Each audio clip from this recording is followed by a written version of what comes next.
The Adventures of Pinocchio by Carlo Collodi.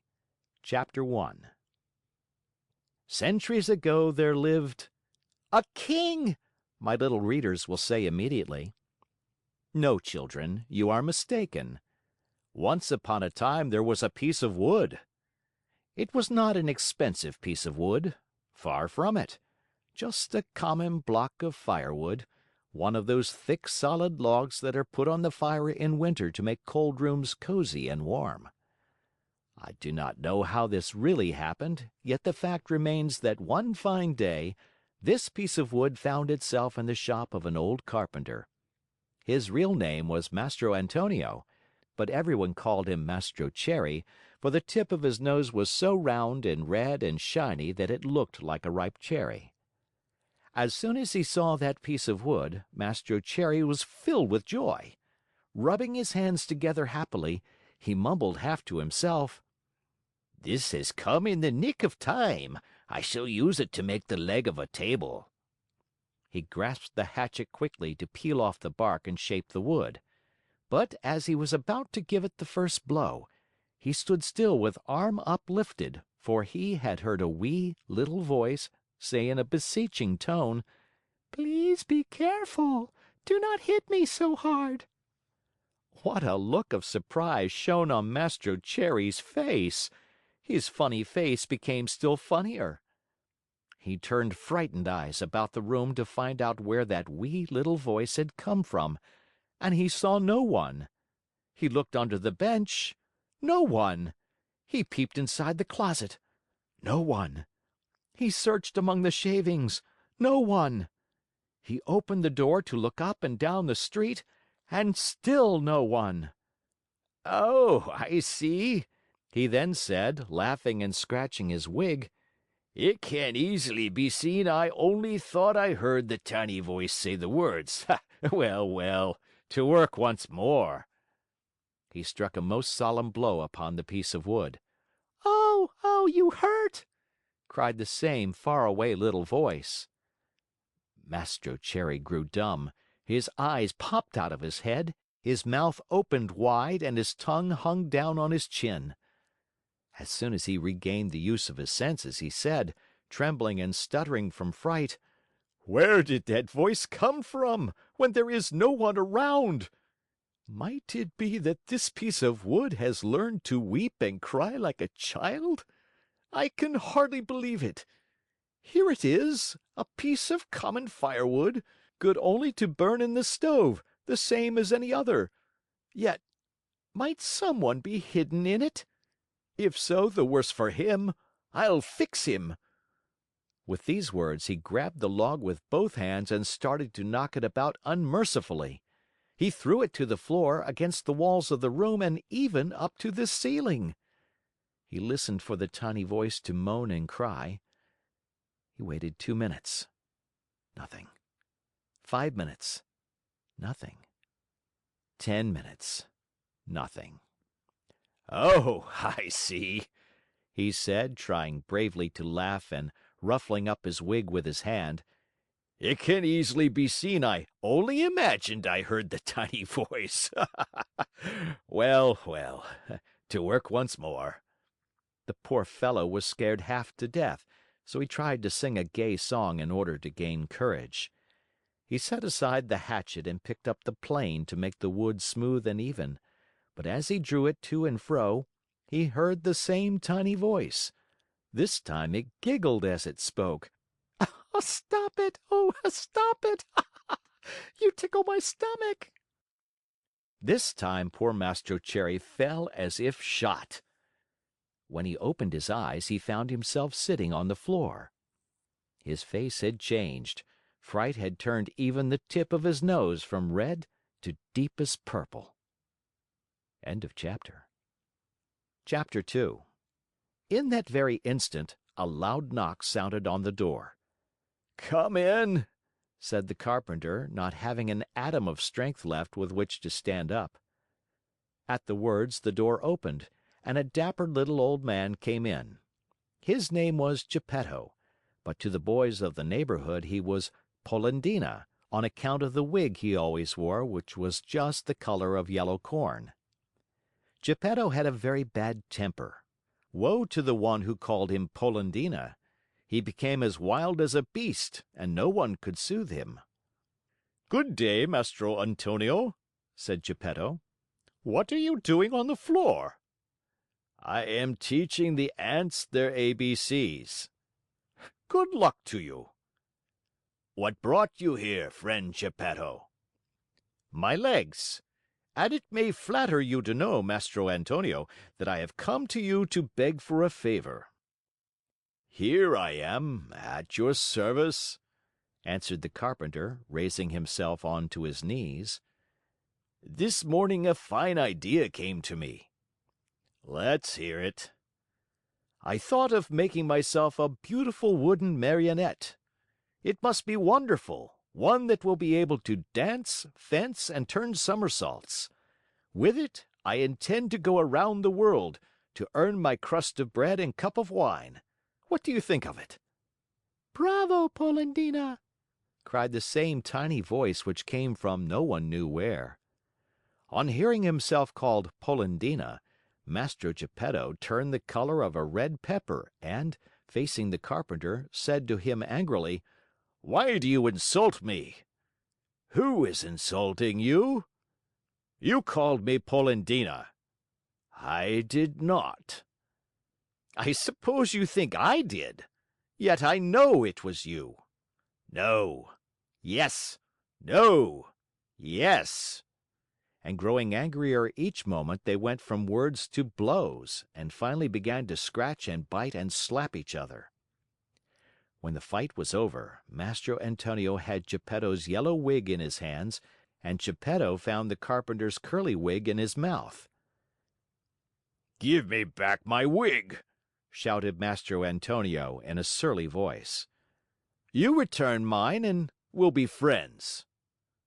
The two little old men, each with his own wig back on his own head, shook hands and swore to be good friends for the rest of their lives. "Well, then, Mastro Geppetto," said the carpenter, to show he bore him no ill will, "what is it you want?" "I want a piece of wood to make a Marionette. Will you give it to me?" Mastro Antonio, very glad indeed, went immediately to his bench to get the piece of wood which had frightened him so much. But as he was about to give it to his friend, with a violent jerk it slipped out of his hands and hit against poor Geppetto's thin legs. "Ah! Is this the gentle way, Mastro Antonio, in which you make your gifts? You have made me almost lame." "I swear to you I did not do it." "It was I, of course." "It's the fault of this piece of wood." "You're right, but remember you were the one to throw it at my legs." "I did not throw it." "Liar!" "Geppetto, do not insult me, or I shall call you Polendina." "Idiot!" "Polendina!" "Donkey!" "Polendina!" "Ugly monkey!" "Polendina!" On hearing himself called Polendina for the third time, Geppetto lost his head with rage and threw himself upon the carpenter. Then and there they gave each other a sound thrashing. Whew! After this fight, Mastro Antonio had 2 more scratches on his nose, and Geppetto had 2 buttons missing from his coat. Thus having settled their accounts, they shook hands and swore to be good friends for the rest of their lives.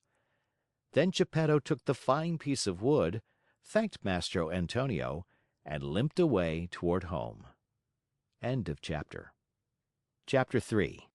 Little as Geppetto's house was, it was neat and comfortable. It was a small room on the ground floor, with a tiny window under the stairway.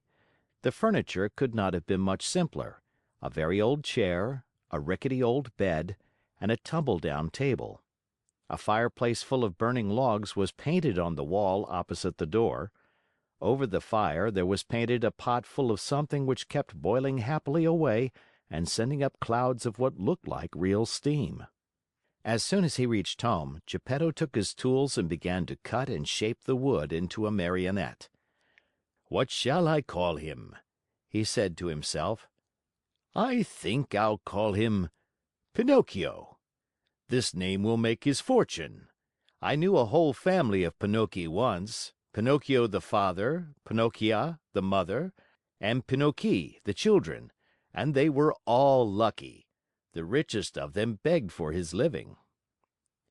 After choosing the name for his Marionette, Geppetto set seriously to work to make the hair, the forehead, the eyes.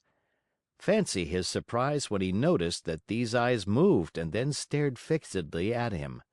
Geppetto, seeing this, felt insulted, and said in a grieved tone, "Ugly wooden eyes, why do you stare so?" There was no answer. After the eyes, Geppetto made the nose, which began to stretch as soon as finished. It stretched and stretched and stretched, till it became so long it seemed endless.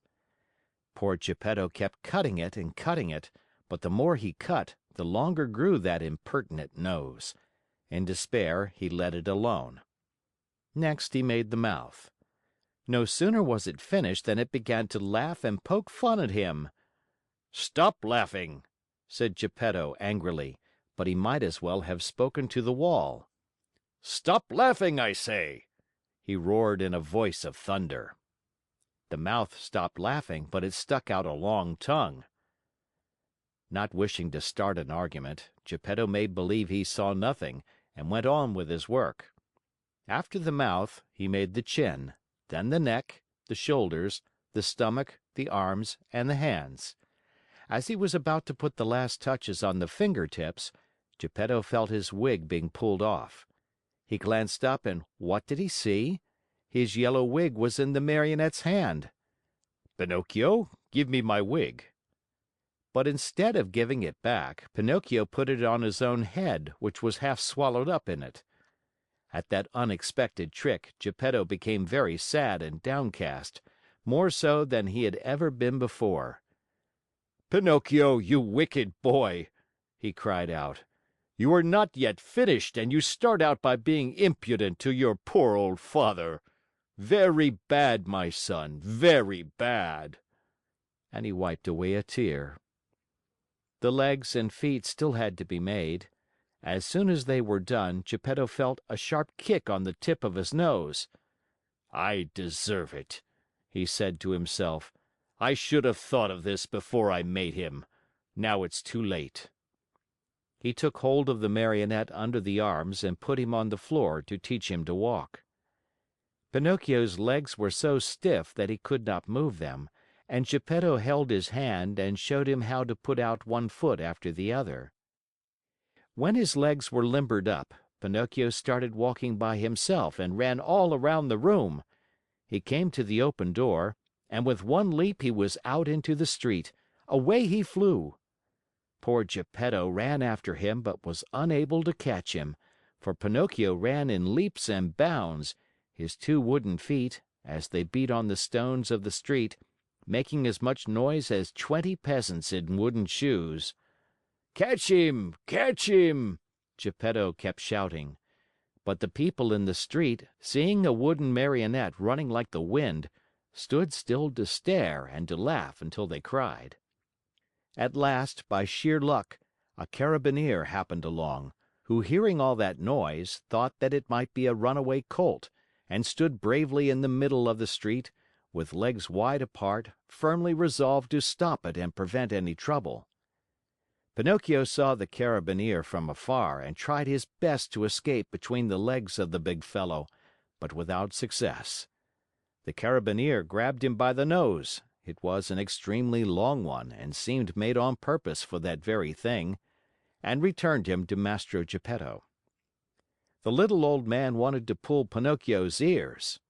Think how he felt when, upon searching for them, he discovered that he had forgotten to make them.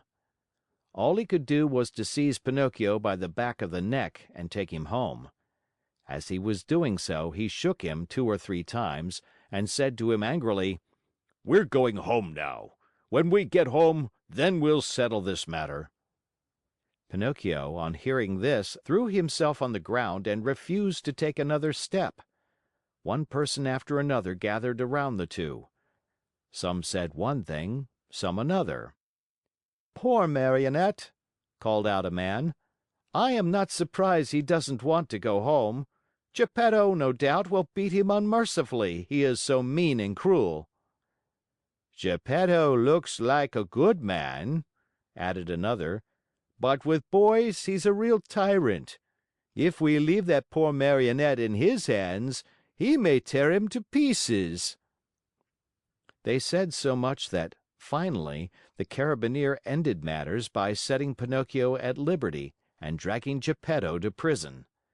The poor old fellow did not know how to defend himself, but wept and wailed like a child and said between his sobs: "Ungrateful boy! To think I tried so hard to make you a well-behaved Marionette! I deserve it, however. I should have given the matter more thought." What happened after this is an almost unbelievable story, but you may hear it, dear children, in the chapters that follow. End of chapter. Chapter 4. Very little time did it take to get poor old Geppetto to prison. In the meantime, that rascal, Pinocchio, free now from the clutches of the Carabineer, was running wildly across fields and meadows, taking one short cut after another toward home. In his wild flight, he leaped over brambles and bushes and across brooks and ponds, as if he were a goat or a hare chased by hounds. On reaching home, he found the house door half open. He slipped into the room, locked the door, and threw himself on the floor, happy at his escape. But his happiness lasted only a short time, for just then he heard someone saying, "Crick, crick, crick." "Who is calling me?" asked Pinocchio, greatly frightened. "I am." Pinocchio turned and saw a large Cricket crawling slowly up the wall. "Tell me, Cricket, who are you?" I am the Talking Cricket, and I have been living in this room for more than 100 years. "Today, however, this room is mine," said the Marionette. "And if you wish to do me a favor, get out now and don't turn around even once." I refuse to leave this spot, answered the Cricket, until I have told you a great truth. "Tell it then and hurry." Woe to boys who refuse to obey their parents and run away from home. They will never be happy in this world, and when they are older, they will be very sorry for it. "Sing on, Cricket mine, as you please. What I know is that tomorrow, at dawn, I leave this place forever. If I stay here, the same thing will happen to me which happens to all other boys and girls. They are sent to school, and whether they want to or not, they must study. As for me, let me tell you, I hate to study. It's much more fun, I think, to chase after butterflies, climb trees, and steal birds' nests." Poor little silly. Don't you know that if you go on like that, you will grow into a perfect donkey, and then you'll be the laughingstock of everyone? "Keep still, you ugly Cricket!" cried Pinocchio. But the Cricket, who was a wise old philosopher, instead of being offended at Pinocchio's impudence, continued in the same tone. If you do not like going to school, why don't you at least learn a trade, so that you can earn an honest living?" "Shall I tell you something?" asked Pinocchio, who was beginning to lose patience. "Of all the trades in the world, there is only one that really suits me." "And what can that be?" "That of eating, drinking, sleeping, playing, and wandering around from morning till night." "Let me tell you for your own good, Pinocchio," said the Talking Cricket in his calm voice, "that those who follow that trade always end up in the hospital or in prison." "Careful, ugly Cricket! If you make me angry, you'll be sorry." "Poor Pinocchio, I am sorry for you." "Why?" "Because you are a Marionette, and what is much worse, you have a wooden head." At these last words, Pinocchio jumped up in a fury, took a hammer from the bench, and threw it with all his strength at the Talking Cricket. Perhaps he did not think he would strike it. But sad to relate, my dear children, he did hit the cricket straight on its head. With a last weak crick, crick, crick, the poor cricket fell from the wall, dead. End of chapter. Chapter 5. If the cricket's death scared Pinocchio at all, it was only for a very few moments. For, as night came on, a queer, empty feeling at the pit of his stomach reminded the Marionette that he had eaten nothing as yet. A boy's appetite grows very fast, and in a few moments the queer, empty feeling had become hunger, and the hunger grew bigger and bigger, until soon he was as ravenous as a bear. Poor Pinocchio ran to the fireplace where the pot was boiling and stretched out his hand to take the cover off, but to his amazement the pot was only painted. Think how he felt! His long nose became at least 2 inches longer. He ran about the room, dug in all the boxes and drawers, and even looked under the bed in search of a piece of bread, hard though it might be, or a cookie, or perhaps a bit of fish. A bone left by a dog would have tasted good to him, but he found nothing. And meanwhile, his hunger grew and grew. The only relief poor Pinocchio had was to yawn, and he certainly did yawn, such a big yawn that his mouth stretched out to the tips of his ears. Soon he became dizzy and faint. He wept and wailed to himself, "The Talking Cricket was right. It was wrong of me to disobey Father and to run away from home. If he were here now, I wouldn't be so hungry. Oh, how horrible it is to be hungry!" Suddenly he saw, among the sweepings in a corner, something round and white that looked very much like a hen's egg. In a jiffy he pounced upon it. It was an egg. The Marionette's joy knew no bounds. It is impossible to describe it, you must picture it to yourself. Certainly he was dreaming. He turned the egg over and over in his hands, fondled it, kissed it, and talked to it. "And now, how shall I cook you? Shall I make an omelet? No, it is better to fry you in a pan. Or shall I drink you? No, the best way is to fry you in the pan. You will taste better." No sooner said than done. He placed a little pan over a foot warmer full of hot coals. In the pan, instead of oil or butter, he poured a little water. As soon as the water started to boil, tack! He broke the eggshell. But in place of the white and the yolk of the shell, a little yellow chick, fluffy and gay and smiling, escaped from it. Bowing politely to Pinocchio, he said to him, "Many, many thanks indeed, Mr. Pinocchio, for having saved me the trouble of breaking my shell. Goodbye and good luck to you, and remember me to the family." With these words he spread out his wings and, darting to the open window, he flew away into space till he was out of sight. The poor Marionette stood as if turned to stone, with wide eyes, open mouth, and the empty halves of the eggshell in his hands.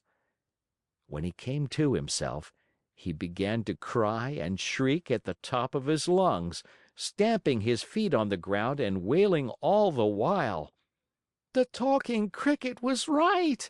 If I had not run away from home, and if Father were here now, I should not be dying of hunger. Oh, how horrible it is to be hungry!" And as his stomach kept grumbling more than ever, and he had nothing to quiet it with, he thought of going out for a walk to the nearby village in the hope of finding some charitable person who might give him a bit of bread. End of chapter. Chapter 6. Pinocchio hated the dark street, but he was so hungry that, in spite of it, he ran out of the house. The night was pitch black. It thundered, and bright flashes of lightning now and again shot across the sky, turning it into a sea of fire. An angry wind blew cold and raised dense clouds of dust, while the trees shook and moaned in a weird way. Pinocchio was greatly afraid of thunder and lightning, but the hunger he felt was far greater than his fear. In a dozen leaps and bounds, he came to the village, tired out, puffing like a whale, and with tongue hanging. The whole village was dark and deserted. The stores were closed, the doors, the windows. In the streets, not even a dog could be seen. It seemed the village of the dead. Pinocchio, in desperation, ran up to a doorway, threw himself upon the bell, and pulled it wildly, saying to himself, "Someone will surely answer that." He was right.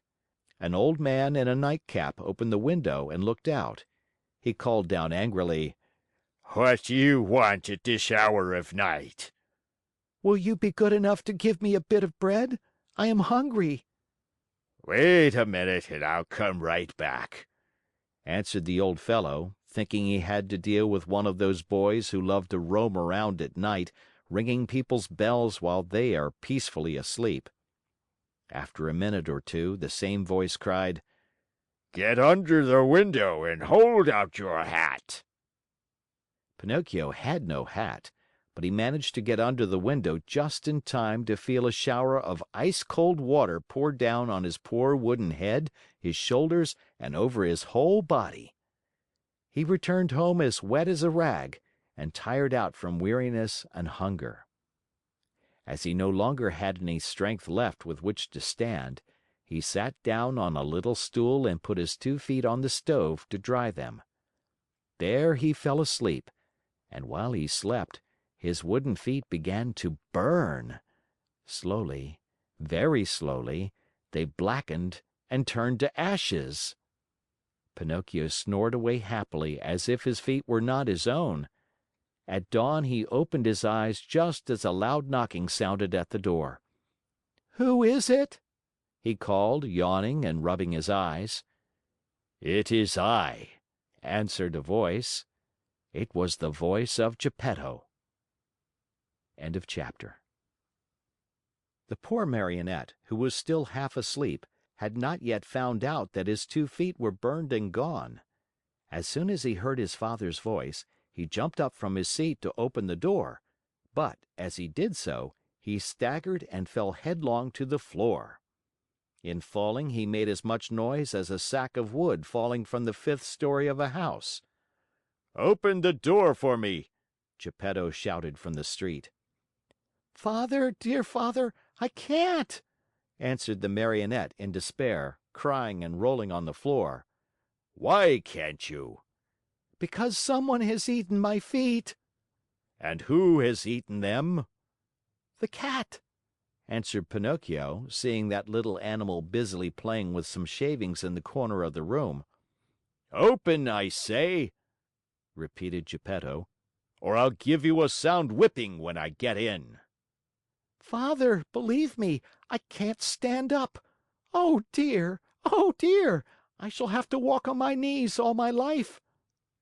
Geppetto, thinking that all these tears and cries were only other pranks of the Marionette, climbed up the side of the house and went in through the window.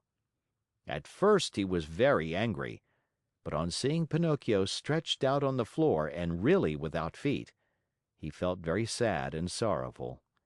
Picking him up from the floor, he fondled and caressed him, talking to him while the tears ran down his cheeks. "My little Pinocchio, my dear little Pinocchio, how did you burn your feet?" "I don't know, Father, but believe me, the night has been a terrible one, and I shall remember it as long as I live. The thunder was so noisy and the lightning so bright, and I was hungry. And then the talking cricket said to me, 'You deserve it, you were bad.' And I said to him, 'Careful, Cricket.' And he said to me, 'You are a Marionette and you have a wooden head.' And I threw the hammer at him and killed him. It was his own fault, for I didn't want to kill him. And I put the pan on the coals, but the chick flew away and said, 'I'll see you again. Remember me to the family.' And my hunger grew, and I went out, and the old man with a nightcap looked out of the window and threw water on me, and I came home and put my feet on the stove to dry them because I was still hungry, and I fell asleep, and now my feet are gone, but my hunger isn't. Oh, oh, oh!" And poor Pinocchio began to scream and cry so loudly that he could be heard for miles around. Geppetto, who had understood nothing of all that jumbled talk, except that the Marionette was hungry, felt sorry for him, and pulling 3 pears out of his pocket, offered them to him, saying, "These 3 pears were for my breakfast, but I'll give them to you gladly.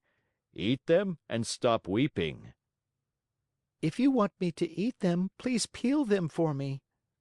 "Peel them?" asked Geppetto, very much surprised.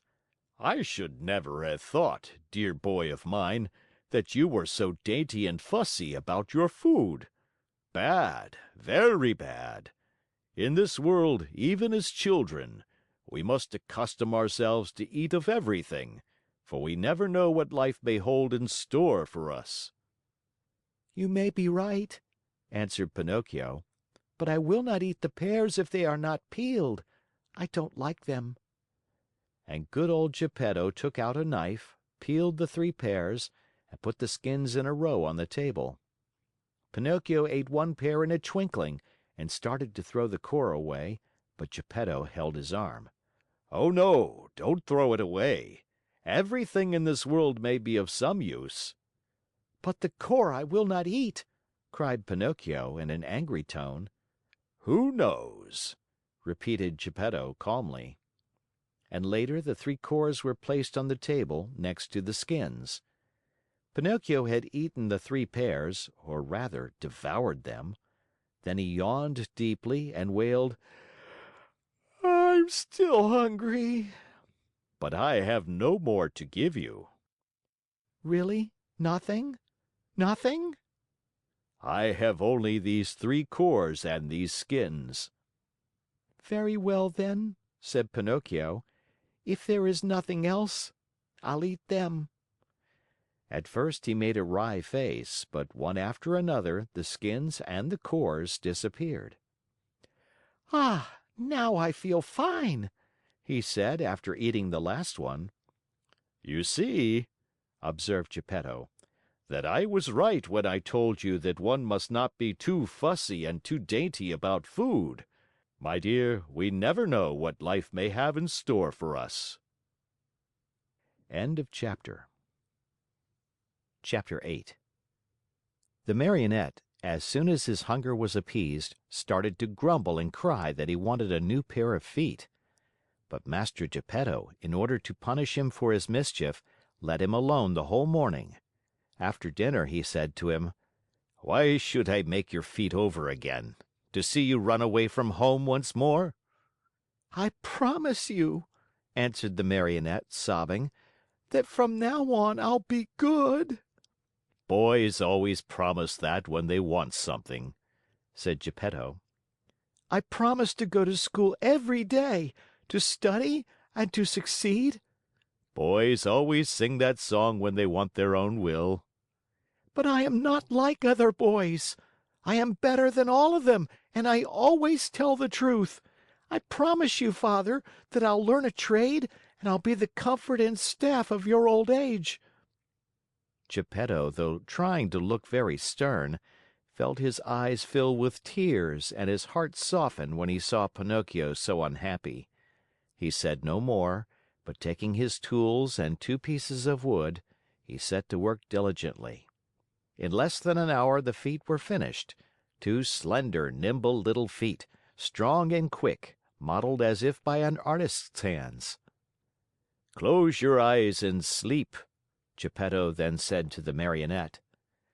Pinocchio closed his eyes and pretended to be asleep while Geppetto stuck on the 2 feet with a bit of glue melted in an eggshell, doing his work so well that the joint could hardly be seen.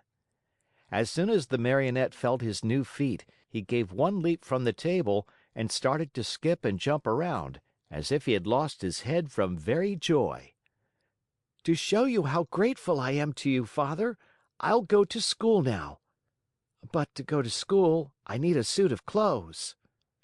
Geppetto did not have a penny in his pocket, so he made his son a little suit of flowered paper, a pair of shoes from the bark of a tree, and a tiny cap from a bit of dough. Pinocchio ran to look at himself in a bowl of water, and he felt so happy that he said proudly, "Now I look like a gentleman." "Truly," answered Geppetto. "But remember that fine clothes do not make the man unless they be neat and clean." "Very true," answered Pinocchio. "But in order to go to school, I still need something very important." "What is it?" "An ABC book." "To be sure. But how shall we get it?" "That's easy. We'll go to a bookstore and buy it." "And the money?" "I have none." "Neither have I," said the old man sadly. Pinocchio, though a happy boy always, became sad and downcast at these words. When poverty shows itself, even mischievous boys understand what it means. "What does it matter after all?" cried Geppetto all at once, as he jumped up from his chair. Putting on his old coat, full of darns and patches, he ran out of the house without another word. After a while he returned. In his hands he had the ABC book for his son, but the old coat was gone. The poor fellow was in his shirt sleeves and the day was cold. "Where's your coat, Father?" "I have sold it." "Why did you sell your coat?" "It was too warm." Pinocchio understood the answer in a twinkling, and, unable to restrain his tears, he jumped on his father's neck and kissed him over and over. End of chapter. Chapter 9. See Pinocchio hurrying off to school with his new ABC book under his arm. As he walked along, his brain was busy planning hundreds of wonderful things, building hundreds of castles in the air. Talking to himself, he said, "In school today, I'll learn to read, tomorrow to write, and the day after tomorrow I'll do arithmetic. Then, clever as I am, I can earn a lot of money. With the very first pennies I make, I'll buy Father a new cloth coat. Cloth, did I say? No, it shall be of gold and silver with diamond buttons. That poor man certainly deserves it, for, after all, isn't he in his shirt sleeves because he was good enough to buy a book for me? On this cold day, too. Fathers are indeed good to their children." As he talked to himself, he thought he heard sounds of pipes and drums coming from a distance. Peep, peep, peep, peep, peep, peep. Zoom, zoom, zoom, zoom. He stopped to listen. Those sounds came from a little street that led to a small village along the shore. What can that noise be? What a nuisance that I have to go to school. Otherwise... There he stopped, very much puzzled. He felt he had to make up his mind for either one thing or another. Should he go to school, or should he follow the pipes? "Today I'll follow the pipes, and tomorrow I'll go to school. There's always plenty of time to go to school," decided the little rascal at last, shrugging his shoulders. No sooner said than done. He started down the street, going like the wind. On he ran, and louder grew the sounds of pipe and drums. Peep, peep, peep, peep, peep, peep, peep, peep, peep. Zoom, zoom, zoom, zoom. Suddenly he found himself in a large square, full of people standing in front of a little wooden building painted in brilliant colors. "What is that house?" Pinocchio asked a little boy near him. "Read the sign and you'll know." "I'd like to read, but somehow I can't today." "Oh, really? Then I'll read it to you. Know then that written in letters of fire I see the words, 'Great Marionette Theater.'" "When did the show start?" "It is starting now." "And how much does one pay to get in?" "4 pennies." Pinocchio, who was wild with curiosity to know what was going on inside, lost all his pride and said to the boy shamelessly, "Will you give me 4 pennies until tomorrow?" "I'd give them to you gladly," answered the other, poking fun at him, "but just now I can't give them to you." "For the price of 4 pennies, I'll sell you my coat." If it rains, what shall I do with a coat of flowered paper? I could not take it off again." "Do you want to buy my shoes?" "They are only good enough to light a fire with." "What about my hat?" "Fine bargain indeed, a cap of dough. The mice might come and eat it from my head." Pinocchio was almost in tears. He was just about to make one last offer, but he lacked the courage to do so. He hesitated, he wondered, he could not make up his mind. At last he said: "Will you give me 4 pennies for the book?" "I am a boy and I buy nothing from boys," said the little fellow with far more common sense than the Marionette. "I'll give you 4 pennies for your ABC book," said a rag picker who stood by. Then and there the book changed hands. And to think that poor old Geppetto sat at home in his shirt sleeves, shivering with cold, having sold his coat to buy that little book for his son. End of chapter. Chapter 10. Quick as a flash, Pinocchio disappeared into the Marionette Theater. And then something happened which almost caused a riot. The curtain was up and the performance had started. Harlequin and Pulcinella were reciting on the stage, and, as usual, they were threatening each other with sticks and blows. The theater was full of people, enjoying the spectacle and laughing till they cried at the antics of the 2 Marionettes. The play continued for a few minutes, and then suddenly, without any warning, Harlequin stopped talking. Turning toward the audience, he pointed to the rear of the orchestra, yelling wildly at the same time: "Look! Look! Am I asleep or awake? Or do I really see Pinocchio there?" Yes, yes, it is Pinocchio!" screamed Pulcinella. It is!" shrieked Signora Rosaura, peeking in from the side of the stage.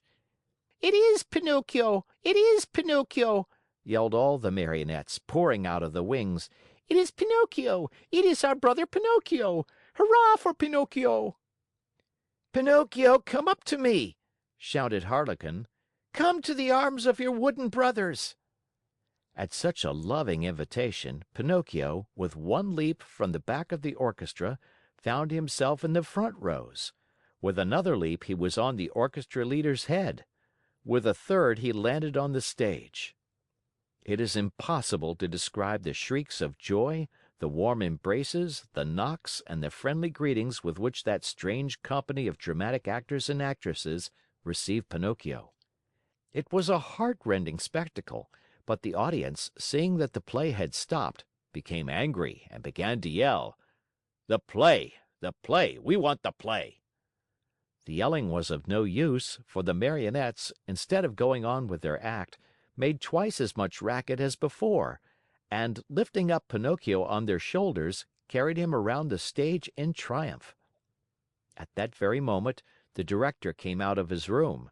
He had such a fearful appearance that one look at him would fill you with horror. His beard was as black as pitch and so long that it reached from his chin down to his feet. His mouth was as wide as an oven, his teeth like yellow fangs, and his eyes 2 glowing red coals. In his huge, hairy hands, a long whip, made of green snakes and black cat's tails twisted together, swished through the air in a dangerous way. Oh, at the unexpected apparition, no one dared even to breathe. One could almost hear a fly go by.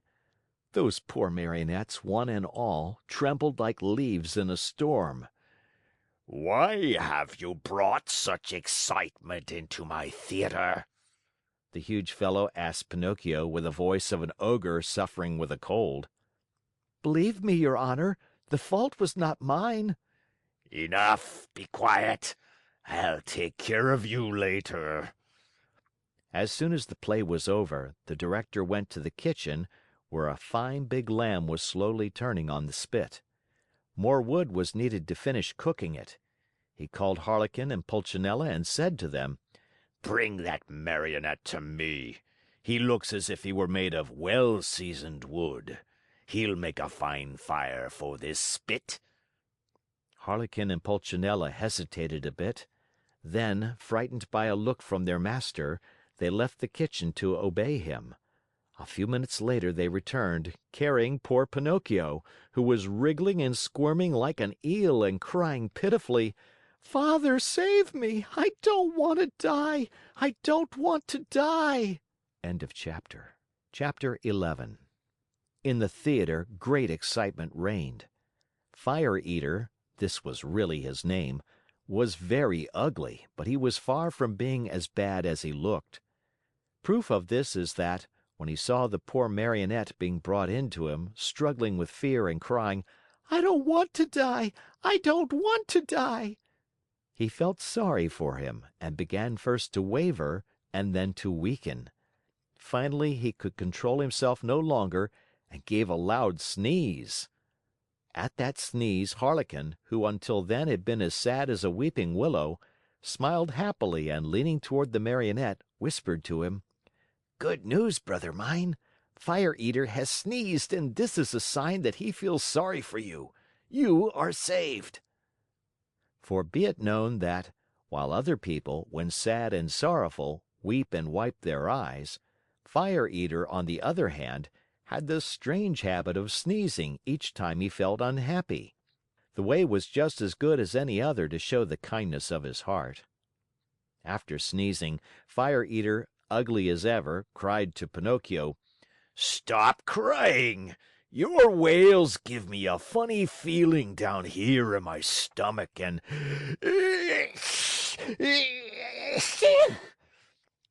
Two loud sneezes finished his speech. God bless you, said Pinocchio. Thanks. Are your father and mother still living? Demanded Fire Eater. My father, yes. My mother I have never known. Your poor father would suffer terribly if I were to use you as firewood. Poor old man. I feel sorry for him.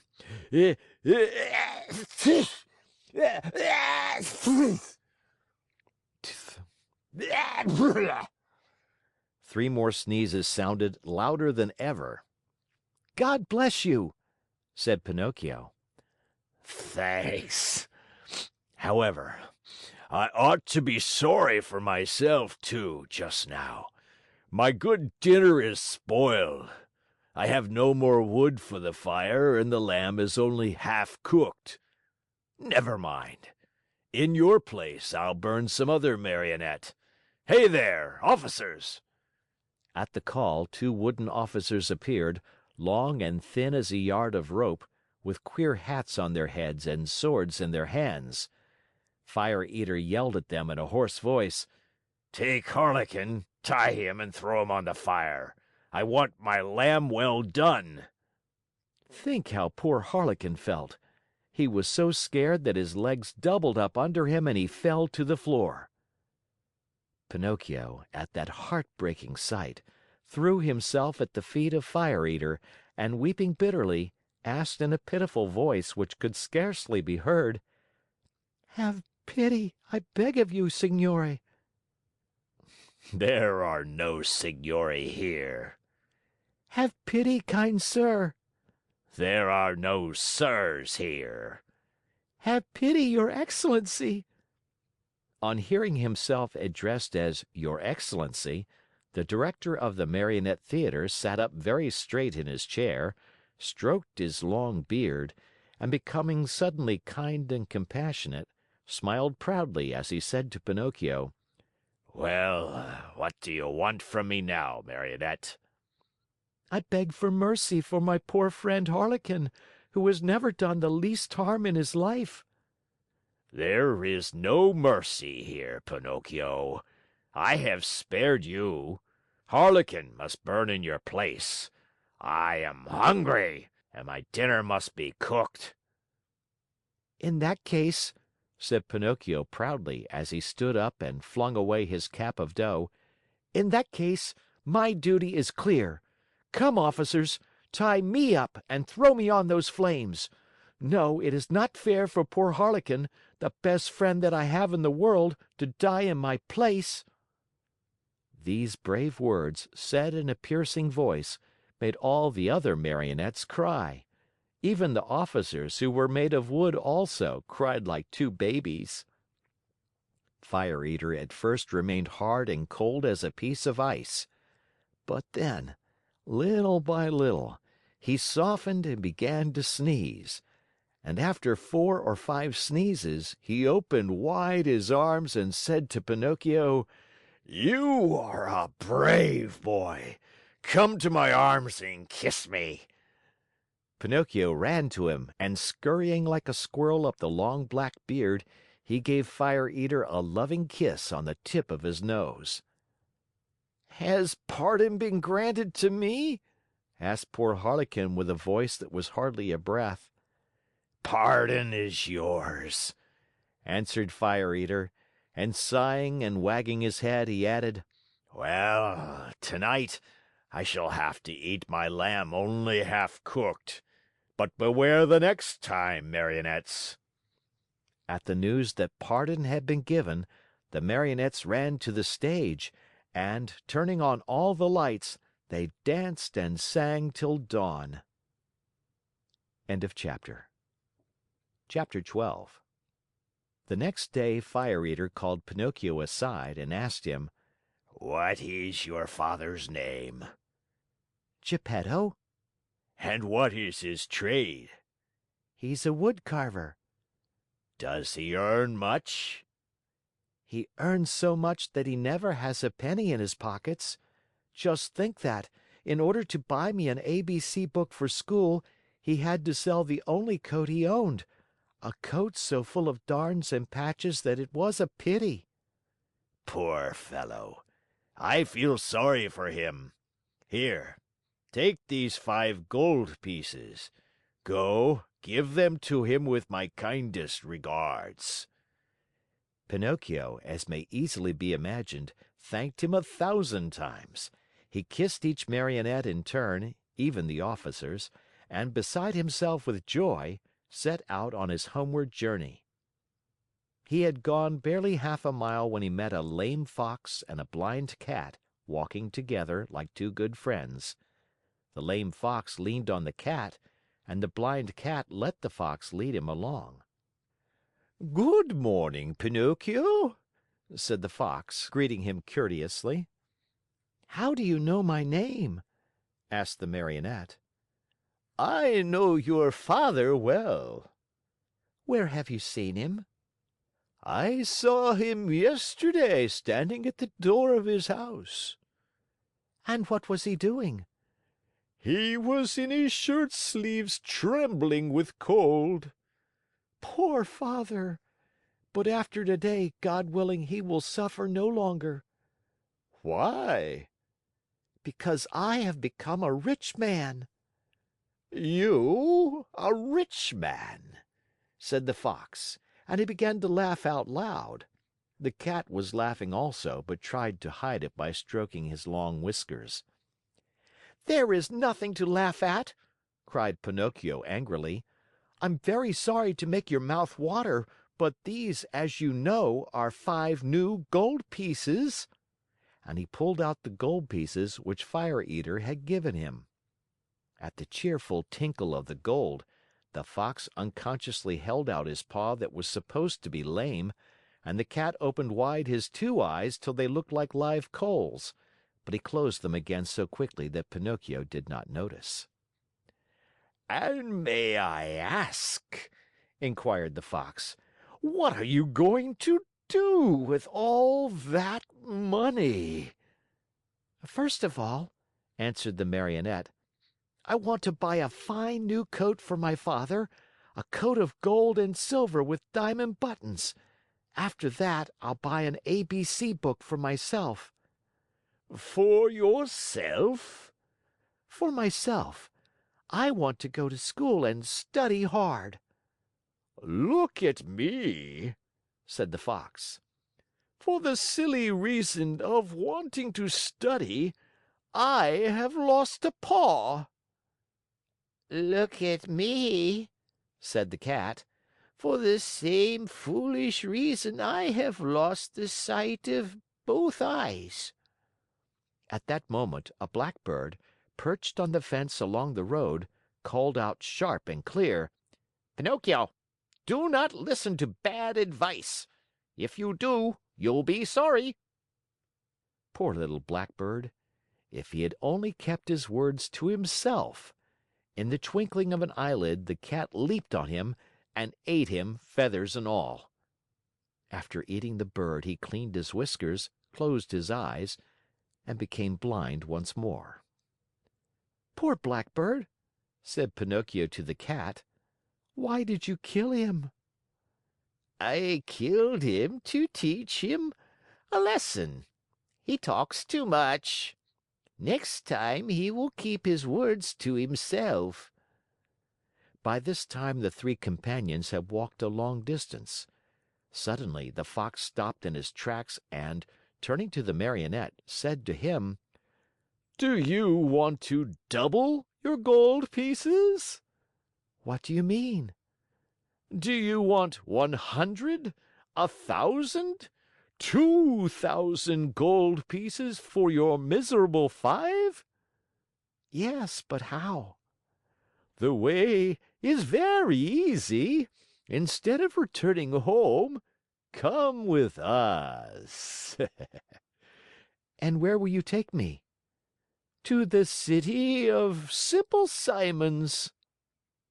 Pinocchio thought a while and then said firmly: "No, I don't want to go. Home is near, and I'm going where Father is waiting for me. How unhappy he must be that I have not yet returned! I have been a bad son, and the Talking Cricket was right when he said that a disobedient boy cannot be happy in this world. I have learned this at my own expense. Even last night in the theater, when Fire Eater, brrr, the shivers run up and down my back at the mere thought of it." "Well then," said the Fox, "if you really want to go home, go ahead, but you'll be sorry." You'll be sorry, repeated the cat. "Think well, Pinocchio. You are turning your back on Dame Fortune." On Dame Fortune, repeated the cat. "Tomorrow your 5 gold pieces will be 2,000. 2,000, repeated the cat. "But how can they possibly become so many?" asked Pinocchio wonderingly. "I'll explain," said the Fox. "You must know that, just outside the city of Simple Simons, there is a blessed field called the Field of Wonders.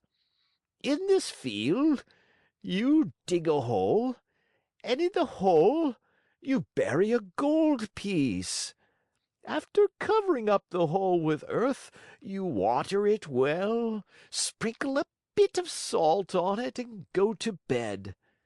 During the night, the gold piece sprouts, grows, blossoms, and next morning you find a beautiful tree that is loaded with gold pieces."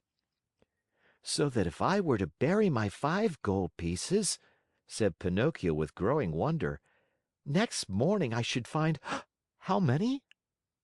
"It is very simple to figure out," answered the Fox. "Why, you can figure it on your fingers. Granted that each piece gives you 500, multiply 500 by 5. Next morning you will find 2,500 new, sparkling gold pieces." "Fine, fine!" cried Pinocchio, dancing about with joy. "And as soon as I have them, I shall keep 2,000 for myself, and the other 500 I'll give to you two." "A gift for us?" cried the Fox, pretending to be insulted. "Why, of course not." "Of course not," repeated the cat. "We do not work for gain," answered the Fox. "We work only to enrich others."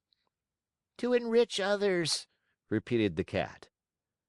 What good people, thought Pinocchio to himself, and forgetting his father, the new coat, the ABC book, and all his good resolutions, he said to the Fox and to the Cat, "Let us go.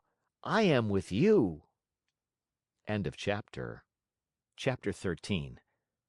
Cat and Fox and Marionette walked and walked and walked. At last, toward evening, dead tired, they came to the Inn of the Red Lobster. "Let us stop here a while," said the Fox, "to eat a bite and rest for a few hours. At midnight we'll start out again, for at dawn tomorrow we must be at the Field of Wonders." They went into the inn and all three sat down at the same table. However, not one of them was very hungry. The poor Cat felt very weak, and he was able to eat only 35 mullets with tomato sauce and 4 portions of tripe with cheese.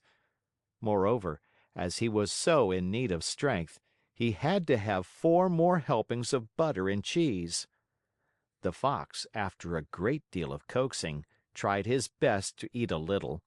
The doctor had put him on a diet, and he had to be satisfied with a small hare dressed with a dozen young and tender spring chickens.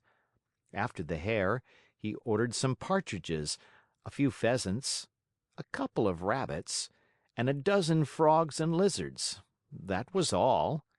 He felt ill, he said, and could not eat another bite. Pinocchio ate least of all. He asked for a bite of bread and a few nuts, and then hardly touched them. The poor fellow, with his mind on the Field of Wonders, was suffering from a gold piece indigestion. Supper over, the Fox said to the innkeeper, "Give us 2 good rooms, one for Mr. Pinocchio and the other for me and my friend. Before starting out, we'll take a little nap. Remember to call us at midnight sharp, for we must continue on our journey." "Yes, sir," answered the innkeeper, winking in a knowing way at the Fox and the Cat, as if to say, "I understand." As soon as Pinocchio was in bed, he fell fast asleep and began to dream. He dreamed he was in the middle of a field. The field was full of vines heavy with grapes. The grapes were no other than gold coins which tinkled merrily as they swayed in the wind. They seemed to say, "Let him who wants us take us." Just as Pinocchio stretched out his hand to take a handful of them, he was awakened by 3 loud knocks at the door. It was the innkeeper who had come to tell him that midnight had struck. "Are my friends ready?" the Marionette asked him. "Indeed, yes. They went 2 hours ago." "Why in such a hurry?" "Unfortunately, the Cat received a telegram which said that his firstborn was suffering from chilblains and was on the point of death. He could not even wait to say good bye to you." "Did they pay for the supper?" "How could they do such a thing? Being people of great refinement, they did not want to offend you so deeply as not to allow you the honor of paying the bill." "Too bad. That offense would have been more than pleasing to me," said Pinocchio, scratching his head. "Where did my good friends say they would wait for me?" he added. "At the Field of Wonders at sunrise tomorrow morning." Pinocchio paid a gold piece for the 3 suppers and started on his way toward the field that was to make him a rich man. He walked on, not knowing where he was going, for it was dark, so dark that not a thing was visible. Round about him, not a leaf stirred. A few bats skimmed his nose now and again and scared him half to death.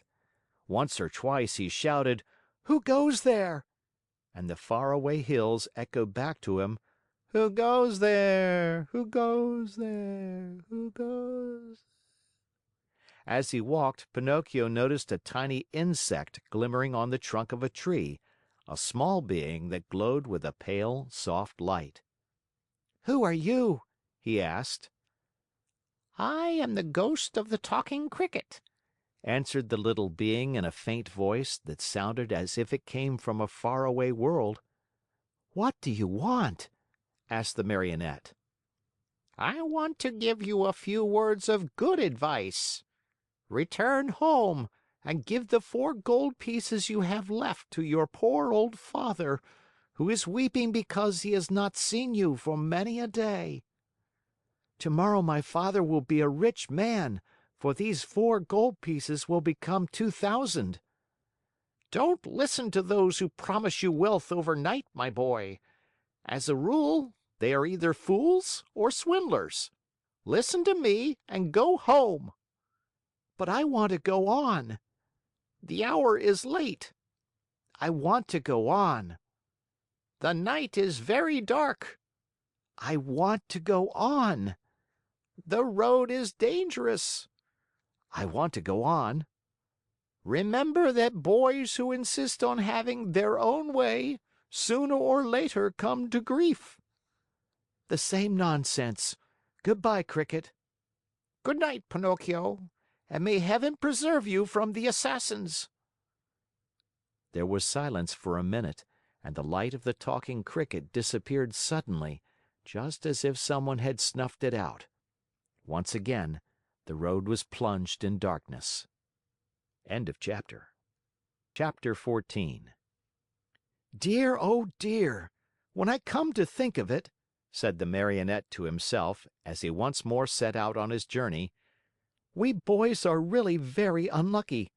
Everybody scolds us, everybody gives us advice, everybody warns us.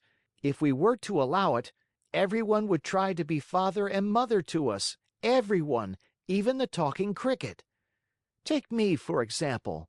Just because I would not listen to that bothersome cricket, who knows how many misfortunes may be awaiting me? Assassins, indeed! At least I have never believed in them, nor ever will. To speak sensibly, I think assassins have been invented by fathers and mothers to frighten children who want to run away at night. And then, even if I were to meet them on the road, what matter? I'll just run up to them and say, 'Well, signori, what do you want? Remember that you can't fool with me. Run along and mind your business.' At such a speech, I can almost see those poor fellows running like the wind. But in case they don't run away, I can always run myself." Pinocchio was not given time to argue any longer, for he thought he heard a slight rustle among the leaves behind him. He turned to look, and behold! There in the darkness stood 2 big black shadows, wrapped from head to foot in black sacks. The 2 figures leaped toward him as softly as if they were ghosts. "Here they come," Pinocchio said to himself, and not knowing where to hide the gold pieces, he stuck all 4 of them under his tongue. He tried to run away, but hardly had he taken a step when he felt his arms grasped and heard 2 horrible, deep voices say to him, "Your money or your life." On account of the gold pieces in his mouth, Pinocchio could not say a word, so he tried with head and hands and body to show, as best as he could, that he was only a poor Marionette without a penny in his pocket.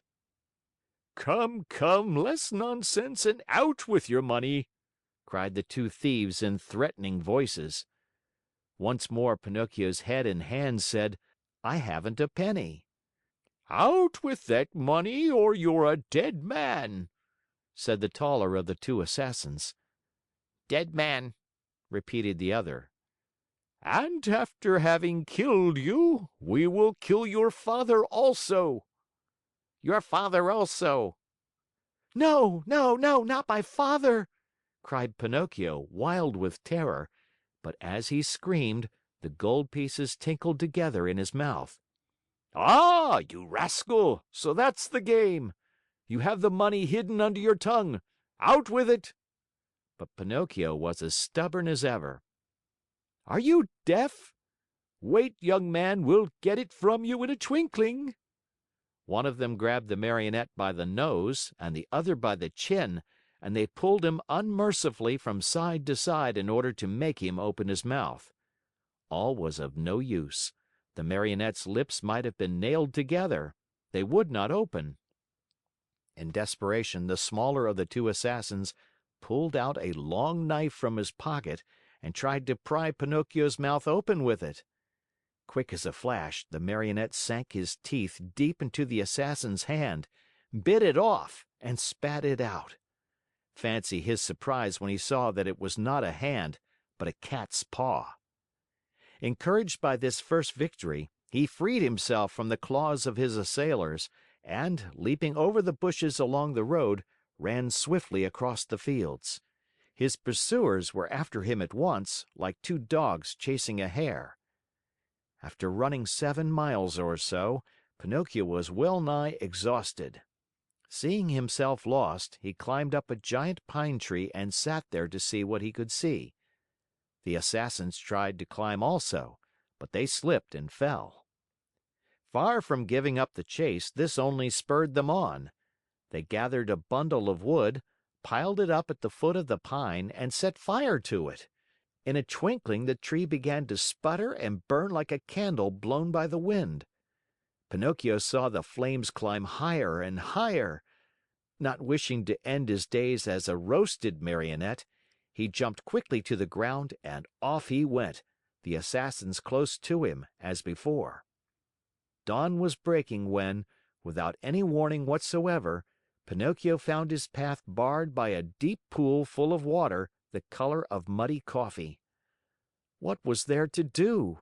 With a 1, 2, 3, he jumped clear across it. The assassins jumped also, but not having measured their distance well, splash! They fell right into the middle of the pool. Pinocchio, who heard the splash and felt it too, cried out laughing, but never stopping in his race, "A pleasant bath to you, signori!" He thought they must surely be drowned and turned his head to see. But there were the two somber figures still following him, though their black sacks were drenched and dripping with water. End of chapter. Chapter 15. As he ran, the Marionette felt more and more certain that he would have to give himself up into the hands of his pursuers. Suddenly, he saw a little cottage gleaming white as the snow among the trees of the forest. "If I have enough breath left with which to reach that little house, I may be saved," he said to himself. Not waiting another moment, he darted swiftly through the woods, the assassins still after him.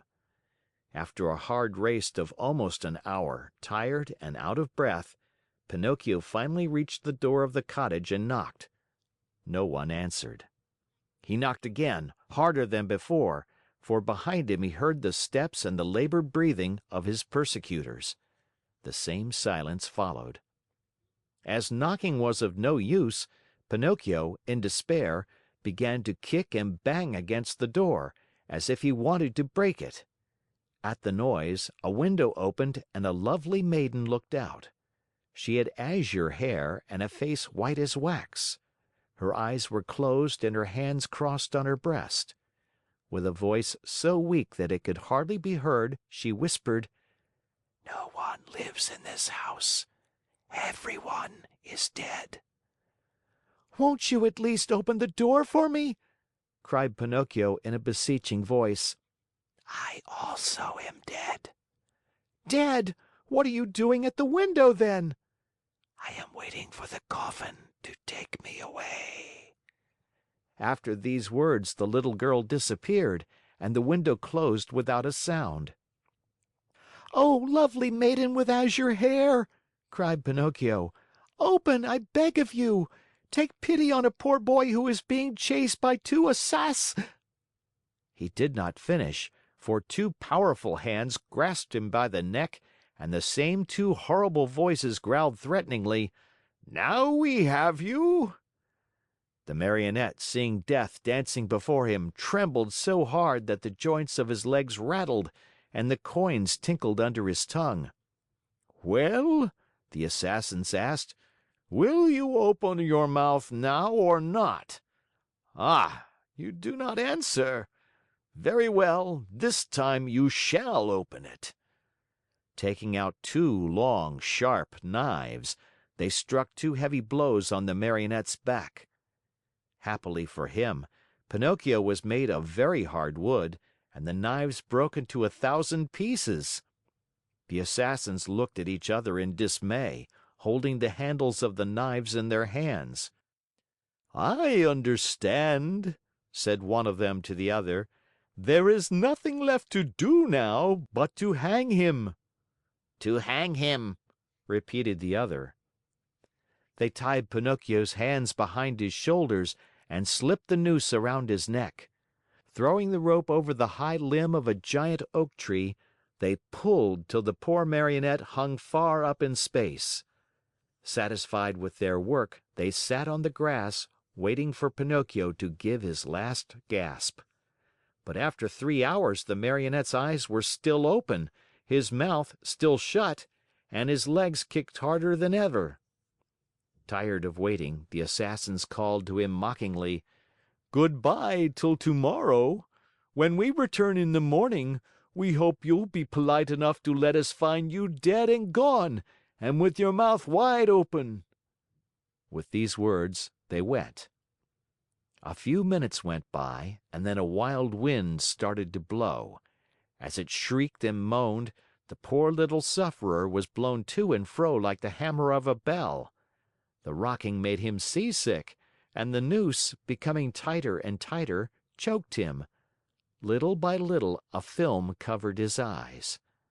Death was creeping nearer and nearer, and the Marionette still hoped for some good soul to come to his rescue, but no one appeared. As he was about to die, he thought of his poor old father, and hardly conscious of what he was saying, murmured to himself, "Oh, Father, dear Father, if you were only here!" These were his last words. He closed his eyes, opened his mouth, stretched out his legs, and hung there as if he were dead. End of chapter. Chapter 16. If the poor Marionette had dangled there much longer, all hope would have been lost. Luckily for him, the lovely maiden with azure hair once again looked out of her window. Filled with pity at the sight of the poor little fellow being knocked helplessly about by the wind, she clapped her hands sharply together 3 times. At the signal, a loud whir of wings in quick flight was heard, and a large falcon came and settled itself on the window ledge. "What do you command, my charming Fairy?" asked the Falcon, bending his beak in deep reverence. For it must be known that, after all, the lovely maiden with azure hair was none other than a very kind fairy who had lived for more than 1,000 years in the vicinity of the forest. "Do you see that Marionette hanging from the limb of that giant oak tree?" "I see him." "Very well. Fly immediately to him. With your strong beak, break the knot which holds him tied, take him down, and lay him softly on the grass at the foot of the oak." The Falcon flew away and after 2 minutes returned, saying, "I have done what you have commanded." "How did you find him, alive or dead?" "At first glance, I thought he was dead. But I found I was wrong, for as soon as I loosened the knot around his neck, he gave a long sigh and mumbled with a faint voice, 'Now I feel better.'" The Fairy clapped her hands twice. A magnificent poodle appeared, walking on its hind legs just like a man. He was dressed in court livery. A tricorn trimmed with gold lace was set at a rakish angle over a wig of white curls that dropped down to his waist. He wore a jaunty coat of chocolate-colored velvet, with diamond buttons, and with 2 huge pockets which were always filled with bones, dropped there at dinner by his loving mistress. Breeches of crimson velvet, silk stockings, and low, silver-buckled slippers completed his costume. His tail was encased in a blue silk covering, which was to protect it from the rain. "Come, Madero," said the Fairy to him. "Get my best coach ready and set out toward the forest. On reaching the oak tree, you will find a poor, half dead Marionette stretched out on the grass. Lift him up tenderly, place him on the silken cushions of the coach, and bring him here to me." The Poodle, to show that he understood, wagged his silk-covered tail 2 or 3 times and set off at a quick pace. In a few minutes, a lovely little coach, made of glass, with lining as soft as whipped cream and chocolate pudding, and stuffed with canary feathers, pulled out of the stable. It was drawn by 100 pairs of white mice, and the Poodle sat on the coachman's seat and snapped his whip gaily in the air, as if he were a real coachman in a hurry to get to his destination. In a quarter of an hour, the coach was back. The Fairy, who was waiting at the door of the house, lifted the poor little Marionette in her arms, took him to a dainty room with mother-of-pearl walls, put him to bed, and sent immediately for the most famous doctors of the neighborhood to come to her. One after another the doctors came, a Crow, an Owl, and a talking Cricket. "I should like to know, Signore," said the Fairy, turning to the 3 doctors gathered about Pinocchio's bed, "I should like to know if this poor Marionette is dead or alive." At this invitation, the Crow stepped out and felt Pinocchio's pulse, his nose, his little toe. Then he solemnly pronounced the following words: To my mind, this Marionette is dead and gone. But if by any evil chance he were not, then that would be a sure sign that he is still alive." "I am sorry," said the Owl, "to have to contradict the Crow, my famous friend and colleague. To my mind, this Marionette is alive. But if, by any evil chance, he were not, then that would be a sure sign that he is wholly dead." "And do you hold any opinion?" the Fairy asked the talking Cricket. I say that a wise doctor, when he does not know what he is talking about, should know enough to keep his mouth shut. However, that Marionette is not a stranger to me. I have known him a long time." Pinocchio, who until then had been very quiet, shuddered so hard that the bed shook. "That Marionette," continued the talking Cricket, "is a rascal of the worst kind." Pinocchio opened his eyes and closed them again. "He is rude, lazy, a runaway." Pinocchio hid his face under the sheets. "That Marionette is a disobedient son who is breaking his father's heart." Long shuddering sobs were heard, cries and deep sighs. Think how surprised everyone was when, on raising the sheets, they discovered Pinocchio half melted in tears. "When the dead weep, they are beginning to recover," said the Crow solemnly.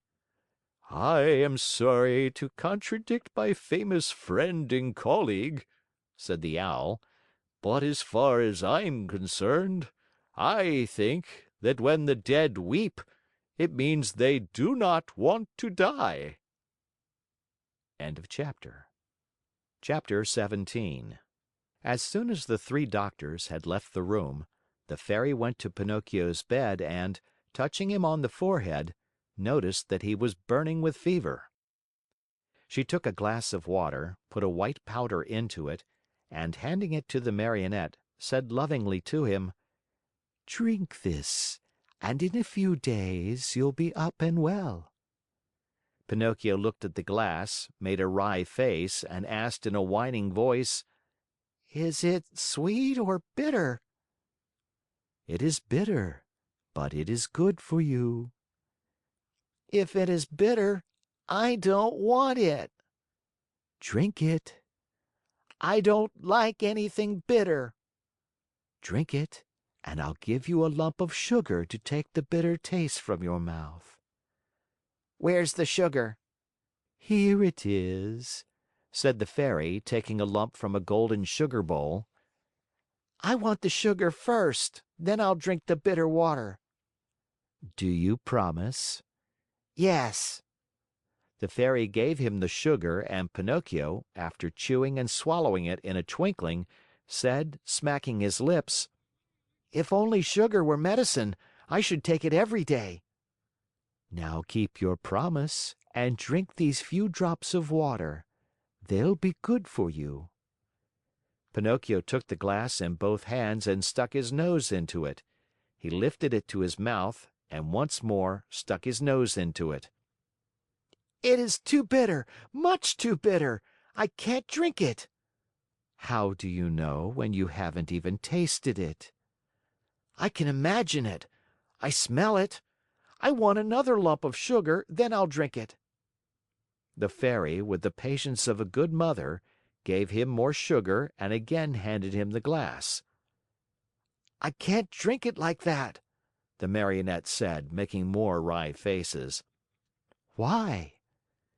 "Because that feather pillow on my feet bothers me." The Fairy took away the pillow. "It's no use. I can't drink it even now." "What's the matter now?" "I don't like the way that door looks. It's half open." The Fairy closed the door. "I won't drink it!" cried Pinocchio, bursting out crying. "I won't drink this awful water. I won't! I won't! No, no, no, no!" "My boy, you'll be sorry." "I don't care." "You are very sick." "I don't care." "In a few hours, the fever will take you far away to another world." "I don't care." "Aren't you afraid of death?" "Not a bit. I'd rather die than drink that awful medicine." At that moment, the door of the room flew open and in came 4 rabbits, as black as ink, carrying a small black coffin on their shoulders. "What do you want from me?" asked Pinocchio. We have come for you. Said the largest rabbit. "For me? But I'm not dead yet." No, not dead yet, but you will be in a few moments since you have refused to take the medicine which would have made you well." "Oh, Fairy, my Fairy," the Marionette cried out, "give me that glass, quick, please. I don't want to die. No, no, not yet. Not yet." And holding the glass with his 2 hands, he swallowed the medicine at one gulp. "Well," said the 4 rabbits, "this time we have made the trip for nothing." And turning on their heels, they marched solemnly out of the room, carrying their little black coffin and muttering and grumbling between their teeth. In a twinkling, Pinocchio felt fine. With one leap, he was out of bed and into his clothes. The Fairy, seeing him run and jump around the room, gay as a bird on wings, said to him: "My medicine was good for you after all, wasn't it?" "Good indeed! It has given me new life." "Why, then, did I have to beg you so hard to make you drink it?" "I'm a boy, you see, and all boys hate medicine more than they do sickness." "What a shame!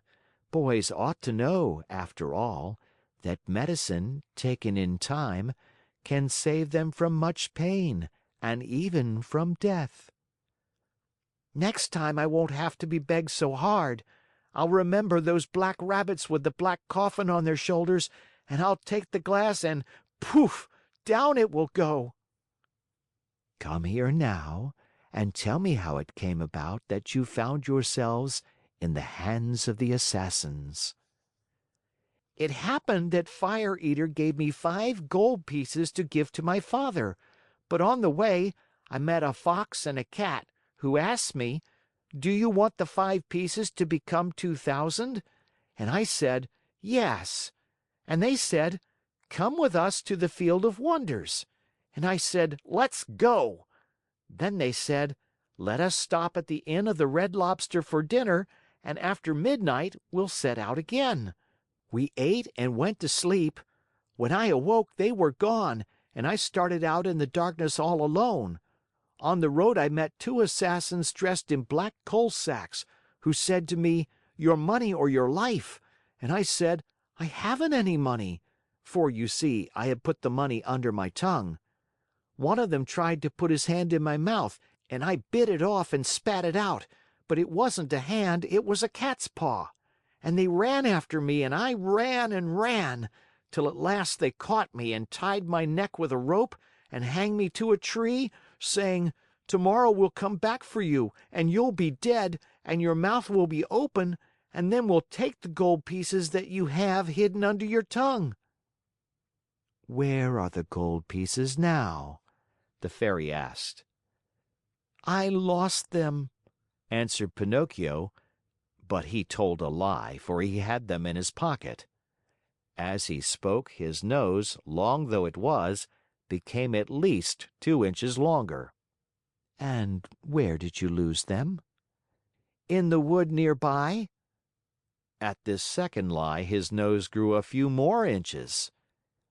"If you lost them in the nearby wood," said the fairy, "we'll look for them and find them, for everything that is lost there is always found."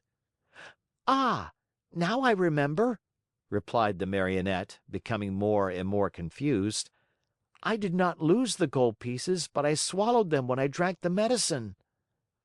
At this third lie, his nose became longer than ever, so long that he could not even turn around. If he turned to the right, he knocked it against the bed or into the window panes. If he turned to the left, he struck the walls or the door. If he raised it a bit, he almost put the fairy's eyes out. The fairy sat looking at him and laughing. "Why do you laugh?" the Marionette asked her, worried now at the sight of his growing nose. "I am laughing at your lies." "How do you know I'm lying?" "Lies, my boy, are known in a moment. There are two kinds of lies, lies with short legs and lies with long noses. Yours, just now, happen to have long noses." Pinocchio, not knowing where to hide his shame, tried to escape from the room, but his nose had become so long that he could not get it out of the door. End of chapter. Chapter 18. Crying as if his heart would break, the Marionette mourned for hours over the length of his nose. No matter how he tried, it would not go through the door. The fairy showed no pity toward him, as she was trying to teach him a good lesson, so that he would stop telling lies, the worst habit any boy may acquire. But when she saw him, pale with fright and his eyes half out of his head with terror, she began to feel sorry for him and clapped her hands together.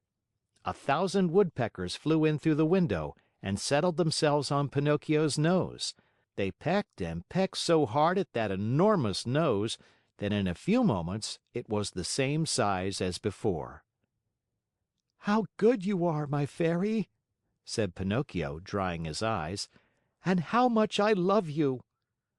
"I love you, too," answered the fairy. "And if you wish to stay with me, you may be my little brother, and I'll be your good little sister." "I should like to stay, but what about my poor father?" "I have thought of everything. Your father has been sent for, and before night he will be here." "Really?" cried Pinocchio joyfully. "Then, my good fairy, if you are willing, I should like to go to meet him. I cannot wait to kiss that dear old man who has suffered so much for my sake." "Surely. Go ahead, but be careful not to lose your way. Take the wood path and you'll surely meet him." Pinocchio set out, and as soon as he found himself in the wood, he ran like a hare. When he reached the giant oak tree, he stopped, for he thought he heard a rustle in the brush. He was right. There stood the Fox and the Cat, the two traveling companions with whom he had eaten at the Inn of the Red Lobster. "Here comes our dear Pinocchio!" cried the Fox, hugging and kissing him. "How did you happen here?" "How did you happen here?" repeated the Cat. "It is a long story," said the Marionette. "Let me tell it to you. The other night, when you left me alone at the inn, I met the Assassins on the road." "The Assassins! Oh, My poor friend! And what did they want?" They wanted my gold pieces." "Rascals!" said the Fox. The worst sort of rascals," added the Cat. "But I began to run," continued the Marionette, "and they after me, until they overtook me and hanged me to the limb of that oak." Pinocchio pointed to the giant oak nearby. "Could anything be worse?" said the Fox. "What an awful world to live in! Where shall we find a safe place for gentlemen like ourselves?" As the Fox talked thus, Pinocchio noticed that the Cat carried his right paw in a sling. "What happened to your paw?" he asked. The Cat tried to answer, but he became so terribly twisted in his speech that the Fox had to help him out. "My friend is too modest to answer. I'll answer for him. About an hour ago, we met an old wolf on the road. He was half starved and begged for help. Having nothing to give him, what do you think my friend did out of the kindness of his heart? With his teeth, he bit off the paw of his front foot and threw it at that poor beast, so that he might have something to eat." As he spoke, the Fox wiped off a tear.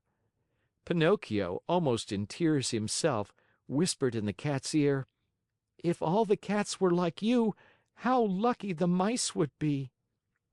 "And what are you doing here?" the Fox asked the Marionette. "I am waiting for my father, who will be here at any moment now." "And your gold pieces?" "I still have them in my pocket, except one which I spent at the Inn of the Red Lobster." To think that those 4 gold pieces might become 2,000 tomorrow! Why don't you listen to me? Why don't you sow them in the field of wonders?" "Today it is impossible. I'll go with you some other time." "Another day will be too late," said the Fox. "Why?" "Because that field has been bought by a very rich man, and today is the last day that it will be open to the public." "How far is this field of wonders?" "Only 2 miles away. Will you come with us? We'll be there in half an hour. You can sow the money, and after a few minutes, you will gather your 2,000 coins and return home rich. Are you coming?" Pinocchio hesitated a moment before answering, for he remembered the good fairy, old Geppetto, and the advice of the talking cricket. Then he ended by doing what all boys do when they have no heart and little brain. He shrugged his shoulders and said to the Fox and the Cat, "Let us go. I am with you." And they went. They walked and walked for a half a day at least, and at last they came to the town called the City of Simple Simons. As soon as they entered the town, Pinocchio noticed that all the streets were filled with hairless dogs yawning from hunger, with sheared sheep trembling with cold, with combless chickens begging for a grain of wheat, with large butterflies unable to use their wings because they had sold all their lovely colors, with tailless peacocks ashamed to show themselves, and with bedraggled pheasants scuttling away hurriedly, grieving for their bright feathers of gold and silver, lost to them forever. Through this crowd of paupers and beggars, a beautiful coach passed now and again. Within it sat either a fox, a hawk, or a vulture. "Where is the Field of Wonders?" asked Pinocchio, growing tired of waiting. "Be patient. It is only a few more steps away." They passed through the city and, just outside the walls, they stepped into a lonely field, which looked more or less like any other field. "Here we are," said the Fox to the Marionette. "Dig a hole here and put the gold pieces into it." The Marionette obeyed. He dug the hole, put the 4 gold pieces into it, and covered them up very carefully. "Now," said the Fox, "go to that nearby brook, bring back a pail full of water, and sprinkle it over the spot." Pinocchio followed the directions closely, but, as he had no pail, he pulled off his shoe, filled it with water, and sprinkled the earth which covered the gold. Then he asked, "Anything else?" "Nothing else," answered the Fox. "Now we can go. Return here within 20 minutes and you will find the vine grown and the branches filled with gold pieces." Pinocchio, beside himself with joy, thanked the Fox and the Cat many times and promised them each a beautiful gift. "We don't want any of your gifts," answered the two rogues. "It is enough for us that we have helped you to become rich with little or no trouble. For this we are as happy as kings." They said goodbye to Pinocchio and, wishing him good luck, went on their way. End of chapter. Chapter 19. If the Marionette had been told to wait a day instead of 20 minutes, the time could not have seemed longer to him. He walked impatiently to and fro, and finally turned his nose toward the Field of Wonders. And as he walked with hurried steps, his heart beat with an excited tick-tack, tick-tack, just as if it were a wall clock, and his busy brain kept thinking, "What if, instead of 1,000, I should find 2,000? Or if, instead of 2,000, I should find 5,000? Or 100,000? I'll build myself a beautiful palace, with 1,000 stables filled with 1,000 wooden horses to play with, a cellar overflowing with lemonade and ice cream soda, and a library of candies and fruits, cakes and cookies." Thus amusing himself with fancies, he came to the field. There he stopped to see if, by any chance, a vine filled with gold coins was in sight, but he saw nothing. He took a few steps forward and still nothing. He stepped into the field.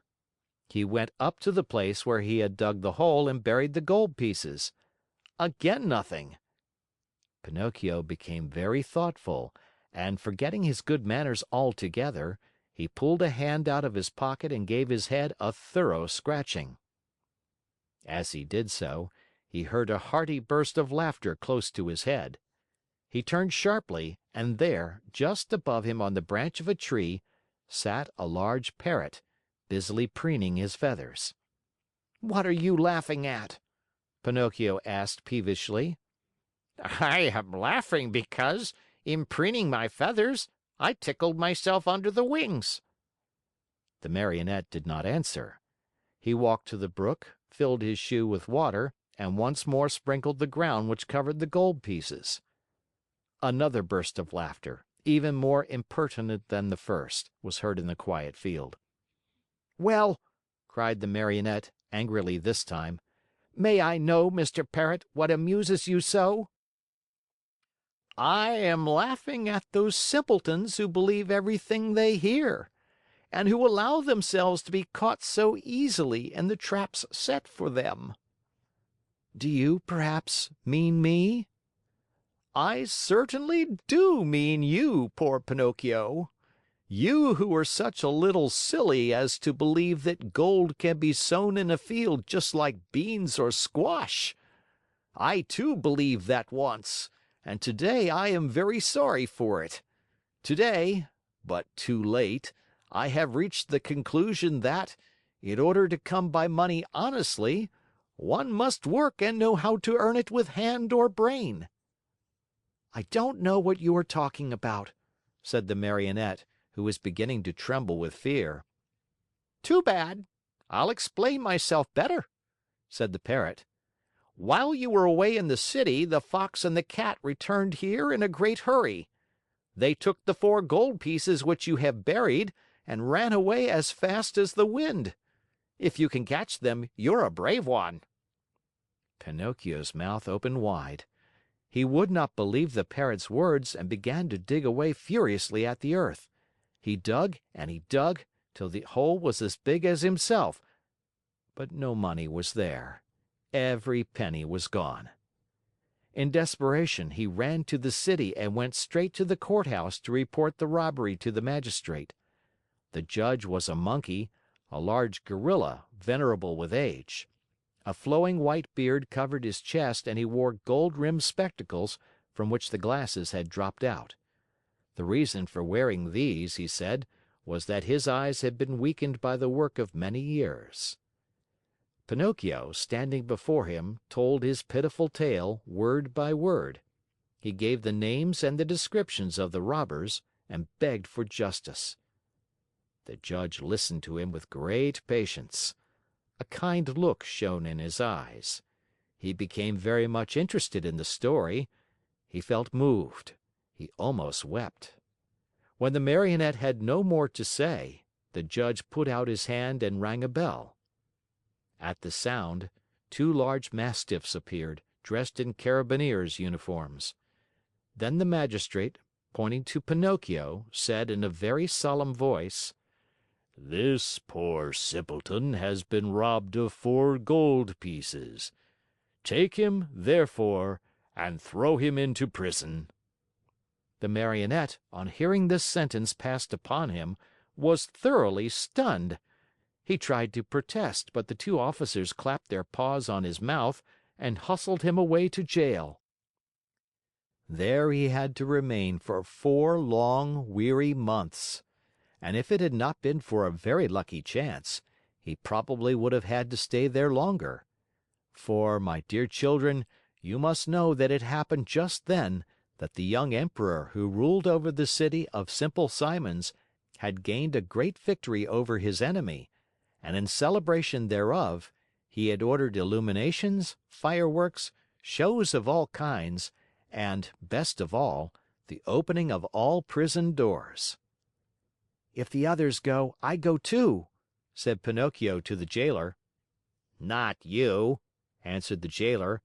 "You are one of those—" "I beg your pardon," interrupted Pinocchio. "I, too, am a thief." "In that case, you also are free," said the jailer. Taking off his cap, he bowed low and opened the door of the prison, and Pinocchio ran out and away, with never a look backward. End of chapter. Chapter 20. Fancy the happiness of Pinocchio on finding himself free! Without saying yes or no, he fled from the city and set out on the road that was to take him back to the house of the lovely Fairy. It had rained for many days, and the road was so muddy that, at times, Pinocchio sank down almost to his knees. But he kept on bravely. Tormented by the wish to see his father and his fairy sister with azure hair, he raced like a greyhound. As he ran, he was splashed with mud even up to his cap. "How unhappy I have been," he said to himself, "and yet I deserve everything, for I am certainly very stubborn and stupid. I will always have my own way. I won't listen to those who love me and who have more brains than I. But from now on, I'll be different, and I'll try to become a most obedient boy. I have found out, beyond any doubt whatever, that disobedient boys are certainly far from happy, and that in the long run, they always lose out. I wonder if Father is waiting for me? Will I find him at the Fairy's house? It is so long, poor man, since I have seen him, and I do so want his love and his kisses. And will the Fairy ever forgive me for all I have done? She who has been so good to me and to whom I owe my life. Can there be a worse or more heartless boy than I am anywhere?" As he spoke, he stopped suddenly, frozen with terror. What was the matter? An immense serpent lay stretched across the road, a serpent with a bright green skin, fiery eyes which glowed and burned, and a pointed tail that smoked like a chimney. How frightened was poor Pinocchio! He ran back wildly for half a mile, and at last settled himself atop a heap of stones to wait for the serpent to go on his way and leave the road clear for him. He waited an hour, 2 hours, 3 hours, but the serpent was always there, and even from afar one could see the flash of his red eyes and the column of smoke which rose from his long pointed tail. Pinocchio, trying to feel very brave, walked straight up to him and said in a sweet, soothing voice: "I beg your pardon, Mr. Serpent. Would you be so kind as to step aside to let me pass?" He might as well have talked to a wall. The Serpent never moved. Once more, in the same sweet voice, he spoke: "You must know, Mr. Serpent, that I am going home where my father is waiting for me. It is so long since I have seen him. Would you mind very much if I passed?" He waited for some sign of an answer to his questions, but the answer did not come. On the contrary, the Green Serpent, who had seemed, until then, wide awake and full of life, became suddenly very quiet and still. His eyes closed, and his tail stopped smoking. "Is he dead, I wonder?" said Pinocchio, rubbing his hands together happily. Without a moment's hesitation, he started to step over him, but he had just raised one leg when the Serpent shot up like a spring, and the Marionette fell head over heels backward. He fell so awkwardly that his head stuck in the mud, and there he stood with his legs straight up in the air.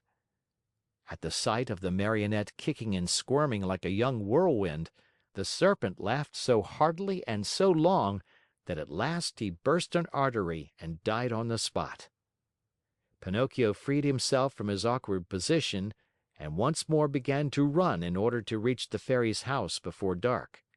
As he went, the pangs of hunger grew so strong that, unable to withstand them, he jumped into a field to pick a few grapes that tempted him. Woe to him! No sooner had he reached the grapevine than crack went his legs. The poor Marionette was caught in a trap set there by a farmer for some weasels, which came every night to steal his chickens. End of chapter. Chapter 21. Pinocchio, as you may well imagine, began to scream and weep and beg, but all was of no use, for no houses were to be seen, and not a soul passed by on the road. Night came on. A little because of the sharp pain in his legs, a little because of fright at finding himself alone in the darkness of the field, the Marionette was about to faint, when he saw a tiny glowworm flickering by. He called to her and said: "Dear little glowworm, will you set me free?" "Poor little fellow," replied the glowworm, stopping to look at him with pity. "How came you to be caught in this trap?" "I stepped into this lonely field to take a few grapes and—" "Are the grapes yours?" "No." "Who has taught you to take things that do not belong to you?" "I was hungry." "Hunger, my boy, is no reason for taking something which belongs to another." "It's true! It's true!" cried Pinocchio in tears. "I won't do it again." Just then, the conversation was interrupted by approaching footsteps. It was the owner of the field, who was coming on tiptoes to see if, by chance, he had caught the weasels which had been eating his chickens. Great was his surprise when, on holding up his lantern, he saw that, instead of a weasel, he had caught a boy. "Ah, you little thief!" said the farmer in an angry voice. "So you are the one who steals my chickens!" "No, not I! No, no!" cried Pinocchio, sobbing bitterly. "I came here only to take a very few grapes." "He who steals grapes may very easily steal chickens also. Take my word for it, I'll give you a lesson that you'll remember for a long while." He opened the trap, grabbed the Marionette by the collar, and carried him to the house as if he were a puppy. When he reached the yard in front of the house, he flung him to the ground, put a foot on his neck, and said to him roughly: "It is late now and it's time for bed. Tomorrow we'll settle matters. In the meantime, since my watchdog died today, you may take his place and guard my henhouse." No sooner said than done. He slipped a dog collar around Pinocchio's neck and tightened it so that it would not come off. A long iron chain was tied to the collar. The other end of the chain was nailed to the wall. "If tonight it should happen to rain," said the Farmer, "you can sleep in that little doghouse near by, where you will find plenty of straw for a soft bed. It has been Melampo's bed for 3 years and it will be good enough for you. And if by any chance any thieves should come, be sure to bark." After this last warning, the Farmer went into the house and closed the door and barred it. Poor Pinocchio huddled close to the doghouse more dead than alive from cold, hunger, and fright. Now and again he pulled and tugged at the collar which nearly choked him, and cried out in a weak voice: "I deserve it. Yes, I deserve it. I have been nothing but a truant and a vagabond. I have never obeyed anyone, and I have always done as I pleased. If I were only like so many others and had studied and worked and stayed with my poor old father, I should not find myself here now, in this field and in the darkness, taking the place of a farmer's watchdog. Oh, if I could start all over again! But what is done can't be undone, and I must be patient." After this little sermon to himself, which came from the very depths of his heart, Pinocchio went into the doghouse and fell asleep. End of chapter. Chapter 22. Even though a boy may be very unhappy, he very seldom loses sleep over his worries. The Marionette, being no exception to this rule, slept on peacefully for a few hours till well along toward midnight, when he was awakened by strange whisperings and stealthy sounds coming from the yard. He stuck his nose out of the doghouse and saw 4 slender, hairy animals. They were weasels, small animals very fond of both eggs and chickens. One of them left her companions, and going to the door of the doghouse, said in a sweet voice: "Good evening, Melampo." "My name is not Melampo," answered Pinocchio. "Who are you then?" "I am Pinocchio." "What are you doing here?" "I'm the watchdog." "But where is Melampo? Where is the old dog who used to live in this house?" "He died this morning." "Died? Poor beast! He was so good. Still, judging by your face, I think you too are a good-natured dog." "I beg your pardon. I am not a dog." "What are you then?" "I am a Marionette." "Are you taking the place of the watchdog?" "I'm sorry to say that I am. I'm being punished." "Well, I shall make the same terms with you that we had with the dead Melampo. I am sure you will be glad to hear them." "And what are the terms?" "This is our plan. We'll come once in a while, as in the past, to pay a visit to this henhouse, and we'll take away 8 chickens. Of these, 7 are for us and 1 for you, provided, of course, that you will make believe you are sleeping and will not bark for the Farmer." "Did Melampo really do that?" asked Pinocchio. "Indeed he did, and because of that we were the best of friends.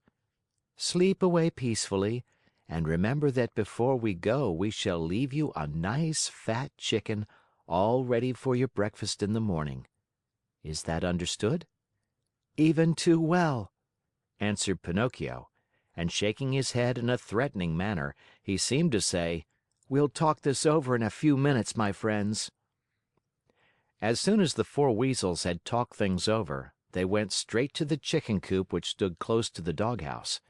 Digging busily with teeth and claws, they opened the little door and slipped in. But they were no sooner in than they heard the door close with a sharp bang. The one who had done the trick was Pinocchio, who, not satisfied with that, dragged a heavy stone in front of it. That done, he started to bark, and he barked as if he were a real watchdog. "Bow wow wow wow wow!" The Farmer heard the loud barks and jumped out of bed. Taking his gun, he leaped to the window and shouted: "What's the matter?" "The thieves are here," answered Pinocchio. "Where are they?" "In the chicken coop." "I'll come down in a second." and in fact he was down in the yard in a twinkling and running toward the chicken coop. He opened the door, pulled out the weasels one by one, and after tying them in a bag, said to them in a happy voice, "You're in my hands at last. I could punish you now, but I'll wait. In the morning you may come with me to the inn, and there you'll make a fine dinner for some hungry mortal. It is really too great an honor for you, one you do not deserve. But as you see, I'm really a very kind and generous man, and I'm going to do this for you." Then he went up to Pinocchio and began to pet and caress him. "How did you ever find them out so quickly? And to think that Melampo, my faithful Melampo, never saw them in all these years." The Marionette could have told, then and there, all he knew about the shameful contract between the dog and the weasels. But thinking of the dead dog, he said to himself, "Melampo is dead. What is the use of accusing him?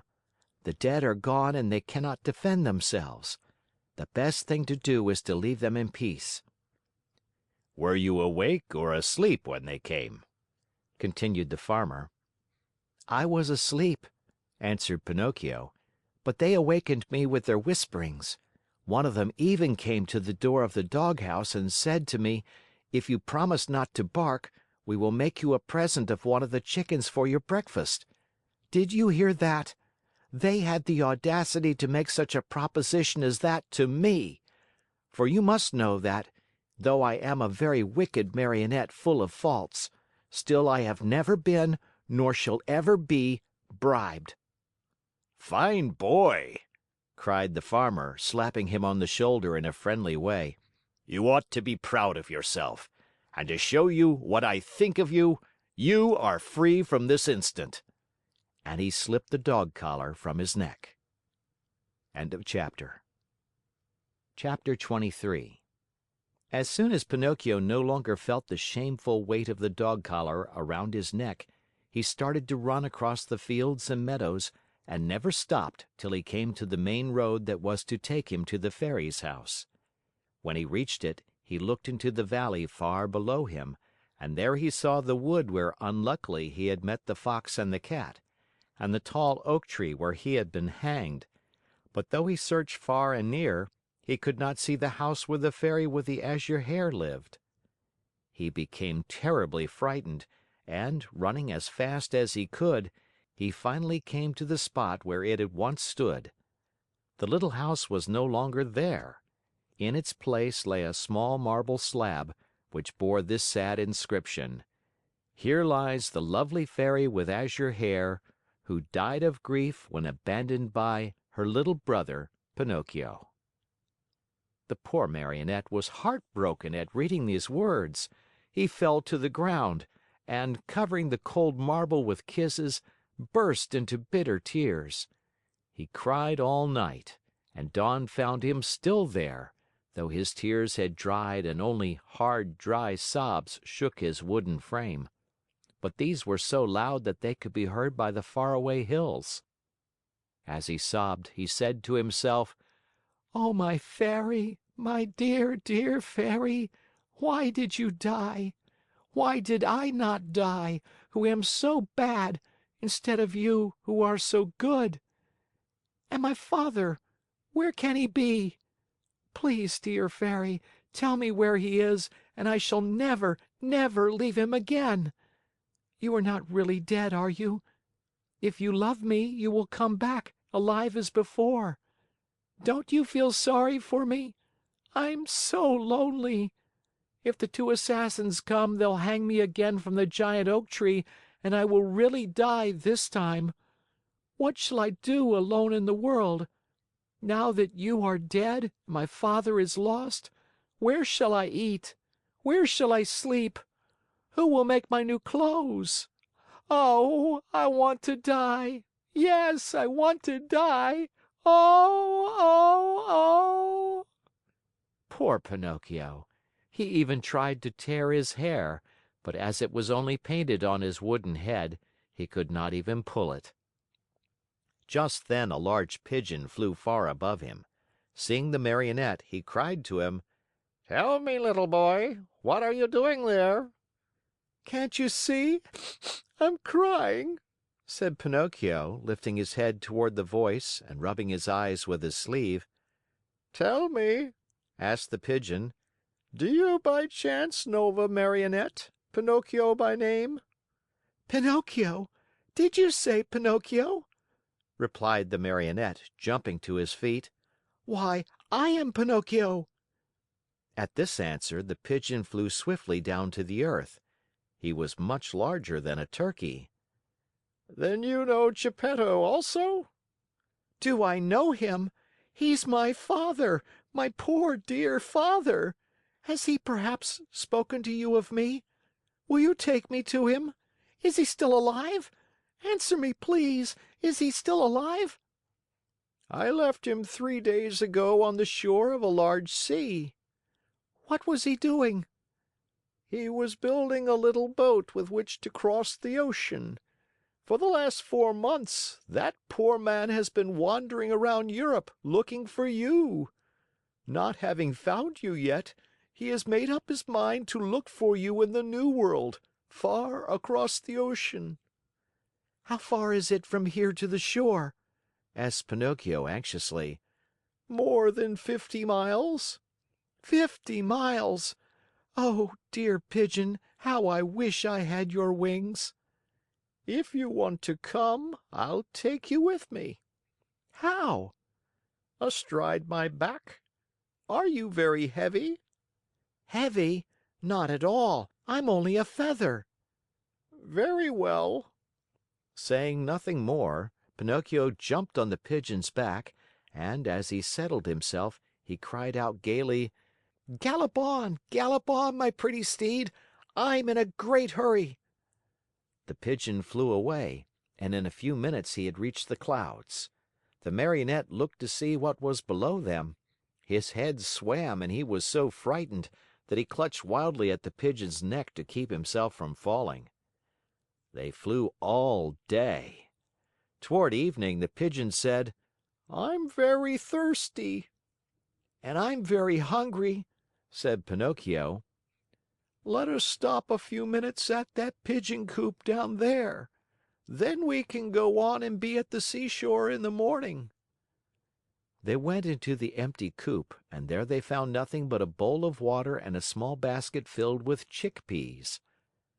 The Marionette had always hated chickpeas. According to him, they had always made him sick, but that night he ate them with a relish. As he finished them, he turned to the Pigeon and said, "I never should have thought that chickpeas could be so good." "You must remember, my boy," answered the Pigeon, "that hunger is the best sauce." After resting a few minutes longer, they set out again. The next morning, they were at the seashore. Pinocchio jumped off the Pigeon's back, and the Pigeon, not wanting any thanks for a kind deed, flew away swiftly and disappeared. The shore was full of people, shrieking and tearing their hair as they looked toward the sea. What has happened? asked Pinocchio of a little old woman. A poor old father lost his only son some time ago, and today he built a tiny boat for himself in order to go in search of him across the ocean. The water is very rough, and we're afraid he will be drowned." "Where is the little boat?" "There, straight down there," answered the little old woman, pointing to a tiny shadow, no bigger than a nutshell, floating on the sea. Pinocchio looked closely for a few minutes and then gave a sharp cry. "It's my father! It's my father!" Meanwhile, the little boat, tossed about by the angry waters, appeared and disappeared in the waves. And Pinocchio, standing on a high rock, tired out with searching, waved to him with hand and cap and even with his nose. It looked as if Geppetto, though far away from the shore, recognized his son, for he took off his cap and waved also. He seemed to be trying to make everyone understand that he would come back if he were able, but the sea was so heavy that he could do nothing with his oars. Suddenly, a huge wave came, and the boat disappeared. They waited and waited for it, but it was gone. "Poor man," said the fisher folk on the shore, whispering a prayer as they turned to go home. Just then a desperate cry was heard. Turning around, the fisher folk saw Pinocchio dive into the sea and heard him cry out, "I'll save him! I'll save my father!" The Marionette, being made of wood, floated easily along and swam like a fish in the rough water. Now and again he disappeared only to reappear once more. In a twinkling he was far away from land. At last he was completely lost to view. "Poor boy!" cried the fisher folk on the shore, and again they mumbled a few prayers as they returned home. End of chapter. Chapter 24. Pinocchio, spurred on by the hope of finding his father and of being in time to save him, swam all night long. And what a horrible night it was! It poured rain, it hailed, it thundered, and the lightning was so bright that it turned the night into day. At dawn, he saw, not far away from him, a long stretch of sand.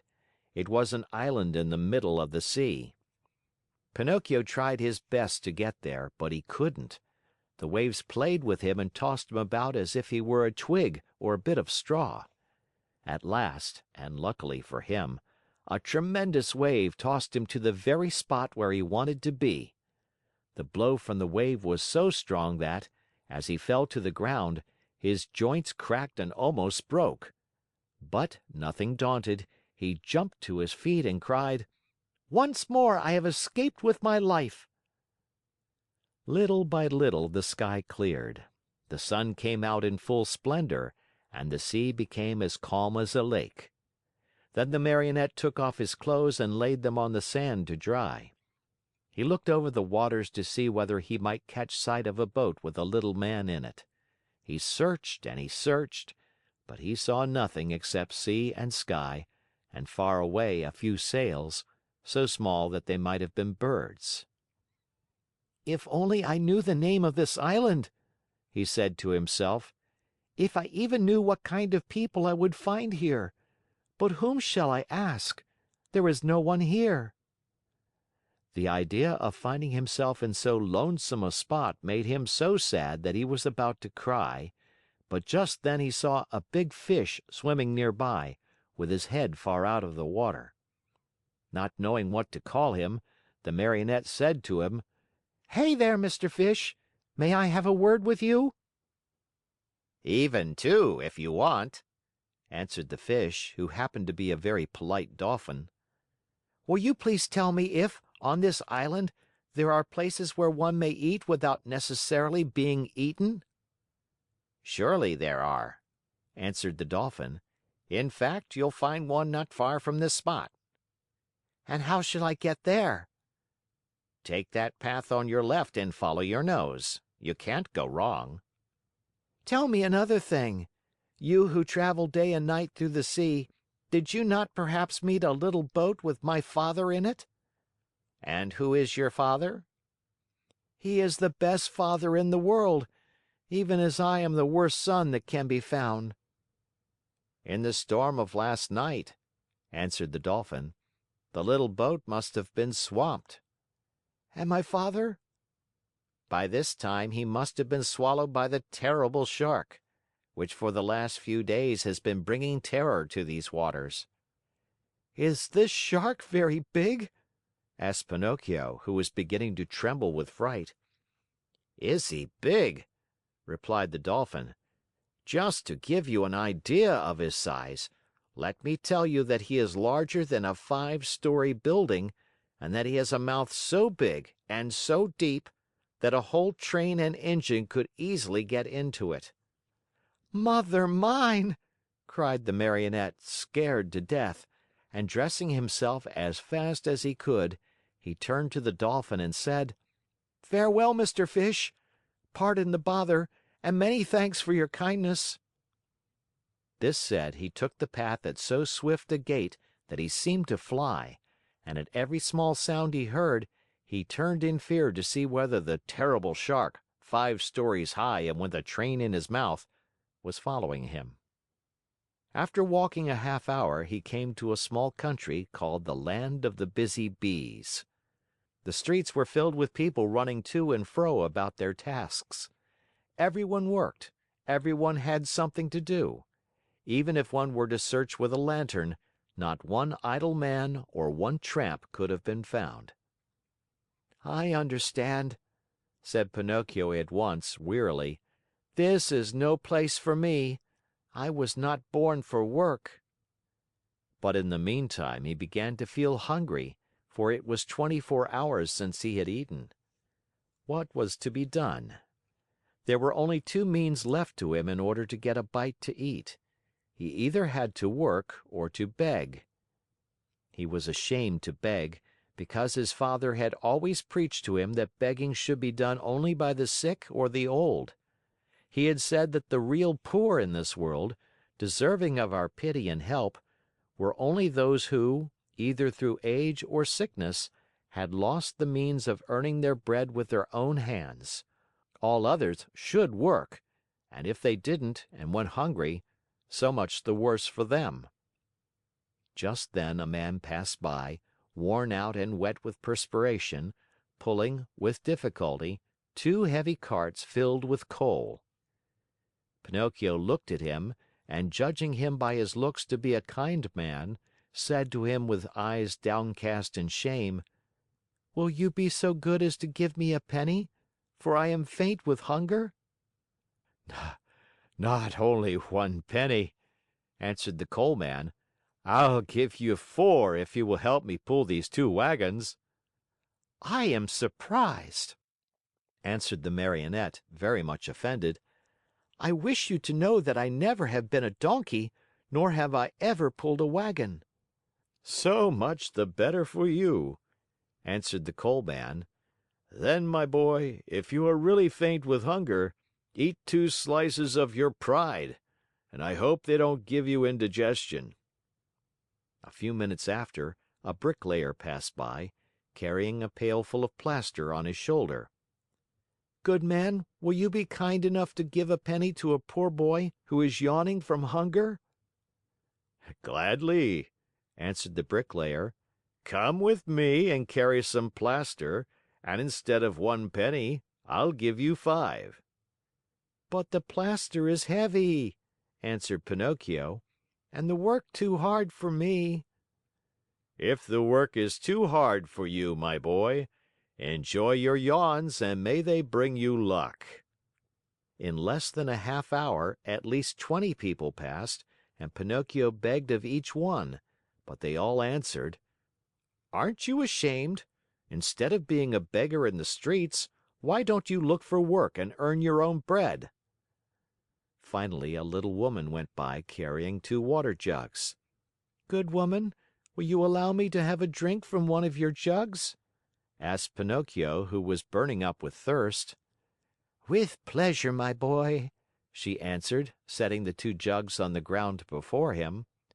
When Pinocchio had had his fill, he grumbled, as he wiped his mouth, "My thirst is gone. If I could only as easily get rid of my hunger." On hearing these words, the good little woman immediately said, "If you help me to carry these jugs home, I'll give you a slice of bread." Pinocchio looked at the jug and said neither yes nor no. "And with the bread, I'll give you a nice dish of cauliflower with white sauce on it." Pinocchio gave the jug another look and said neither yes nor no. "And after the cauliflower, some cake and jam." At this last bribery, Pinocchio could no longer resist and said firmly, "Very well, I'll take the jug home for you." The jug was very heavy, and the Marionette, not being strong enough to carry it with his hands, had to put it on his head. When they arrived home, the little woman made Pinocchio sit down at a small table and placed before him the bread, the cauliflower, and the cake. Pinocchio did not eat, he devoured. His stomach seemed a bottomless pit. His hunger finally appeased, he raised his head to thank his kind benefactress. But he had not looked at her long when he gave a cry of surprise and sat there with his eyes wide open, his fork in the air, and his mouth filled with bread and cauliflower. "Why all this surprise?" asked the good woman, laughing.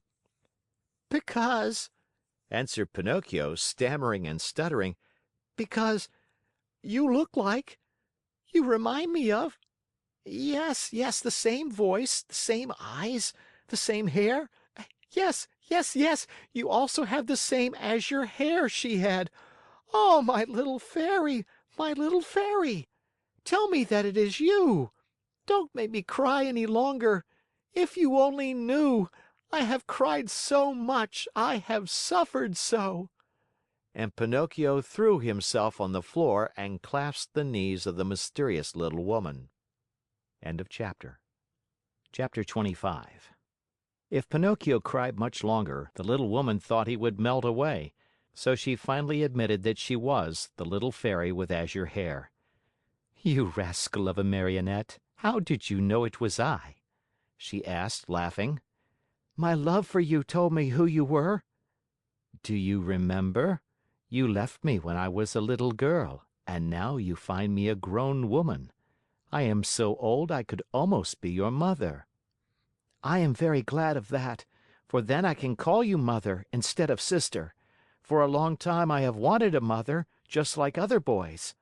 But how did you grow so quickly?" "That's a secret." "Tell it to me. I also want to grow a little. Look at me. I have never grown higher than a penny's worth of cheese." "But you can't grow," answered the fairy. "Why not?" "Because Marionettes never grow. They are born Marionettes, they live Marionettes, and they die Marionettes." "Oh, I'm tired of always being a Marionette!" cried Pinocchio disgustedly. "It's about time for me to grow into a man as everyone else does." "And you will if you deserve it." "Really? What can I do to deserve it?" "It's a very simple matter. Try to act like a well-behaved child." "Don't you think I do?" "Far from it. Good boys are obedient and you, on the contrary, and I never obey. Good boys love study and work, but you, and I, on the contrary, am a lazy fellow and a tramp all year round." "Good boys always tell the truth."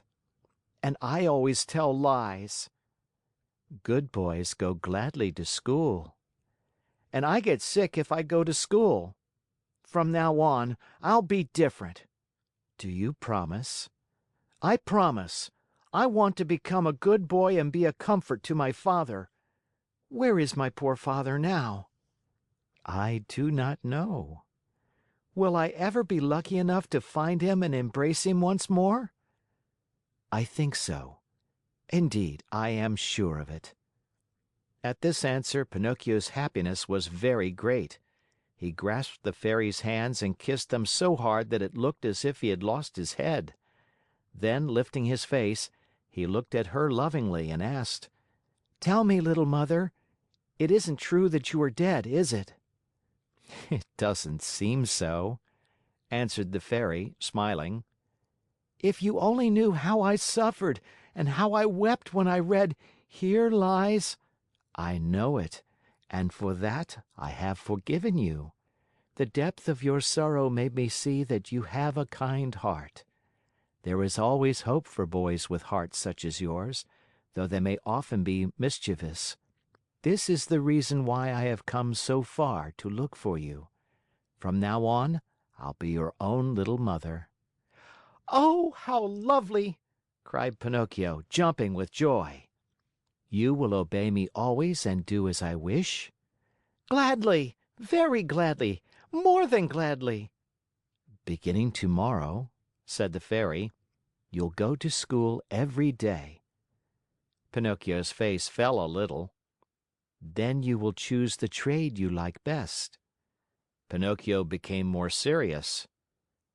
"What are you mumbling to yourself?" asked the Fairy.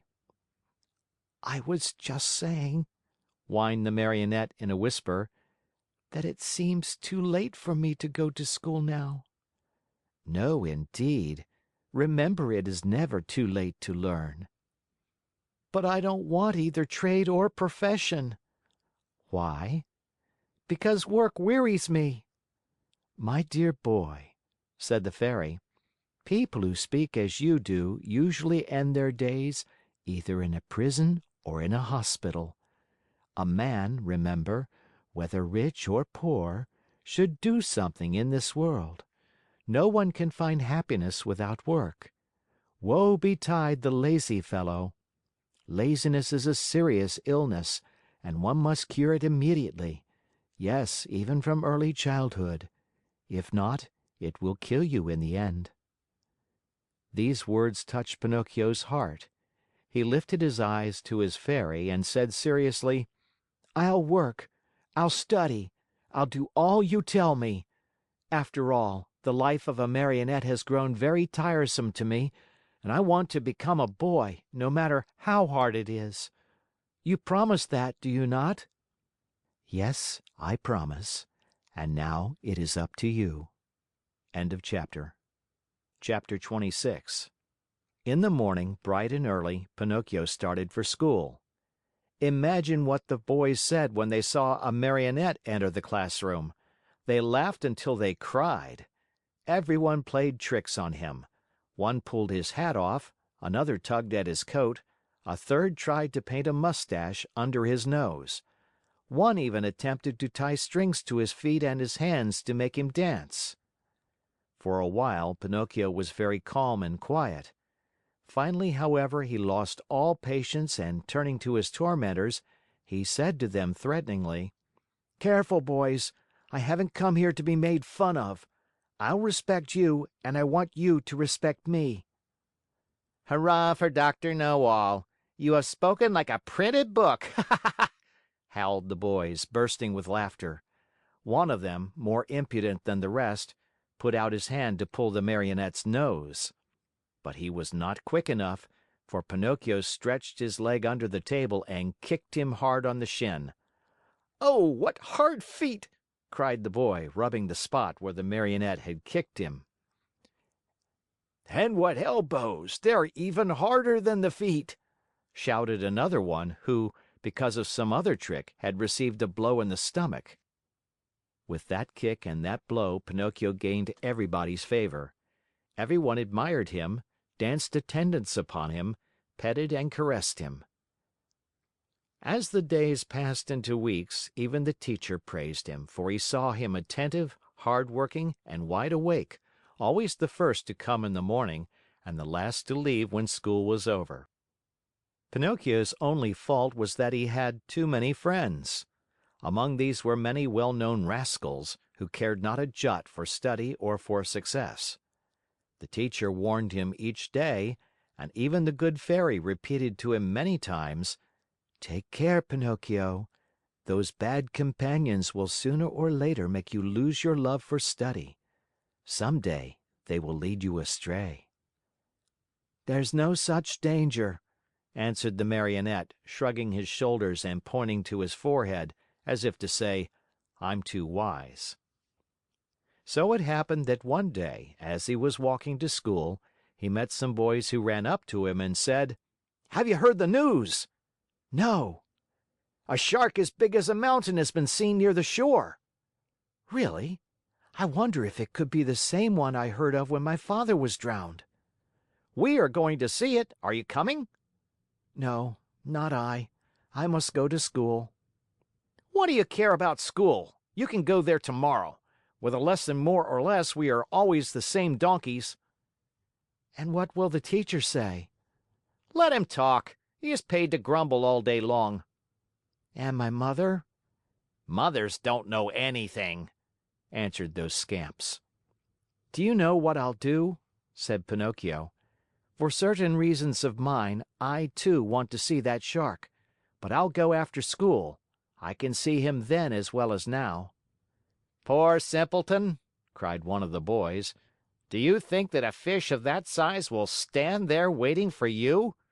He turns and off he goes, and no one will ever be the wiser." "How long does it take from here to the shore?" asked the Marionette. 1 hour there and back." "Very well, then. Let's see who gets there first," cried Pinocchio. At the signal, the little troop, with books under their arms, dashed across the fields. Pinocchio led the way, running as if on wings, the others following as fast as they could. Now and again he looked back and, seeing his followers hot and tired, and with tongues hanging out, he laughed out heartily. Unhappy boy! If he had only known then the dreadful things that were to happen to him on account of his disobedience. Chapter 27. Going like the wind, Pinocchio took but a very short time to reach the shore. He glanced all about him, but there was no sign of a shark. The sea was as smooth as glass. "Hey there, boys, where's that shark?" he asked, turning to his playmates. "He may have gone for his breakfast," said one of them, laughing. "Or perhaps he went to bed for a little nap," said another, laughing also. From the answers and the laughter which followed them, Pinocchio understood that the boys had played a trick on him. "What now?" he said angrily to them. "What's the joke?" "Oh, the joke's on you!" cried his tormentors, laughing more heartily than ever, and dancing gaily around the Marionette. "And that is?" "That we have made you stay out of school to come with us. Aren't you ashamed of being such a goody-goody and studying so hard? You never have a bit of enjoyment." "And what is it to you if I do study?" "What does the teacher think of us, you mean?" "Why?" "Don't you see? If you study and we don't, we pay for it. After all, it's only fair to look out for ourselves." "What do you want me to do?" "Hate school and books and teachers as we all do. They are your worst enemies, you know, and they like to make you as unhappy as they can." "And if I go on studying, what will you do to me?" "You'll pay for it." "Really, you amuse me," answered the Marionette, nodding his head. "Hey, Pinocchio!" cried the tallest of them all. "That will do. We are tired of hearing you bragging about yourself, you little turkey cock. You may not be afraid of us, but remember we are not afraid of you either.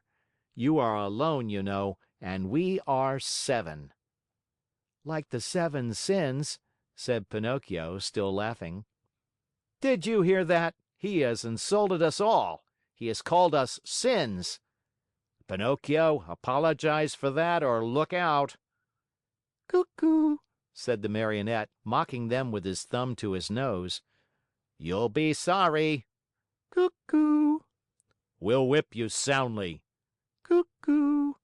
You'll go home with a broken nose. "Cuckoo." Very well, then. Take that and keep it for your supper," cried out the boldest of his tormentors. And with the words he gave Pinocchio a terrible blow on the head. Pinocchio answered with another blow, and that was the signal for the beginning of the fray. In a few moments the fight raged hot and heavy on both sides. Pinocchio, although alone, defended himself bravely. With those 2 wooden feet of his, he worked so fast that his opponents kept at a respectful distance. Wherever they landed, they left their painful mark, and the boys could only run away and howl. Enraged at not being able to fight the Marionette at close quarters, they started to throw all kinds of books at him. Readers, geographies, histories, grammars flew in all directions. But Pinocchio was keen of eye and swift of movement, and the books only passed over his head, landed in the sea, and disappeared. The fish, thinking they might be good to eat, came to the top of the water in great numbers. Some took a nibble, some took a bite, but no sooner had they tasted a page or two than they spat them out with a wry face, as if to say, "What a horrid taste! Our own food is so much better." Meanwhile, the battle waxed more and more furious. At the noise, a large Crab crawled slowly out of the water, and with a voice that sounded like a trombone suffering from a cold, he cried out, "Stop fighting, you rascals! These battles between boys rarely end well. Trouble is sure to come to you." Poor Crab! He might as well have spoken to the wind. Instead of listening to his good advice, Pinocchio turned to him and said as roughly as he knew how, "Keep quiet, ugly Gab. It would be better for you to chew a few cough drops to get rid of that cold you have. Go to bed and sleep. You will feel better in the morning." In the meantime, the boys, having used all their books, looked around for new ammunition. Seeing Pinocchio's bundle lying idle nearby, they somehow managed to get hold of it. One of the books was a very large volume, an arithmetic text, heavily bound in leather. It was Pinocchio's pride. Among all his books, he liked that one the best. Thinking it would make a fine missile, one of the boys took hold of it and threw it with all his strength at Pinocchio's head. But instead of hitting the Marionette, the book struck one of the other boys, who, as pale as a ghost, cried out faintly, "Oh, Mother, help! I'm dying!" and fell senseless to the ground.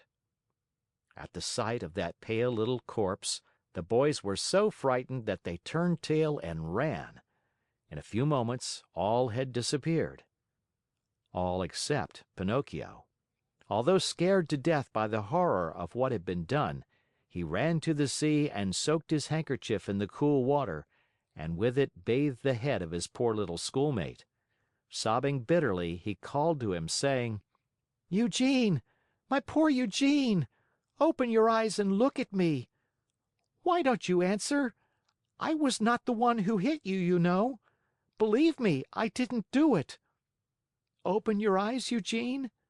If you keep them shut, I'll die too. Oh, dear me, how shall I ever go home now? How shall I ever look at my little mother again? What will happen to me? Where shall I go? Where shall I hide?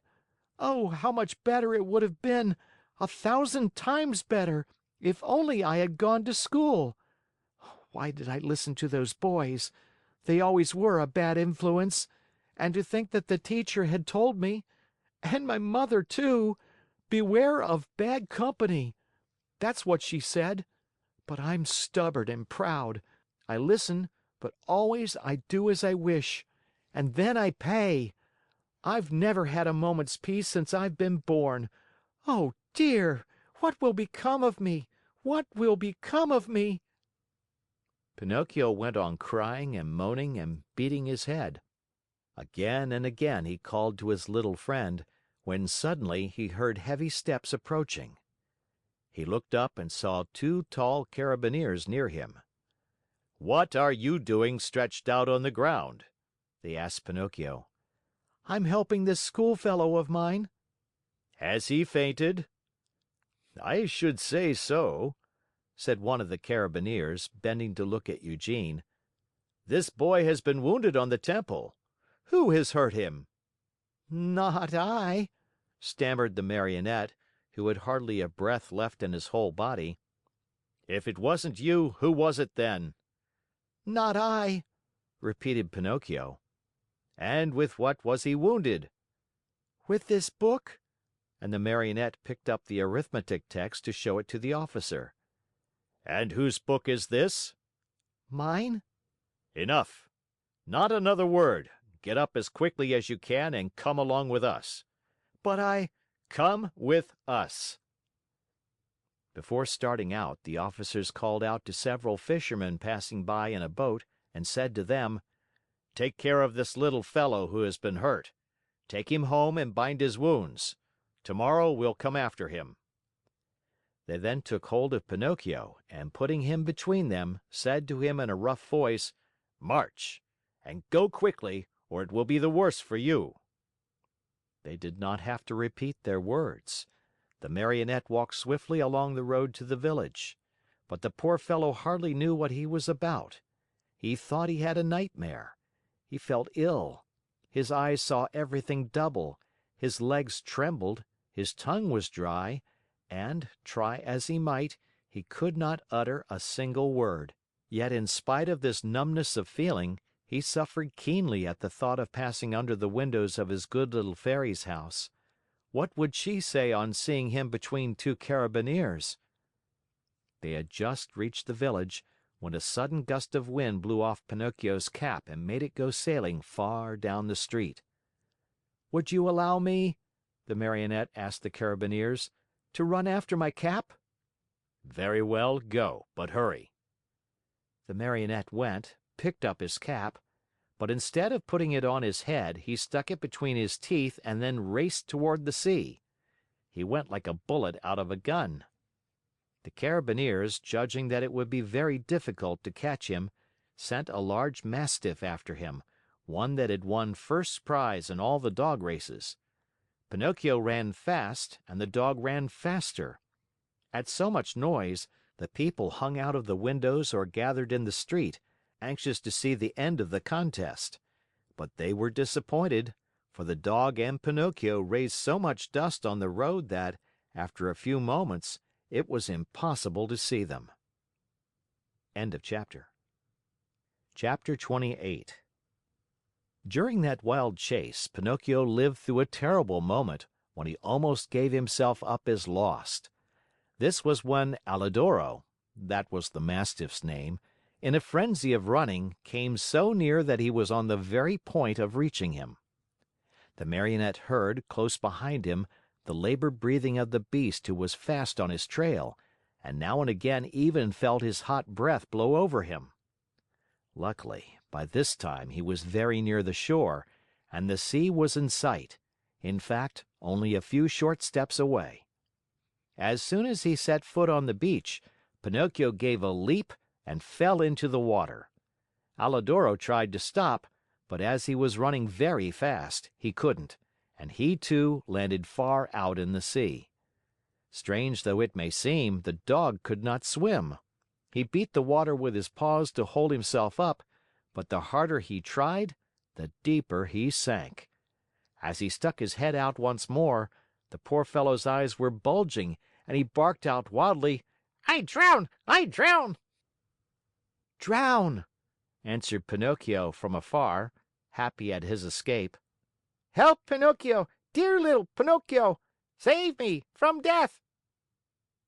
At those cries of suffering, the Marionette, who after all had a very kind heart, was moved to compassion.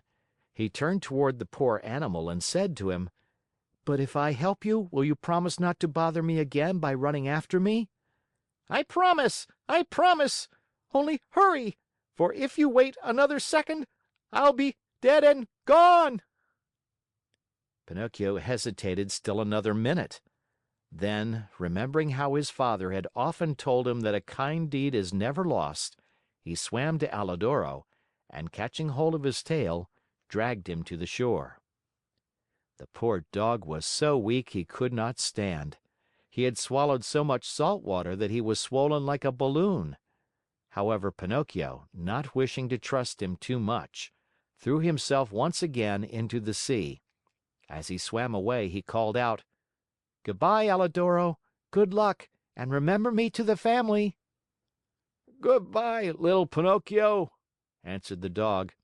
"A thousand thanks for having saved me from death. You did me a good turn, and in this world what is given is always returned. If the chance comes, I shall be there." Pinocchio went on swimming close to shore. At last he thought he had reached a safe place. Glancing up and down the beach, he saw the opening of a cave out of which rose a spiral of smoke. "In that cave," he said to himself, "there must be a fire. So much the better. I'll dry my clothes and warm myself, and then, well—" His mind made up, Pinocchio swam to the rocks, but as he started to climb, he felt something under him lifting him up higher and higher. He tried to escape, but he was too late.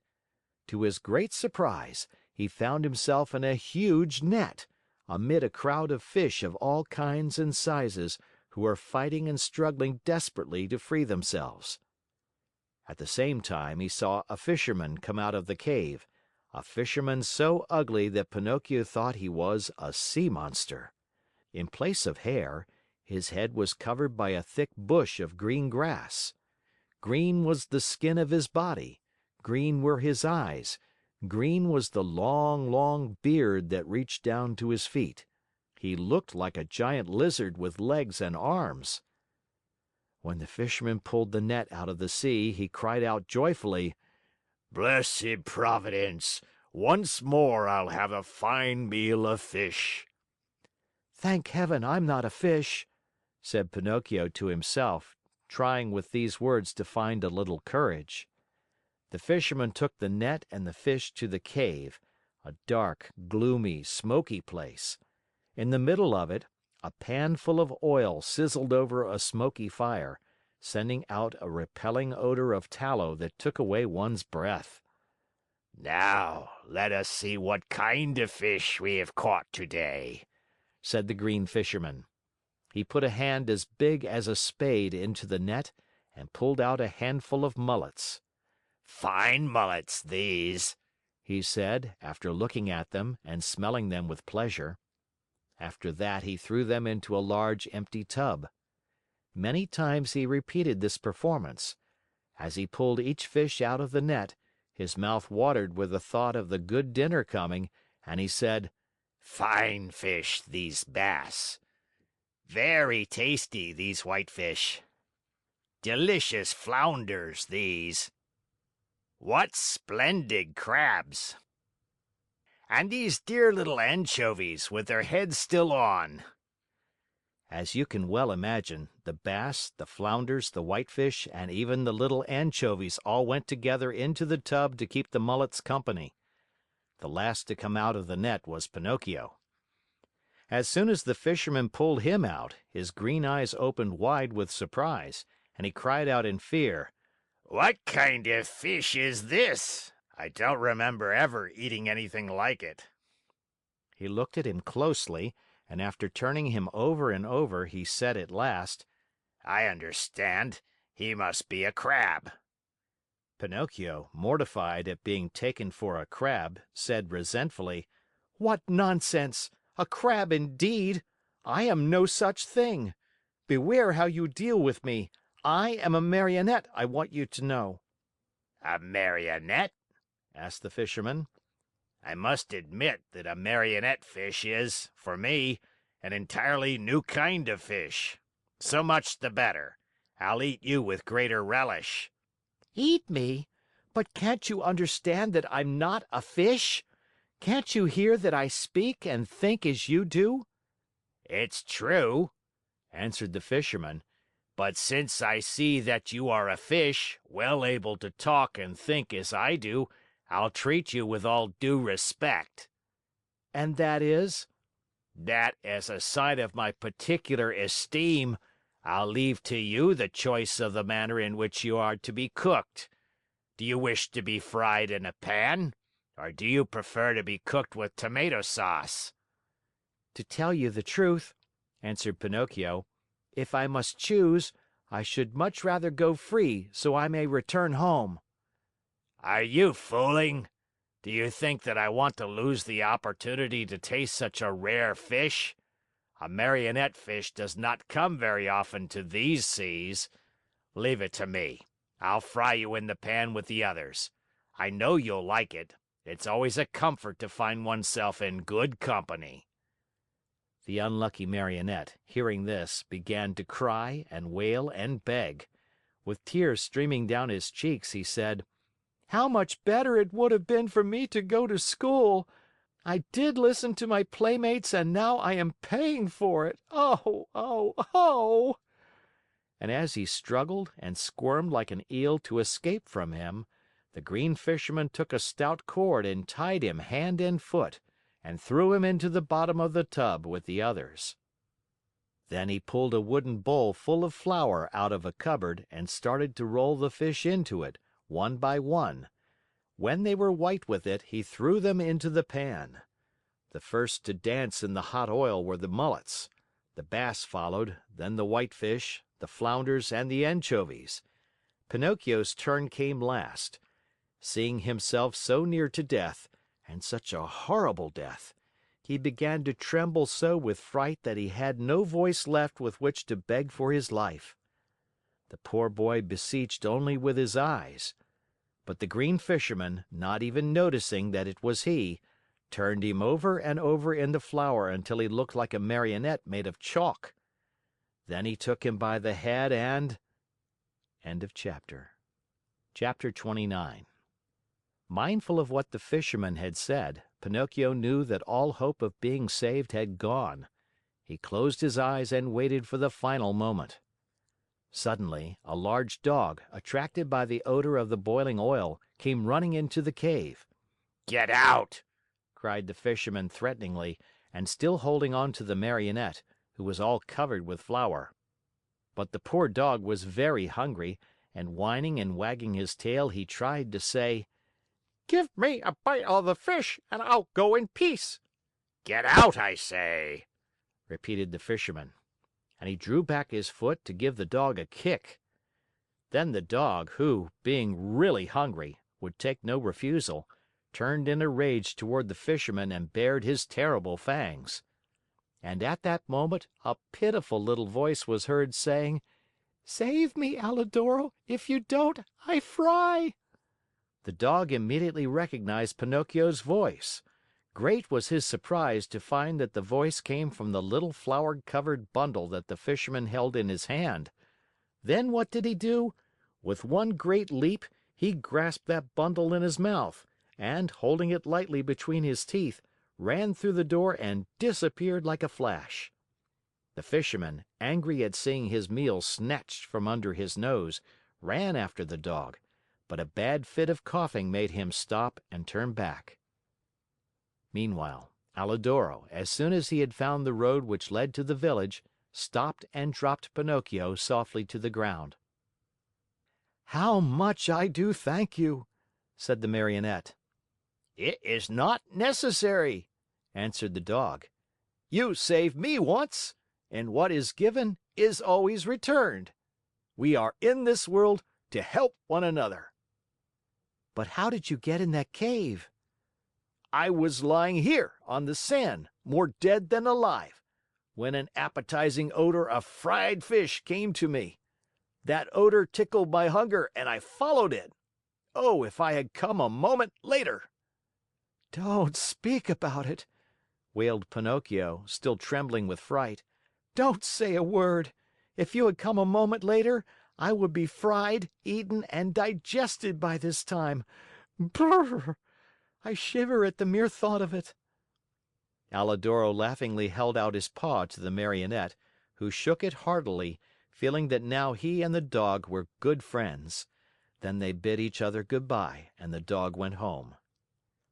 Pinocchio, left alone, walked toward a little hut near by, where an old man sat at the door sunning himself, and asked, "Tell me, good man, have you heard anything of a poor boy with a wounded head, whose name was Eugene?" "The boy was brought to this hut, and now—" "Now he is dead?" Pinocchio interrupted sorrowfully. "No, he is now alive, and he is already returned home." "Really? Really?" cried the Marionette, jumping around with joy. "Then the wound was not serious?" "But it might have been, and even mortal," answered the old man, "for a heavy book was thrown at his head." "And who threw it?" "A schoolmate of his, a certain Pinocchio." "And who is this Pinocchio?" asked the Marionette, feigning ignorance. "They say he is a mischief maker, a tramp, a street urchin." "Calumnies! All calumnies!" "Do you know this Pinocchio?" "By sight," answered the Marionette. "And what do you think of him?" asked the old man. "I think he's a very good boy, fond of study, obedient, kind to his father and to his whole family." As he was telling all these enormous lies about himself, Pinocchio touched his nose and found it twice as long as it should be. Scared out of his wits, he cried out, "Don't listen to me, good man. All the wonderful things I have said are not true at all. I know Pinocchio well, and he is indeed a very wicked fellow, lazy and disobedient, who instead of going to school, runs away with his playmates to have a good time." At this speech, his nose returned to its natural size.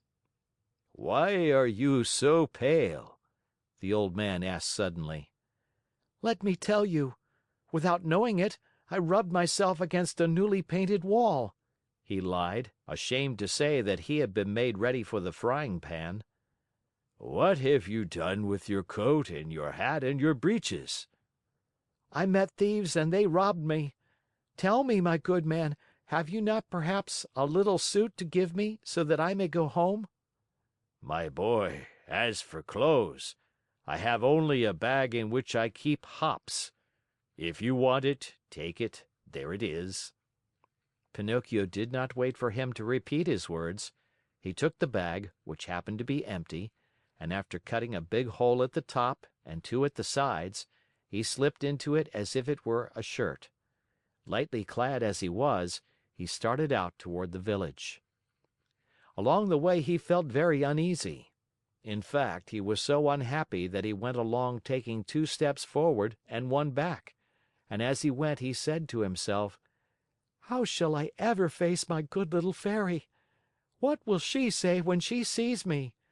Will she forgive this last trick of mine? I am sure she won't. Oh, no, she won't. And I deserve it as usual, for I am a rascal, fine on promises which I never keep." He came to the village late at night. It was so dark he could see nothing and it was raining pitchforks. Pinocchio ran straight to the Fairy's house, firmly resolved to knock at the door. When he found himself there, he lost courage and ran back a few steps. A second time he came to the door and again he ran back. A third time he repeated his performance. The fourth time, before he had time to lose his courage, he grasped the knocker and made a faint sound with it. He waited and waited and waited. Finally, after a full half hour, a top floor window, the house had 4 stories, opened, and Pinocchio saw a large snail look out. A tiny light glowed on top of her head. Who knocks at this late hour? She called. "Is the Fairy home?" asked the Marionette. The Fairy is asleep and does not wish to be disturbed. "Who are you?" "It is I." Who's I? "Pinocchio." Who is Pinocchio?" "The Marionette, the one who lives in the Fairy's house."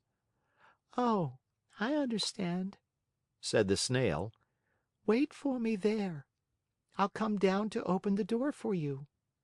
"Hurry, I beg of you, for I am dying of cold."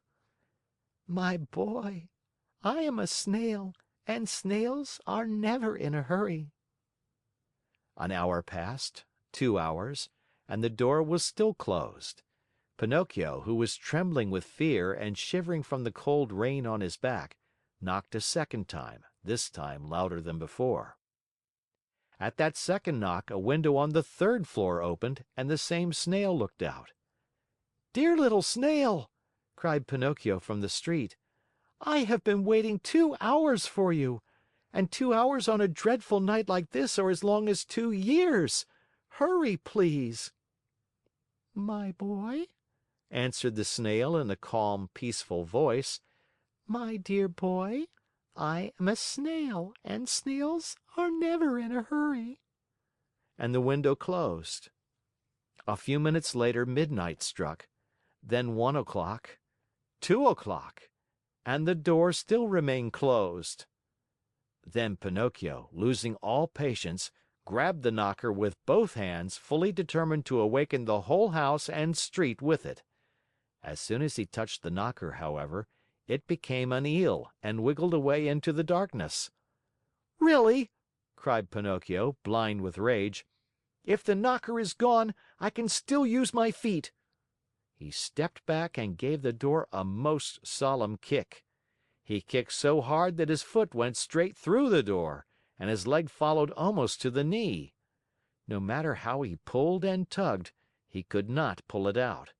There he stayed as if nailed to the door. Poor Pinocchio! The rest of the night he had to spend with one foot through the door and the other one in the air. As dawn was breaking, the door finally opened. That brave little animal, the Snail, had taken exactly 9 hours to go from the 4th floor to the street. How she must have raced! "What are you doing with your foot through the door?" she asked the Marionette, laughing. "It was a misfortune. Won't you try, pretty little snail, to free me from this terrible torture?" "My boy, we need a carpenter here, and I have never been one." "Ask the Fairy to help me." "The Fairy is asleep and does not want to be disturbed." "But what do you want me to do, nailed to the door like this?" "Enjoy yourself counting the ants which are passing by." "Bring me something to eat, at least, for I am faint with hunger." "Immediately." In fact, after 3 hours and a half, Pinocchio saw her return with a silver tray on her head. On the tray there was bread, roast chicken, fruit. "Here is the breakfast the Fairy sends to you," said the Snail. At the sight of all these good things, the Marionette felt much better. What was his disgust, however, when on tasting the food, he found the bread to be made of chalk, the chicken of cardboard, and the brilliant fruit of colored alabaster. He wanted to cry. He wanted to give himself up to despair. He wanted to throw away the tray and all that was on it. Instead, either from pain or weakness, he fell to the floor in a dead faint. When he regained his senses, he found himself stretched out on a sofa, and the Fairy was seated near him. "This time also I forgive you," said the Fairy to him, "but be careful not to get into mischief again." Pinocchio promised to study and to behave himself, and he kept his word for the remainder of the year. At the end of it, he passed first in all his examinations, and his report was so good that the Fairy said to him happily, "Tomorrow your wish will come true." "And what is it?" "Tomorrow you will cease to be a Marionette and will become a real boy." Pinocchio was beside himself with joy. All his friends and schoolmates must be invited to celebrate the great event. The Fairy promised to prepare 200 cups of coffee and milk, and 400 slices of toast buttered on both sides. The day promised to be a very gay and happy one. But, unluckily, in a Marionette's life there is always a "but," which is apt to spoil everything. End of chapter. Chapter 30. Coming at last out of the surprise into which the Fairy's word had thrown him, Pinocchio asked for permission to give out the invitations. "Indeed, you may invite your friends to tomorrow's party. Only remember to return home before dark. Do you understand?" "I'll be back in 1 hour without fail," answered the Marionette. "Take care, Pinocchio. Boys give promises very easily, but they as easily forget them." "But I am not like those others.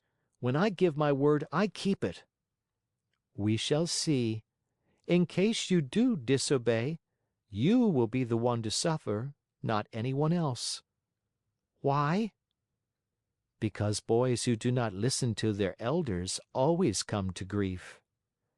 "I certainly have," said Pinocchio, "but from now on, I obey."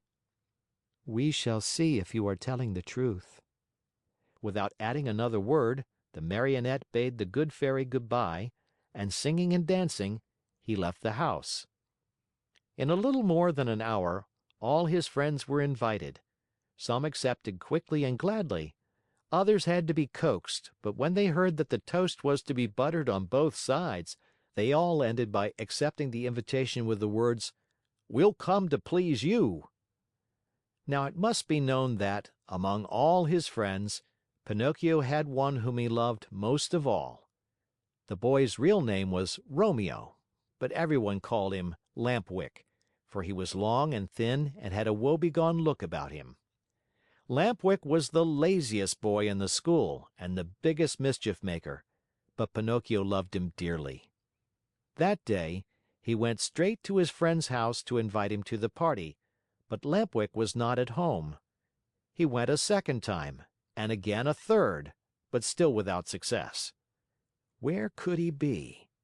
Pinocchio searched here and there and everywhere and finally discovered him hiding near a farmer's wagon. "What are you doing there?" asked Pinocchio, running up to him. "I am waiting for midnight to strike to go—" "Where?" "Far, far away." "And I have gone to your house 3 times to look for you." "What did you want from me?" "Haven't you heard the news? Don't you know what good luck is mine?" "What is it?" "Tomorrow I end my days as a Marionette and become a boy, like you and all my other friends." "May it bring you luck." "Shall I see you at my party tomorrow?" "But I'm telling you that I go tonight." "At what time?" "At midnight." "And where are you going?" "To a real country, the best in the world, a wonderful place." "What is it called?" "It is called the Land of Toys. Why don't you come too?" "I? Oh, no." "You are making a big mistake, Pinocchio. Believe me, if you don't come, you'll be sorry. Where can you find a place that will agree better with you and me? No schools, no teachers, no books. In that blessed place there is no such thing as study. Here it is only on Saturdays that we have no school. In the Land of Toys, every day, except Sunday, is a Saturday. Vacation begins on the 1st of January and ends on the last day of December. That is the place for me. All countries should be like it. How happy we should all be." "But how does one spend the day in the Land of Toys?" Days are spent in play and enjoyment from morn till night. At night one goes to bed, and next morning the good times begin all over again. What do you think of it?" Hmm, Nodding his wooden head as if to say, it's the kind of life which would agree with me perfectly. "Do you want to go with me then? Yes or no? You must make up your mind." No, no, and again no. I have promised my kind fairy to become a good boy, and I want to keep my word. Just see, the sun is setting and I must leave you and run. Goodbye and good luck to you." "Where are you going in such a hurry?" "Home. My good fairy wants me to return home before night." "Wait 2 minutes more." "It's too late." "Only 2 minutes." "And if the fairy scolds me?" "Let her scold. After she gets tired, she will stop," said Lampwick.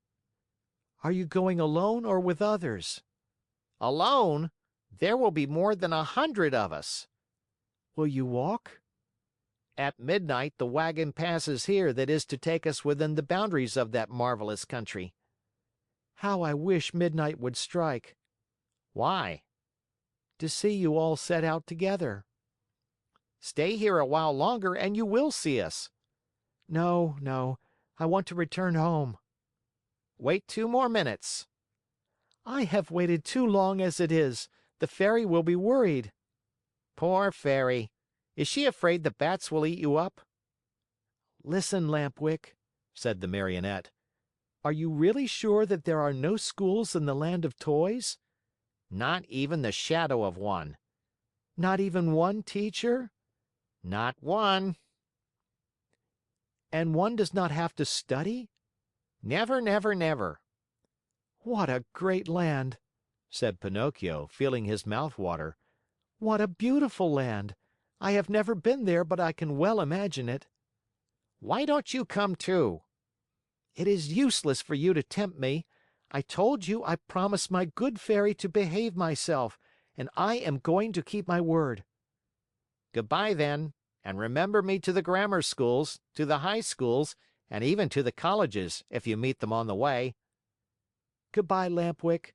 Have a pleasant trip, enjoy yourself, and remember your friends once in a while." With these words, the Marionette started on his way home. Turning once more to his friend, he asked him, "But are you sure that, in that country, each week is composed of 6 Saturdays and 1 Sunday?"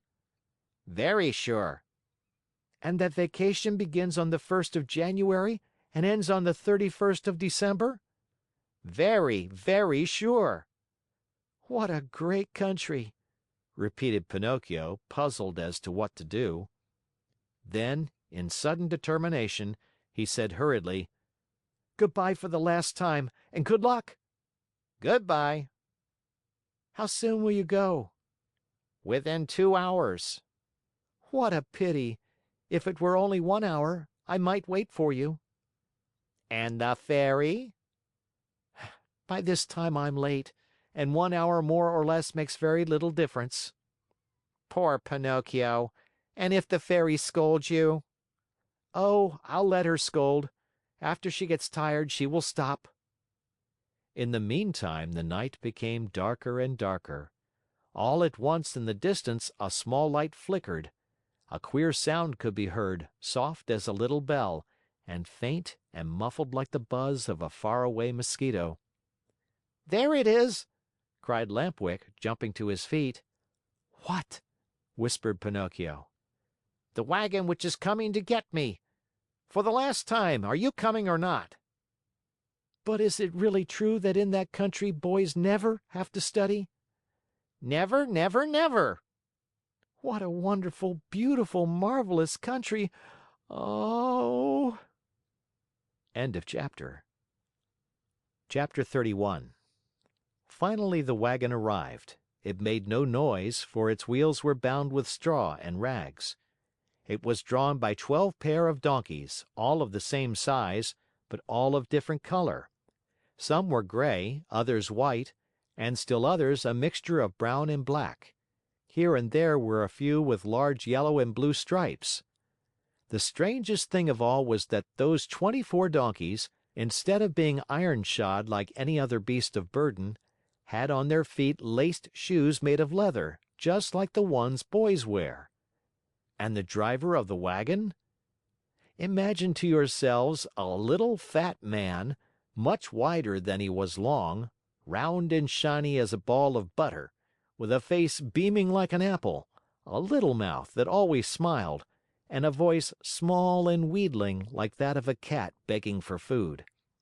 No sooner did any boy see him than he fell in love with him, and nothing satisfied him but to be allowed to ride in his wagon to that lovely place called the Land of Toys. In fact, the wagon was so closely packed with boys of all ages that it looked like a box of sardines. They were uncomfortable, they were piled one on top of the other, they could hardly breathe, yet not one word of complaint was heard. The thought that in a few hours they would reach a country where there were no schools, no books, no teachers, made these boys so happy that they felt neither hunger, nor thirst, nor sleep, nor discomfort. No sooner had the wagon stopped than the little fat man turned to Lampwick. With bows and smiles, he asked in a wheedling tone, "Tell me, my fine boy, do you also want to come to my wonderful country?" Indeed I do. "But I warn you, my little dear, there's no more room in the wagon. It is full." Never mind, answered Lampwick. If there's no room inside, I can sit on the top of the coach. And with one leap he perched himself there. "What about you, my love?" asked the little man, turning politely to Pinocchio. "What are you going to do? Will you come with us, or do you stay here?" "I stay here," answered Pinocchio. "I want to return home, as I prefer to study and to succeed in life." "May that bring you luck." Pinocchio, Lampwick called out, listen to me. Come with us and we'll always be happy. "No, no, no." Come with us and we'll always be happy, cried 4 other voices from the wagon. Come with us and we'll always be happy, shouted the 100 and more boys in the wagon, all together. "And if I go with you, what will my good Fairy say?" asked the Marionette, who was beginning to waver and weaken in his good resolutions. Don't worry so much. Only think that we are going to a land where we shall be allowed to make all the racket we like from morning till night." Pinocchio did not answer, but sighed deeply once, twice, a third time. Finally he said, "Make room for me. I want to go too." "The seats are all filled," answered the little man. "But to show you how much I think of you, take my place as coachman." And you? "I'll walk." No, indeed, I could not permit such a thing. I much prefer riding one of these donkeys," cried Pinocchio. No sooner said than done. He approached the first donkey and tried to mount it. But the little animal turned suddenly and gave him such a terrible kick in the stomach that Pinocchio was thrown to the ground and fell with his legs in the air. At this unlooked for entertainment, the whole company of runaways laughed uproariously. The little fat man did not laugh. He went up to the rebellious animal and, still smiling, bent over him lovingly and bit off half of his right ear. In the meantime, Pinocchio lifted himself up from the ground and with one leap landed on the donkey's back. The leap was so well taken that all the boys shouted, "Hurrah for Pinocchio!" and clapped their hands in hearty applause. Suddenly, the little donkey gave a kick with his two hind feet, and at this unexpected move, the poor Marionette found himself once again sprawling right in the middle of the road. Again the boys shouted with laughter. But the little man, instead of laughing, became so loving toward the little animal that, with another kiss, he bit off half of his left ear. "You can mount now, my boy." He then said to Pinocchio, "Have no fear. That donkey was worried about something, but I have spoken to him and now he seems quiet and reasonable." Pinocchio mounted and the wagon started on its way. While the donkeys galloped along the stony road, the Marionette fancied he heard a very quiet voice whispering to him: "Poor silly, you have done as you wished, but you are going to be a sorry boy before very long." Pinocchio, greatly frightened, looked about him to see whence the words had come, but he saw no one. The donkeys galloped, the wagon rolled on smoothly, the boys slept, Lampwick snored like a dormouse, and the little fat man sang sleepily between his teeth.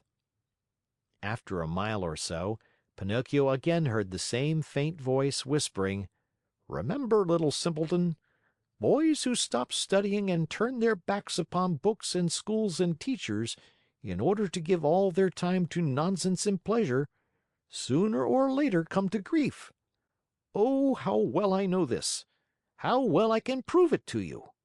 A day will come when you will weep bitterly, even as I am weeping now. But it will be too late." At these whispered words, the Marionette grew more and more frightened. He jumped to the ground, ran up to the donkey on whose back he had been riding, and taking his nose in his hands, looked at him. Think how great was his surprise when he saw that the donkey was weeping, weeping just like a boy. "Hey, Mr. Driver!" cried the Marionette. "Do you know what strange thing is happening here? This donkey weeps." "Let him weep. When he gets married, he will have time to laugh." "Have you perhaps taught him to speak?" "No. He learned to mumble a few words when he lived for 3 years with a band of trained dogs." "Poor beast!" "Come, come," said the little man. "Do not lose time over a donkey that can weep. Mount quickly and let us go. The night is cool and the road is long." Pinocchio obeyed without another word. The wagon started again. Toward dawn the next morning, they finally reached that much longed for country, the Land of Toys. This great land was entirely different from any other place in the world. Its population, large though it was composed wholly of boys. The oldest were about 14 years of age, the youngest 8.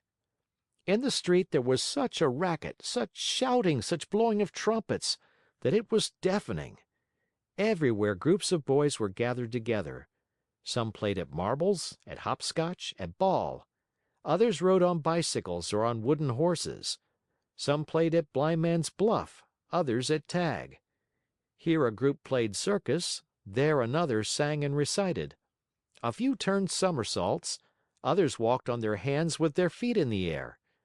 Generals in full uniform leading regiments of cardboard soldiers passed by. Laughter, shrieks, Howls, catcalls, hand-clapping followed this parade. One boy made a noise like a hen, another like a rooster, and a third imitated a lion in his den. All together they created such a pandemonium that it would have been necessary for you to put cotton in your ears. The squares were filled with small wooden theaters, overflowing with boys from morning till night, and on the walls of the houses, written with charcoal, were words like these: "Hurrah for the land of toys! Down with arithmetic! No more school!" As soon as they had set foot in that land, Pinocchio, Lampwick, and all the other boys who had traveled with them started out on a tour of investigation. They wandered everywhere, they looked into every nook and corner, house and theater. They became everybody's friend. Who could be happier than they? What with entertainments and parties, the hours, the days, the weeks passed like lightning.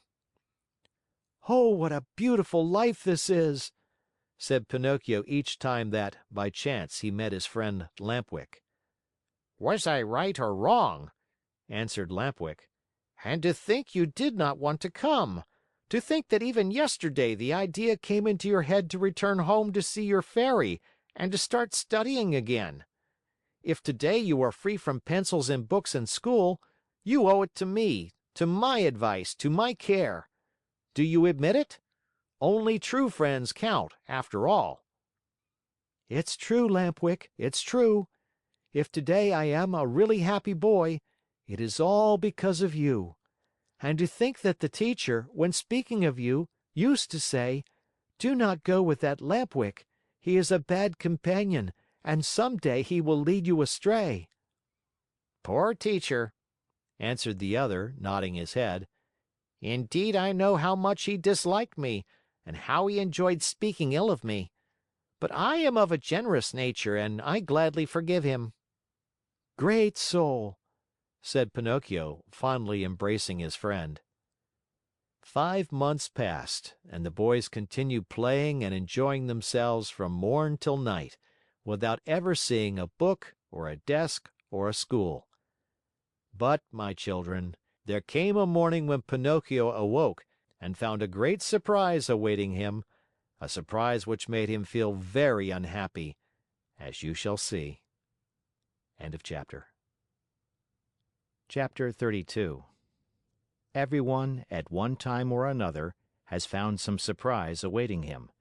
Of the kind which Pinocchio had on that eventful morning of his life, there are but few. What was it? I will tell you, my dear little readers. On awakening, Pinocchio put his hand up to his head and there he found... Guess. He found that during the night, his ears had grown at least 10 full inches. You must know that the Marionette, even from his birth, had very small ears, so small indeed that to the naked eye they could hardly be seen. Fancy how he felt when he noticed that overnight those 2 dainty organs had become as long as shoe brushes. He went in search of a mirror, but not finding any, he just filled a basin with water and looked at himself. There he saw what he never could have wished to see. His manly figure was adorned and enriched by a beautiful pair of donkey's ears. I leave you to think of the terrible grief, the shame, the despair of the poor Marionette. He began to cry, to scream, to knock his head against the wall, but the more he shrieked, the longer and the more hairy grew his ears. At those piercing shrieks, a dormouse came into the room, a fat little dormouse who lived upstairs. Seeing Pinocchio so grief-stricken, she asked him anxiously, "What is the matter, dear little neighbor?" "I am sick, my little dormouse, very, very sick, and from an illness which frightens me. Do you understand how to feel the pulse?" "A little." "Feel mine, then, and tell me if I have a fever." The Dormouse took Pinocchio's wrist between her paws, and after a few minutes looked up at him sorrowfully and said, "My friend, I am sorry, but I must give you some very sad news." "What is it?" "You have a very bad fever." "But what fever is it?" "The donkey fever." I don't know anything about that fever," answered the Marionette, beginning to understand even too well what was happening to him. "Then I will tell you all about it," said the Dormouse. "Know then that, within 2 or 3 hours, you will no longer be a Marionette, nor a boy." "What shall I be?" "Within 2 or 3 hours, you will become a real donkey, just like the ones that pull the fruit carts to market." "Oh, what have I done? What have I done?" cried Pinocchio, grasping his two long ears in his hands and pulling and tugging at them angrily, just as if they belonged to another. "My dear boy," answered the Dormouse to cheer him up a bit, "why worry now? What is done cannot be undone, you know. Fate has decreed that all lazy boys who come to hate books and schools and teachers and spend all their days with toys and games must sooner or later turn into donkeys." "But is it really so?" asked the Marionette, sobbing bitterly. "I am sorry to say it is. And tears are now useless. You should have thought of all this before." "But the fault is not mine. Believe me, little Dormouse, the fault is all Lampwick's." "And who is this Lampwick?" "A classmate of mine. I wanted to return home. I wanted to be obedient. I wanted to study and to succeed in school, but Lampwick said to me, 'Why do you want to waste your time studying? Why do you want to go to school? Come with me to the land of toys. There we'll never study again. There we can enjoy ourselves and be happy from morn till night.'" "And why did you follow the advice of that false friend?" "Why? Because, my dear little Dormouse, I am a heedless Marionette. Heedless and heartless. Oh! If I had only had a bit of heart, I should never have abandoned that good Fairy, who loved me so well and who has been so kind to me. And by this time, I should no longer be a Marionette. I should have become a real boy, like all these friends of mine. Oh, if I meet Lampwick, I am going to tell him what I think of him, and more too." After this long speech, Pinocchio walked to the door of the room, but when he reached it, remembering his donkey ears, he felt ashamed to show them to the public and turned back. He took a large cotton bag from a shelf, put it on his head, and pulled it far down to his very nose. Thus adorned, he went out. He looked for Lampwick everywhere, along the streets, in the squares, inside the theaters, everywhere, but he was not to be found. He asked everyone whom he met about him, but no one had seen him. In desperation, he returned home and knocked at the door. "Who is it?" asked Lampwick from within. "It is I," answered the Marionette. "Wait a minute." After a full half hour, the door opened. Another surprise awaited Pinocchio. There in the room stood his friend, with a large cotton bag on his head pulled far down to his very nose. At the sight of that bag, Pinocchio felt slightly happier and thought to himself, "My friend must be suffering from the same sickness that I am. I wonder if he, too, has donkey fever." But pretending he had seen nothing, he asked with a smile, "How are you, my dear Lampwick?" "Very well. Like a mouse in a Parmesan cheese." "Is that really true?" "Why should I lie to you?" "I beg your pardon, my friend, but why then are you wearing that cotton bag over your ears?" "The doctor has ordered it because one of my knees hurts. And you, dear Marionette, why are you wearing that cotton bag down to your nose?" "The doctor has ordered it because I have bruised my foot." "Oh, my poor Pinocchio!" "Oh, my poor Lampwick!" An embarrassingly long silence followed these words, during which time the two friends looked at each other in a mocking way. Finally, the Marionette, in a voice sweet as honey and soft as a flute, said to his companion: "Tell me, Lampwick, dear friend, have you ever suffered from an earache?" "Never. And you?" "Never. Still, Since this morning my ear has been torturing me. So has mine. Yours too? And which ear is it? Both of them. And yours? Both of them too. I wonder if it could be the same sickness. I'm afraid it is. Will you do me a favor, Lampwick? Gladly, with my whole heart. Will you let me see your ears? Why not? But before I show you mine, I want to see yours, dear Pinocchio. No, you must show yours first. No, my dear, yours first, then mine. Well then, said the Marionette, let us make a contract. Let's hear the contract. Let us take off our caps together, all right? All right. Ready then. Pinocchio began to count. 1, 2, 3. At the word 3, the two boys pulled off their caps and threw them high in the air. And then a scene took place which is hard to believe, but it is all too true.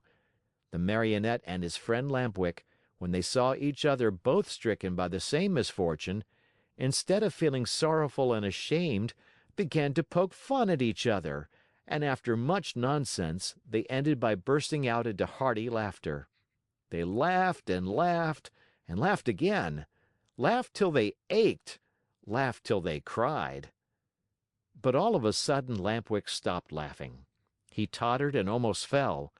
Pale as a ghost, he turned to Pinocchio and said, "Help! Help, Pinocchio!" "What is the matter?" "Oh, help me! I can no longer stand up." "I can't either!" cried Pinocchio, and his laughter turned to tears as he stumbled about helplessly. They had hardly finished speaking when both of them fell on all fours and began running and jumping around the room. As they ran, their arms turned into legs, their faces lengthened into snouts, and their backs became covered with long gray hairs. This was humiliation enough, but the most horrible moment was the one in which the two poor creatures felt their tails appear. Overcome with shame and grief, they tried to cry and bemoan their fate. But what is done can't be undone. Instead of moans and cries, they burst forth into loud donkey brays, which sounded very much like "Haw, haw, haw." At that moment a loud knocking was heard at the door, and a voice called to them. Open! I am the little man, the driver of the wagon which brought you here. Open, I say, or beware. End of chapter. Chapter 33. Very sad and downcast were the two poor little fellows as they stood and looked at each other. Outside the room, the little man grew more and more impatient and finally gave the door such a violent kick that it flew open. With his usual sweet smile on his lips, he looked at Pinocchio and Lampwick and said to them, Fine work, boys. You have brayed well, so well that I recognized your voices immediately, and here I am. On hearing this, the two donkeys bowed their heads in shame, dropped their ears, and put their tails between their legs. At first, the little man petted and caressed them and smoothed down their hairy coats. Then he took out a currycomb and worked over them till they shone like glass. Satisfied with the looks of the two little animals, he bridled them and took them to a marketplace far away from the land of toys, in the hope of selling them at a good price. In fact, he did not have to wait very long for an offer. Lampwick was bought by a farmer whose donkey had died the day before. Pinocchio went to the owner of a circus, who wanted to teach him to do tricks for his audiences. And now you understand what the little man's profession was? This horrid little being, whose face shone with kindness, went about the world looking for boys. Lazy boys, boys who hated books, boys who wanted to run away from home, boys who were tired of school. All these were his joy and his fortune. He took them with him to the land of toys and let them enjoy themselves to their heart's content. When, after months of all play and no work, they became little donkeys, he sold them on the marketplace. In a few years, he had become a millionaire. What happened to Lampwick? My dear children, I do not know. Pinocchio, I can tell you, met with great hardships even from the first day. After putting him in a stable, his new master filled his manger with straw, but Pinocchio, after tasting a mouthful, spat it out. Then the man filled the manger with hay, but Pinocchio did not like that any better. "Ah, you don't like hay either!" he cried angrily. "Wait, my pretty donkey, I'll teach you not to be so particular." Without more ado, he took a whip and gave the donkey a hearty blow across the legs. Pinocchio screamed with pain, and as he screamed, he brayed, "Yaw, yaw, yaw! I can't digest straw." "Then eat the hay," answered his master, who understood the donkey perfectly. "Yaw, yaw, yaw! Hay gives me headache." "Do you pretend, by any chance, that I should feed you duck or chicken?" asked the man again, and angrier than ever, he gave poor Pinocchio another lashing. At that second beating, Pinocchio became very quiet and said no more. After that, the door of the stable was closed and he was left alone. It was many hours since he had eaten anything, and he started to yawn from hunger. As he yawned, he opened a mouth as big as an oven. Finally, not finding anything else in the manger, he tasted the hay. After tasting it, he chewed it well, closed his eyes, and swallowed it. "This hay is not bad," he said to himself, "but how much happier I should be if I had studied! Just now, instead of hay, I should be eating some good bread and butter. Patience." Next morning, when he awoke, Pinocchio looked in the manger for more hay, but it was all gone. He had eaten it all during the night.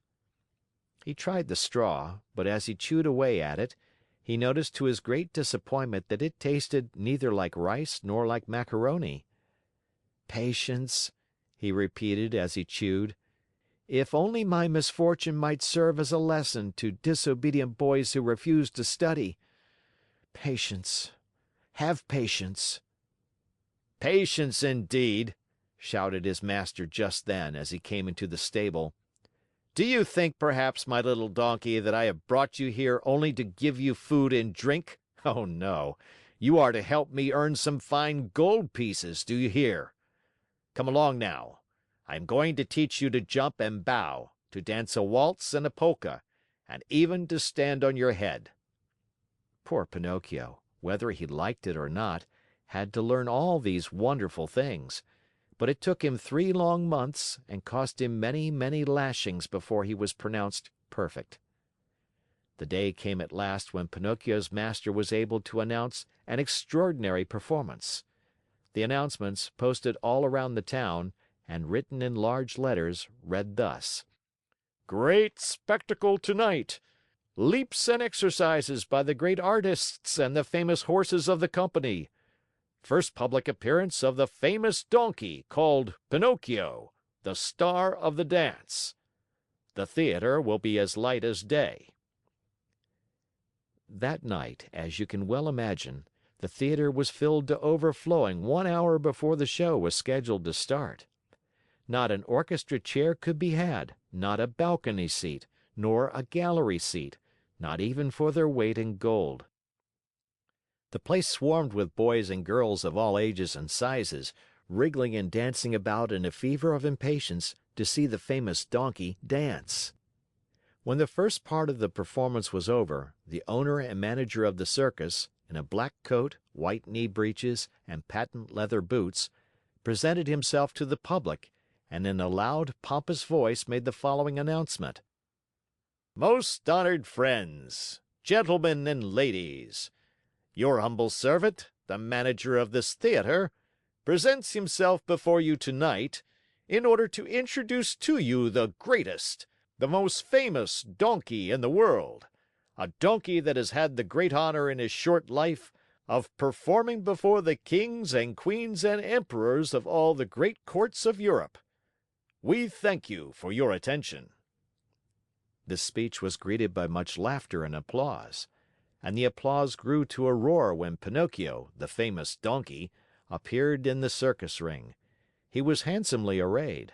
A new bridle of shining leather with buckles of polished brass was on his back. 2 white camellias were tied to his ears. Ribbons and tassels of red silk adorned his mane, which was divided into many curls. A great sash of gold and silver was fastened around his waist, and his tail was decorated with ribbons of many brilliant colors. He was a handsome donkey indeed. The manager, when introducing him to the public, added these words: "Most honored audience, I shall not take your time tonight to tell you of the great difficulties which I have encountered while trying to tame this animal, since I found him in the wilds of Africa. Observe, I beg of you, the savage look of his eye. All the means used by centuries of civilizations in subduing wild beasts failed in this case. I had finally to resort to the gentle language of the whip in order to bring him to my will. With all my kindness, however, I never succeeded in gaining my donkey's love. He is still today as savage as the day I found him. He still fears and hates me, but I have found in him one great redeeming feature. Do you see this little bump on his forehead? It is this bump which gives him his great talent of dancing and using his feet as nimbly as a human being. Admire him, O signori, and enjoy yourselves. I let you, now, be the judges of my success as a teacher of animals. Before I leave you, I wish to state that there will be another performance tomorrow night. If the weather threatens rain, the great spectacle will take place at 11 o'clock in the morning." The manager bowed and then turned to Pinocchio and said, "Ready, Pinocchio? Before starting your performance, salute your audience."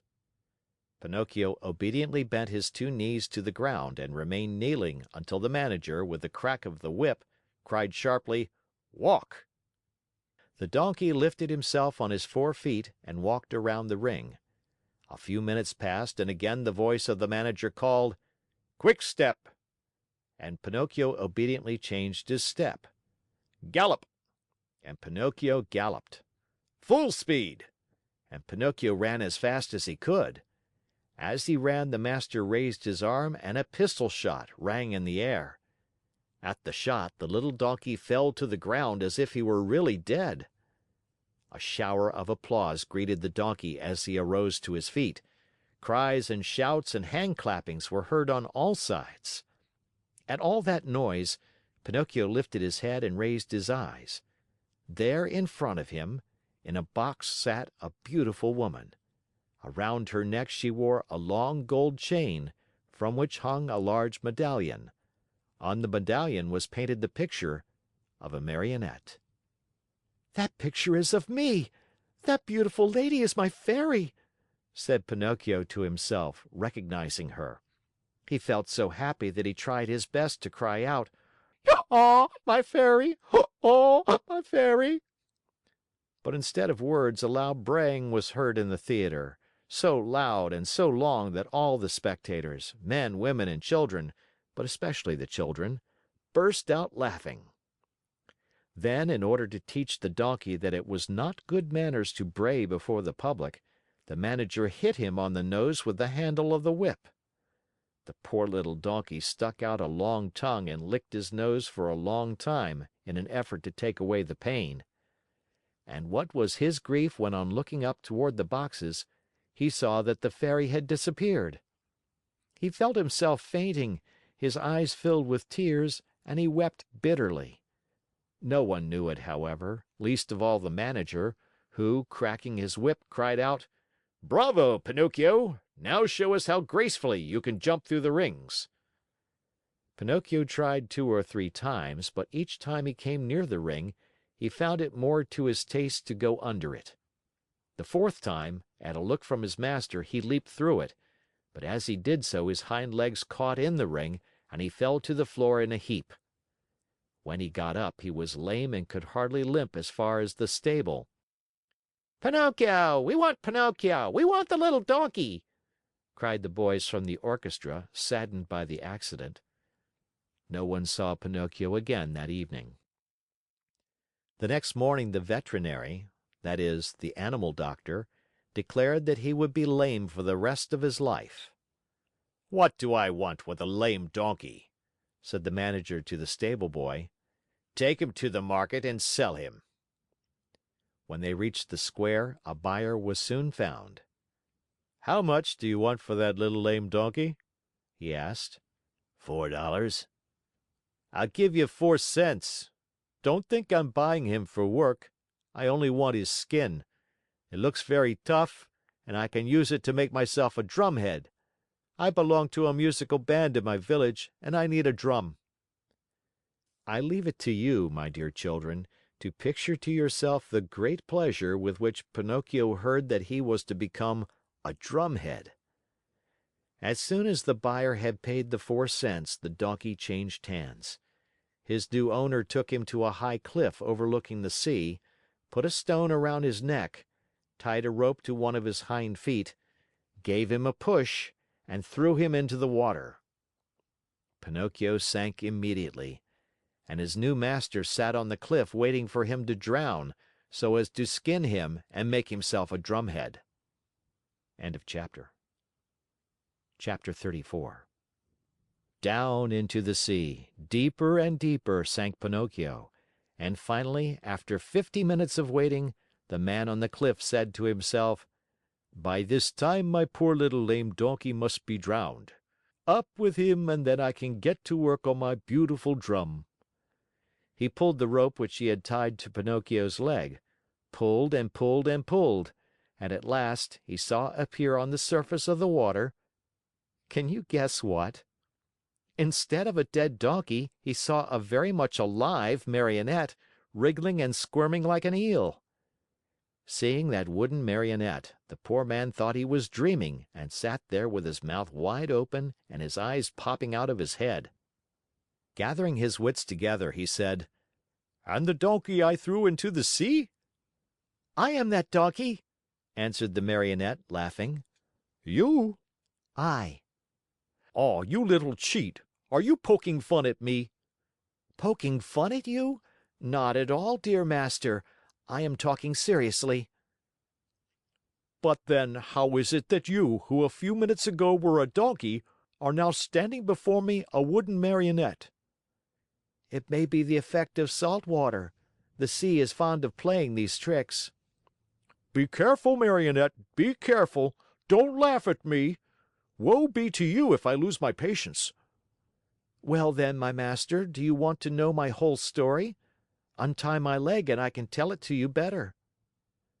The old fellow, curious to know the true story of the Marionette's life, immediately untied the rope which held his foot. Pinocchio, feeling free as a bird of the air, began his tale. "Know then that, once upon a time, I was a wooden Marionette, just as I am today. One day I was about to become a boy, a real boy, but on account of my laziness and my hatred of books, and because I listened to bad companions, I ran away from home. One beautiful morning, I awoke to find myself changed into a donkey. Long ears, gray coat, even a tail. What a shameful day for me! I hope you will never experience one like it, dear master. I was taken to the fair and sold to a circus owner, who tried to make me dance and jump through the rings. One night, during a performance, I had a bad fall and became lame. Not knowing what to do with a lame donkey, the circus owner sent me to the marketplace and you bought me." "Indeed I did, and I paid 4 cents for you. Now who will return my money to me?" "But why did you buy me? You bought me to do me harm, to kill me, to make a drumhead out of me." "Indeed I did. And now where shall I find another skin?" "Never mind, dear master. There are so many donkeys in this world." "Tell me, impudent little rogue, does your story end here?" "One more word," answered the Marionette, "and I am through. After buying me, you brought me here to kill me. But feeling sorry for me, you tied a stone to my neck and threw me to the bottom of the sea. That was very good and kind of you to want me to suffer as little as possible, and I shall remember you always. And now my Fairy will take care of me even if you... Your fairy? Who is she? She is my mother. And like all other mothers who love their children, she never loses sight of me, even though I do not deserve it. And today this good fairy of mine, as soon as she saw me in danger of drowning, sent 1,000 fishes to the spot where I lay. They thought I was really a dead donkey and began to eat me. What great bites they took! One ate my ears, another my nose, a third my neck and my mane. Some went at my legs and some at my back, and among the others there was one tiny fish so gentle and polite that he did me the great favor of eating even my tail. From now on, said the man, horrified, I swear I shall never again taste fish. How I should enjoy opening a mullet or a whitefish just to find there the tail of a dead donkey. I think as you do, answered the Marionette, laughing. Still, you must know that when the fish finished eating my donkey coat, which covered me from head to foot, they naturally came to the bones, or rather, in my case, to the wood, for as you know, I am made of very hard wood. After the first few bites, those greedy fish found out that the wood was not good for their teeth, and afraid of indigestion, they turned and ran here and there without saying goodbye or even as much as thank you to me. Here, dear master, you have my story. You know now why you found a Marionette and not a dead donkey when you pulled me out of the water. I laugh at your story, cried the man angrily.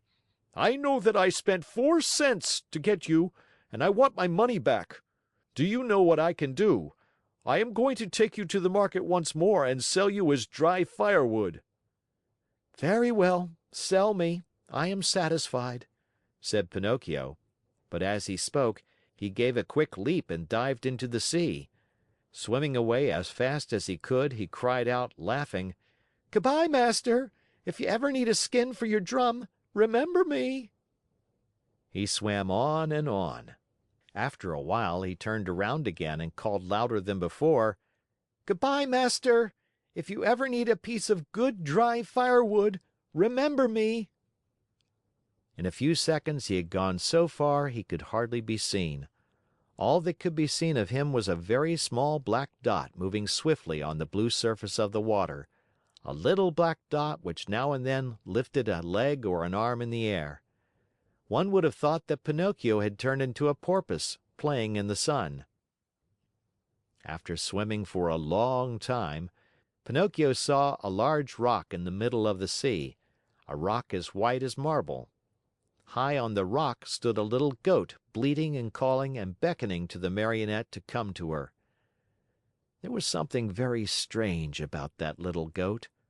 Her coat was not white or black or brown as that of any other goat, but azure, a deep, brilliant color that reminded one of the hair of the lovely maiden. Pinocchio's heart beat fast, and then faster and faster. He redoubled his efforts and swam as hard as he could toward the white rock. He was almost halfway over when suddenly a horrible sea monster stuck its head out of the water, an enormous head with a huge mouth, wide open, showing 3 rows of gleaming teeth, the mere sight of which would have filled you with fear. Do you know what it was? That sea monster was no other than the enormous shark, which has often been mentioned in the story, and which, on account of its cruelty, had been nicknamed the Attila of the Sea by both fish and fishermen. Poor Pinocchio! The sight of that monster frightened him almost to death. He tried to swim away from him, to change his path, to escape, but that immense mouth kept coming nearer and nearer. "Hasten, Pinocchio, I beg you!"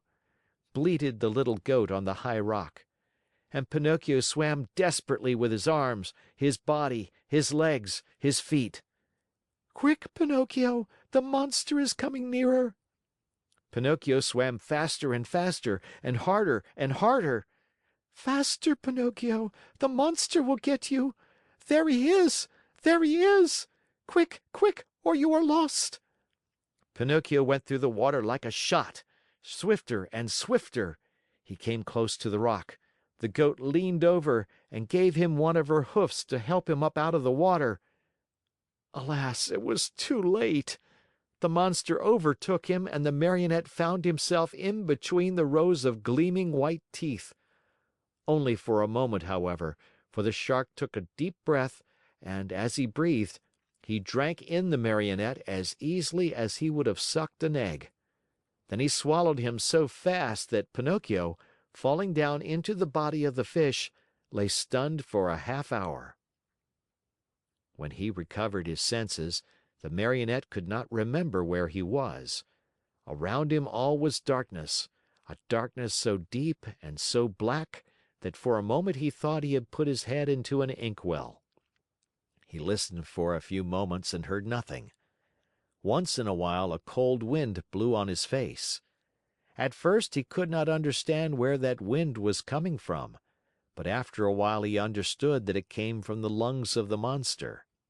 I forgot to tell you that the Shark was suffering from asthma, so that whenever he breathed a storm seemed to blow. Pinocchio at first tried to be brave, but as soon as he became convinced that he was really and truly in the Shark's stomach, he burst into sobs and tears. "Help! Help!" he cried. "Oh, poor me! Won't someone come to save me?" "Who is there to help you, unhappy boy?" said a rough voice, like a guitar out of tune. "Who is talking?" asked Pinocchio, frozen with terror. "It is I, a poor tunny swallowed by the Shark at the same time as you. And what kind of a fish are you?" "I have nothing to do with fishes. I am a Marionette." "If you are not a fish, why did you let this monster swallow you?" "I didn't let him. He chased me and swallowed me without even a 'by your leave.' And now what are we to do here in the dark?" "Wait until this Shark has digested us both, I suppose." "But I don't want to be digested," shouted Pinocchio, starting to sob. "Neither do I," said the Tunny, "but I am wise enough to think that if one is born a fish, it is more dignified to die under the water than in the frying pan." "What nonsense!" cried Pinocchio. "Mine is an opinion," replied the Tunny, "and opinions should be respected." "But I want to get out of this place. I want to escape." "Go if you can."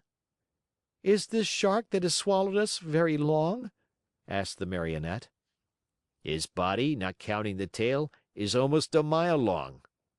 While talking in the darkness, Pinocchio thought he saw a faint light in the distance. "What can that be?" he said to the Tunny. "Some other poor fish waiting as patiently as we to be digested by the Shark." "I want to see him.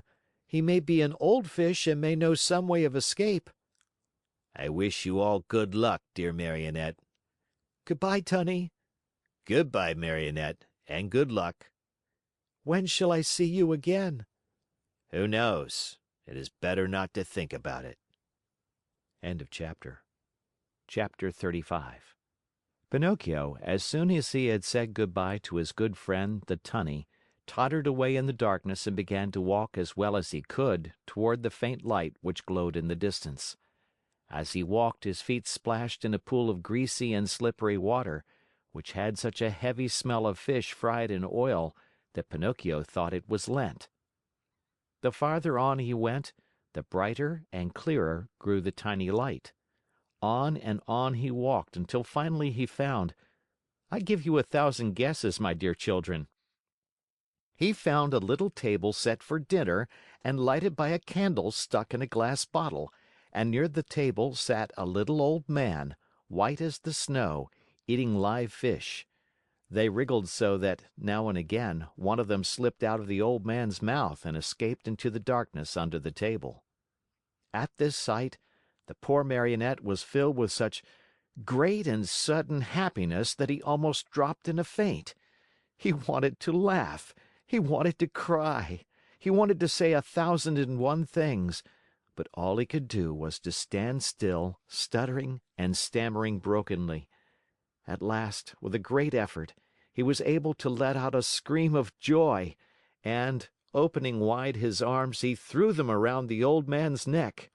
"Oh, Father, dear Father, have I found you at last?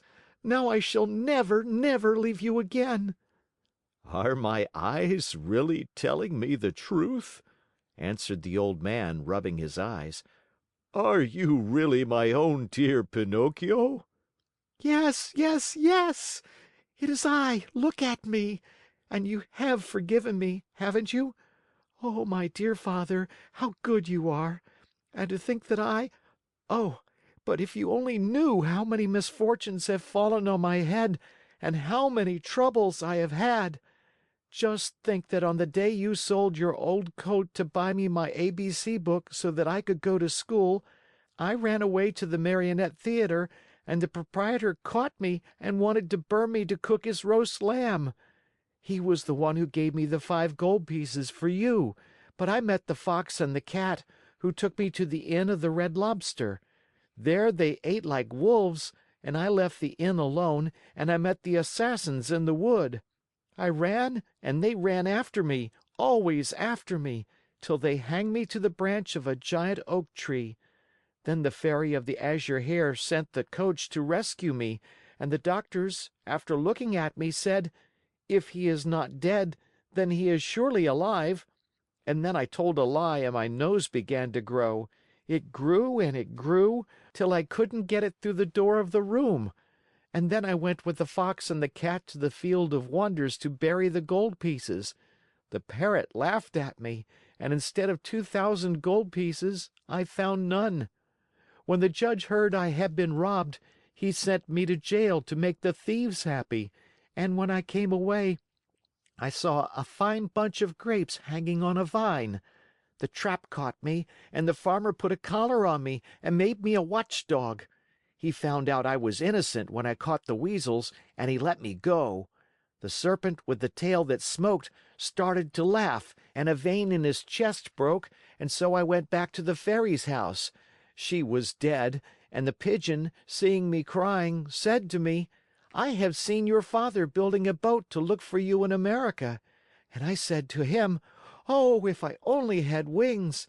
And he said to me, 'Do you want to go to your father?' And I said, 'Perhaps, but how?' And he said, 'Get on my back. I'll take you there.' We flew all night long, and next morning the fishermen were looking toward the sea, crying, 'There is a poor little man drowning.' And I knew it was you, because my heart told me so, and I waved to you from the shore."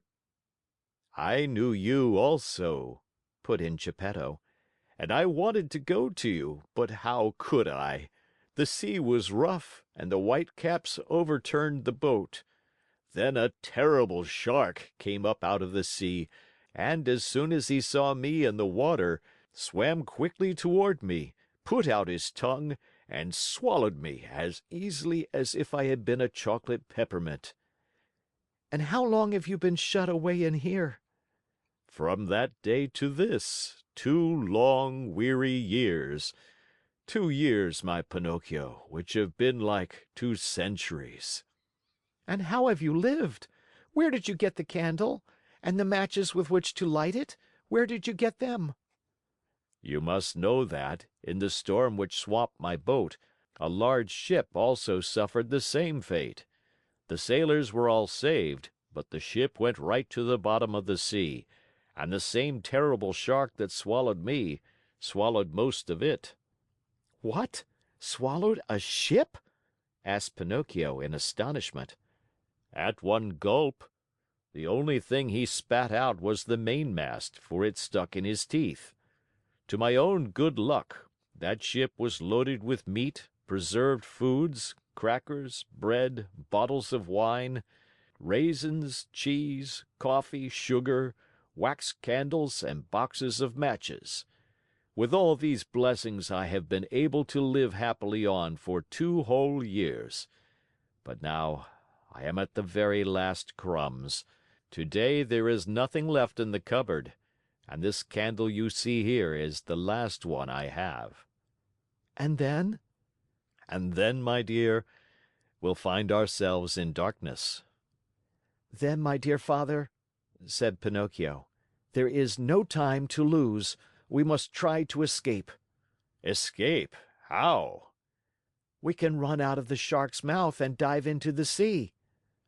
You speak well, but I cannot swim, my dear Pinocchio. Why should that matter?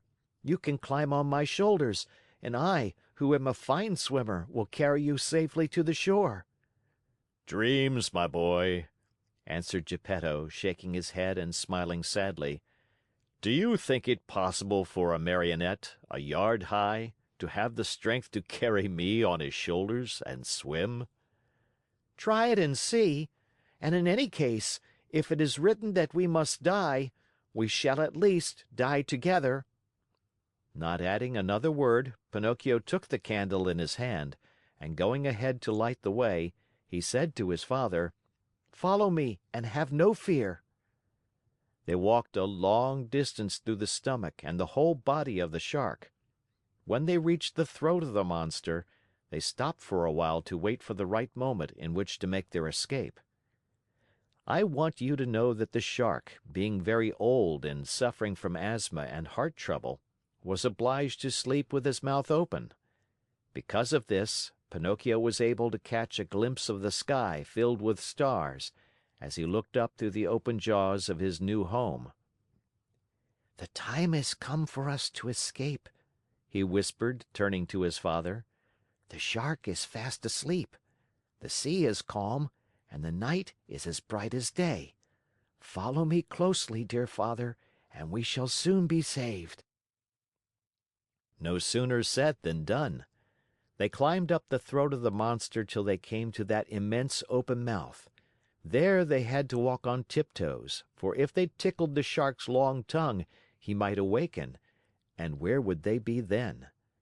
The tongue was so wide and so long that it looked like a country road.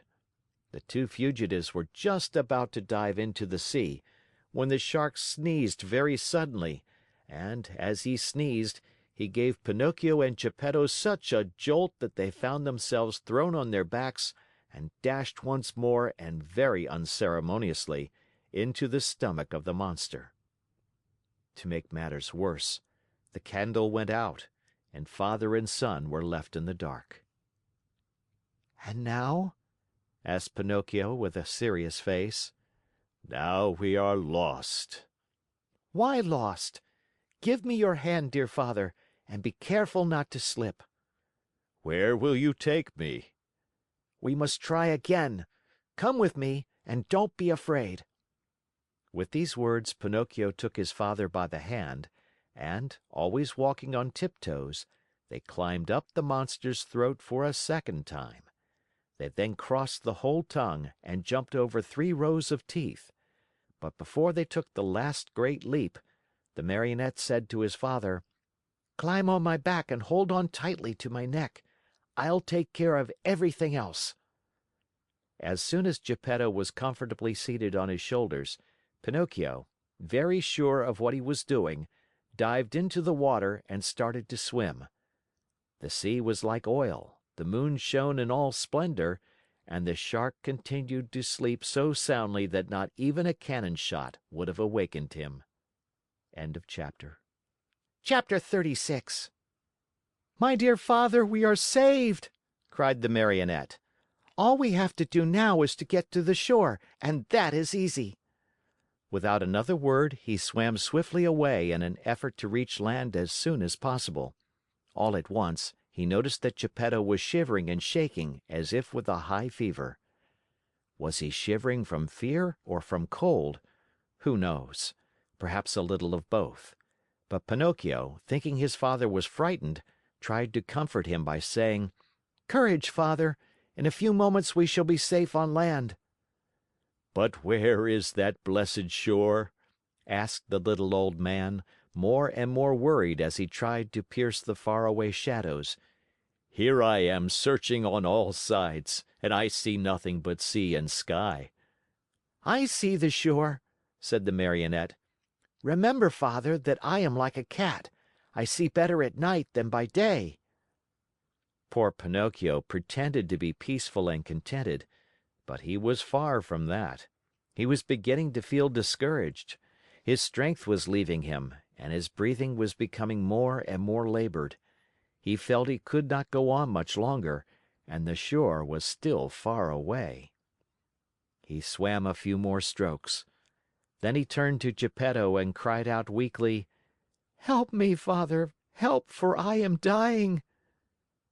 Father and son were really about to drown, when they heard a voice like a guitar out of tune call from the sea, What is the trouble?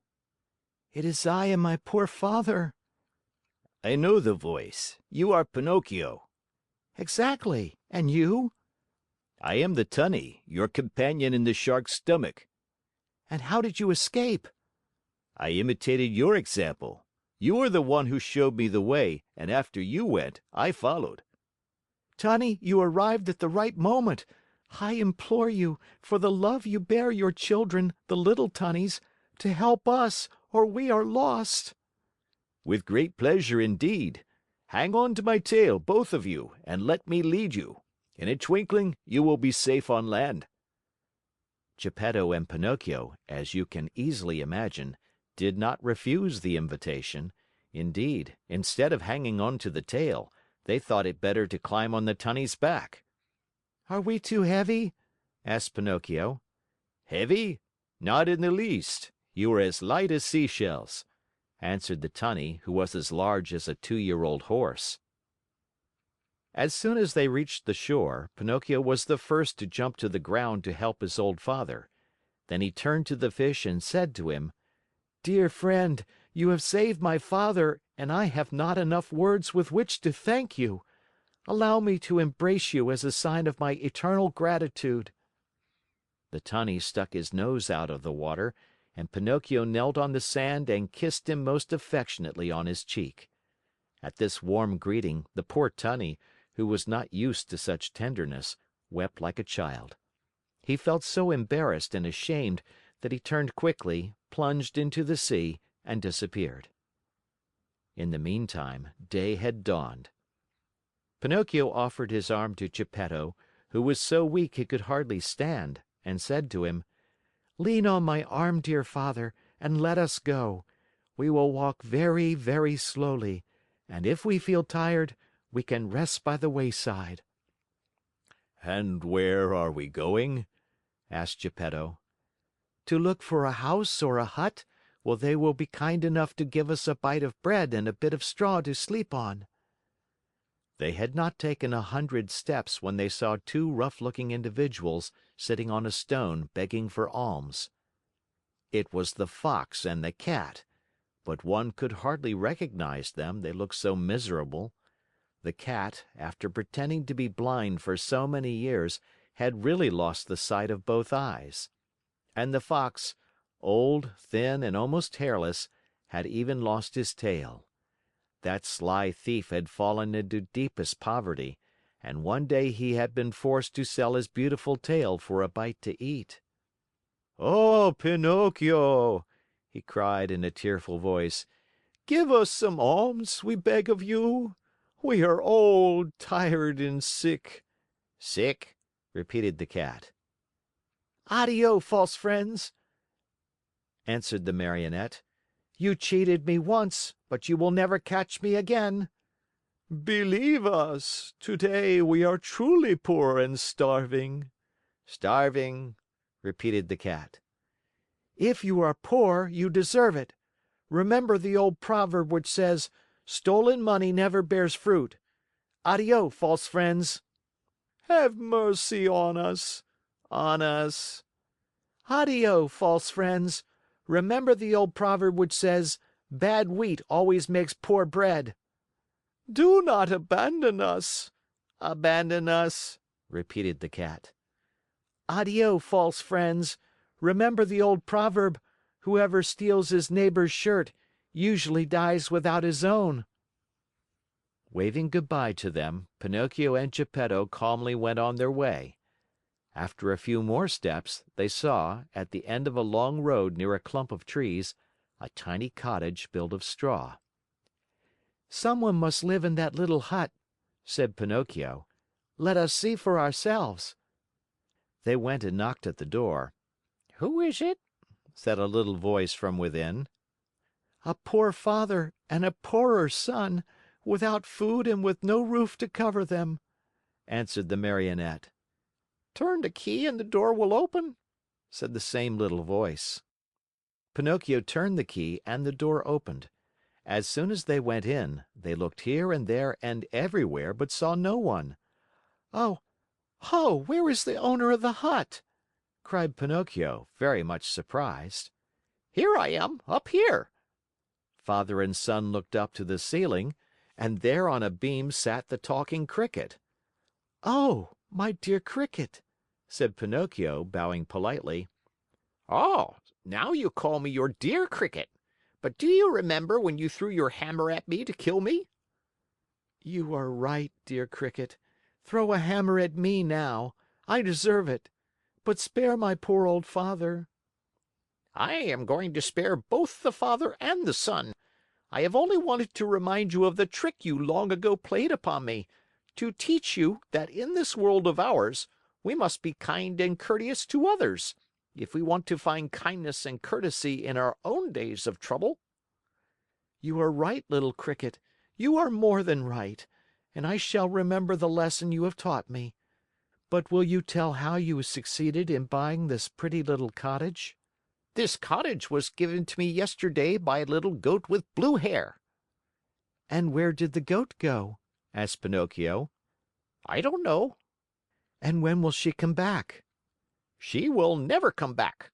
Yesterday she went away bleating sadly, and it seemed to me she said, 'Poor Pinocchio, I shall never see him again. The shark must have eaten him by this time.'" "Were those her real words? Then it was she. It was my dear little Fairy!" cried out Pinocchio, sobbing bitterly.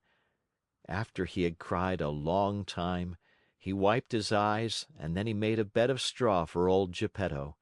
He laid him on it and said to the Talking Cricket: "Tell me, little Cricket, where shall I find a glass of milk for my poor father?"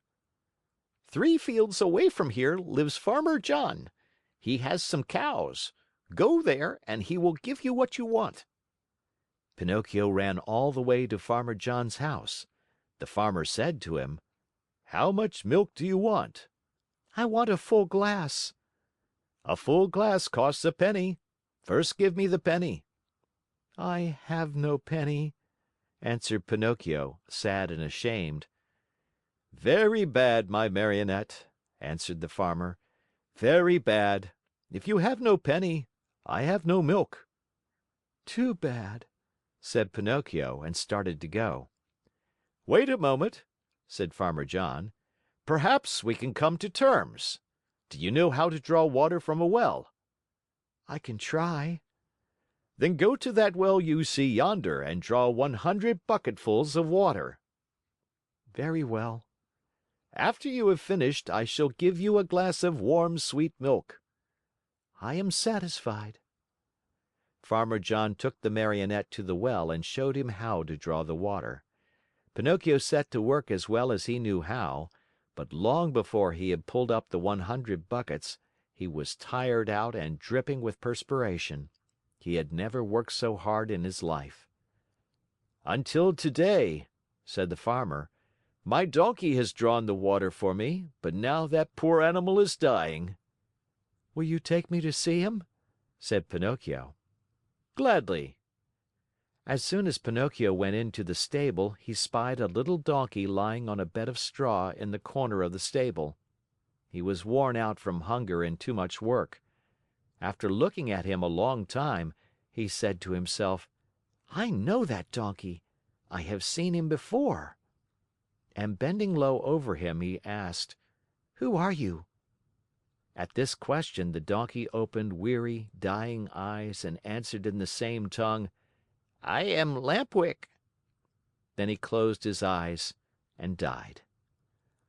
"Oh, my poor Lampwick," said Pinocchio in a faint voice, as he wiped his eyes with some straw he had picked up from the ground. "Do you feel so sorry for a little donkey that has cost you nothing?" said the farmer. "What should I do? I, who have paid my good money for him." But, you see, he was my friend. Your friend? A classmate of mine. What? Shouted Farmer John, bursting out laughing. What? You had donkeys in your school? How you must have studied! The Marionette, ashamed and hurt by these words, did not answer, but taking his glass of milk, returned to his father. From that day on, for more than 5 months, Pinocchio got up every morning just as dawn was breaking and went to the farm to draw water. And every day he was given a glass of warm milk for his poor old father, who grew stronger and better day by day. But he was not satisfied with this. He learned to make baskets of reeds and sold them. With the money he received, he and his father were able to keep from starving. Among other things, he built a rolling chair, strong and comfortable, to take his old father out for an airing on bright sunny days. In the evening, the Marionette studied by lamplight. With some of the money he had earned, he bought himself a second-hand volume that had a few pages missing, and with that he learned to read in a very short time. As far as writing was concerned, he used a long stick at one end of which he had whittled a long, fine point. Ink he had none, so he used the juice of blackberries or cherries. Little by little his diligence was rewarded. He succeeded, not only in his studies, but also in his work, and a day came when he put enough money together to keep his old father comfortable and happy. Besides this, he was able to save the great amount of 50 pennies. With it, he wanted to buy himself a new suit. One day he said to his father, "I am going to the marketplace to buy myself a coat, a cap, and a pair of shoes. When I come back, I'll be so dressed up, you will think I am a rich man." He ran out of the house and up the road to the village, laughing and singing. Suddenly he heard his name called, and looking around to see whence the voice came, he noticed a large Snail crawling out of some bushes. "Don't you recognize me?" said the Snail. "Yes and no." "Do you remember the Snail that lived with the Fairy with azure hair? Do you not remember how she opened the door for you one night and gave you something to eat?" "I remember everything!" cried Pinocchio. "Answer me quickly, pretty Snail. Where have you left my Fairy? What is she doing? Has she forgiven me? Does she remember me? Does she still love me? Is she very far away from here? May I see her?" At all these questions, tumbling out one after another, the Snail answered, calm as ever: "My dear Pinocchio, the Fairy is lying ill in a hospital." "In a hospital?" "Yes, indeed. She has been stricken with trouble and illness, and she hasn't a penny left with which to buy a bite of bread." "Really? Oh, how sorry I am! My poor dear little Fairy! If I had 1,000,000, I should run to her with it. But I have only 50 pennies. Here they are. I was just going to buy some clothes. Here, take them, little Snail, and give them to my good Fairy." "What about the new clothes?" "What does that matter? I should like to sell these rags I have on to help her more. Go, and hurry. Come back here within a couple of days, and I hope to have more money for you. Until today I have worked for my father. Now I shall have to work for my mother also. Good bye, and I hope to see you soon." The Snail, much against her usual habit, began to run like a lizard under a summer sun. When Pinocchio returned home, his father asked him, "And where is the new suit?" "I couldn't find one to fit me. I shall have to look again some other day." That night, Pinocchio, instead of going to bed at 10 o'clock, waited until midnight, and instead of making 8 baskets, he made 16. After that he went to bed and fell asleep. As he slept, he dreamed of his Fairy, beautiful, smiling, and happy, who kissed him and said to him, "Bravo, Pinocchio! In reward for your kind heart, I forgive you for all your old mischief. Boys who love and take good care of their parents when they are old and sick deserve praise, even though they may not be held up as models of obedience and good behavior. Keep on doing so well, and you will be happy."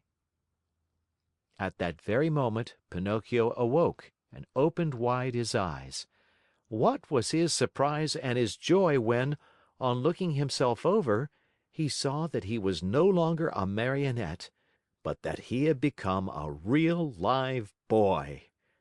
He looked all about him, and instead of the usual walls of straw, he found himself in a beautifully furnished little room, the prettiest he had ever seen. In a twinkling, he jumped down from his bed to look on the chair standing near. There he found a new suit, a new hat, and a pair of shoes. As soon as he was dressed, he put his hands in his pockets and pulled out a little leather purse on which were written the following words: "The Fairy with azure hair returns 50 pennies to her dear Pinocchio, with many thanks for his kind heart." The Marionette opened the purse to find the money, and behold, there were 50 gold coins. Pinocchio ran to the mirror. He hardly recognized himself. The bright face of a tall boy looked at him with wide awake blue eyes, dark brown hair, and happy, smiling lips. Surrounded by so much splendor, the Marionette hardly knew what he was doing. He rubbed his eyes 2 or 3 times, wondering if he were still asleep or awake, and decided he must be awake.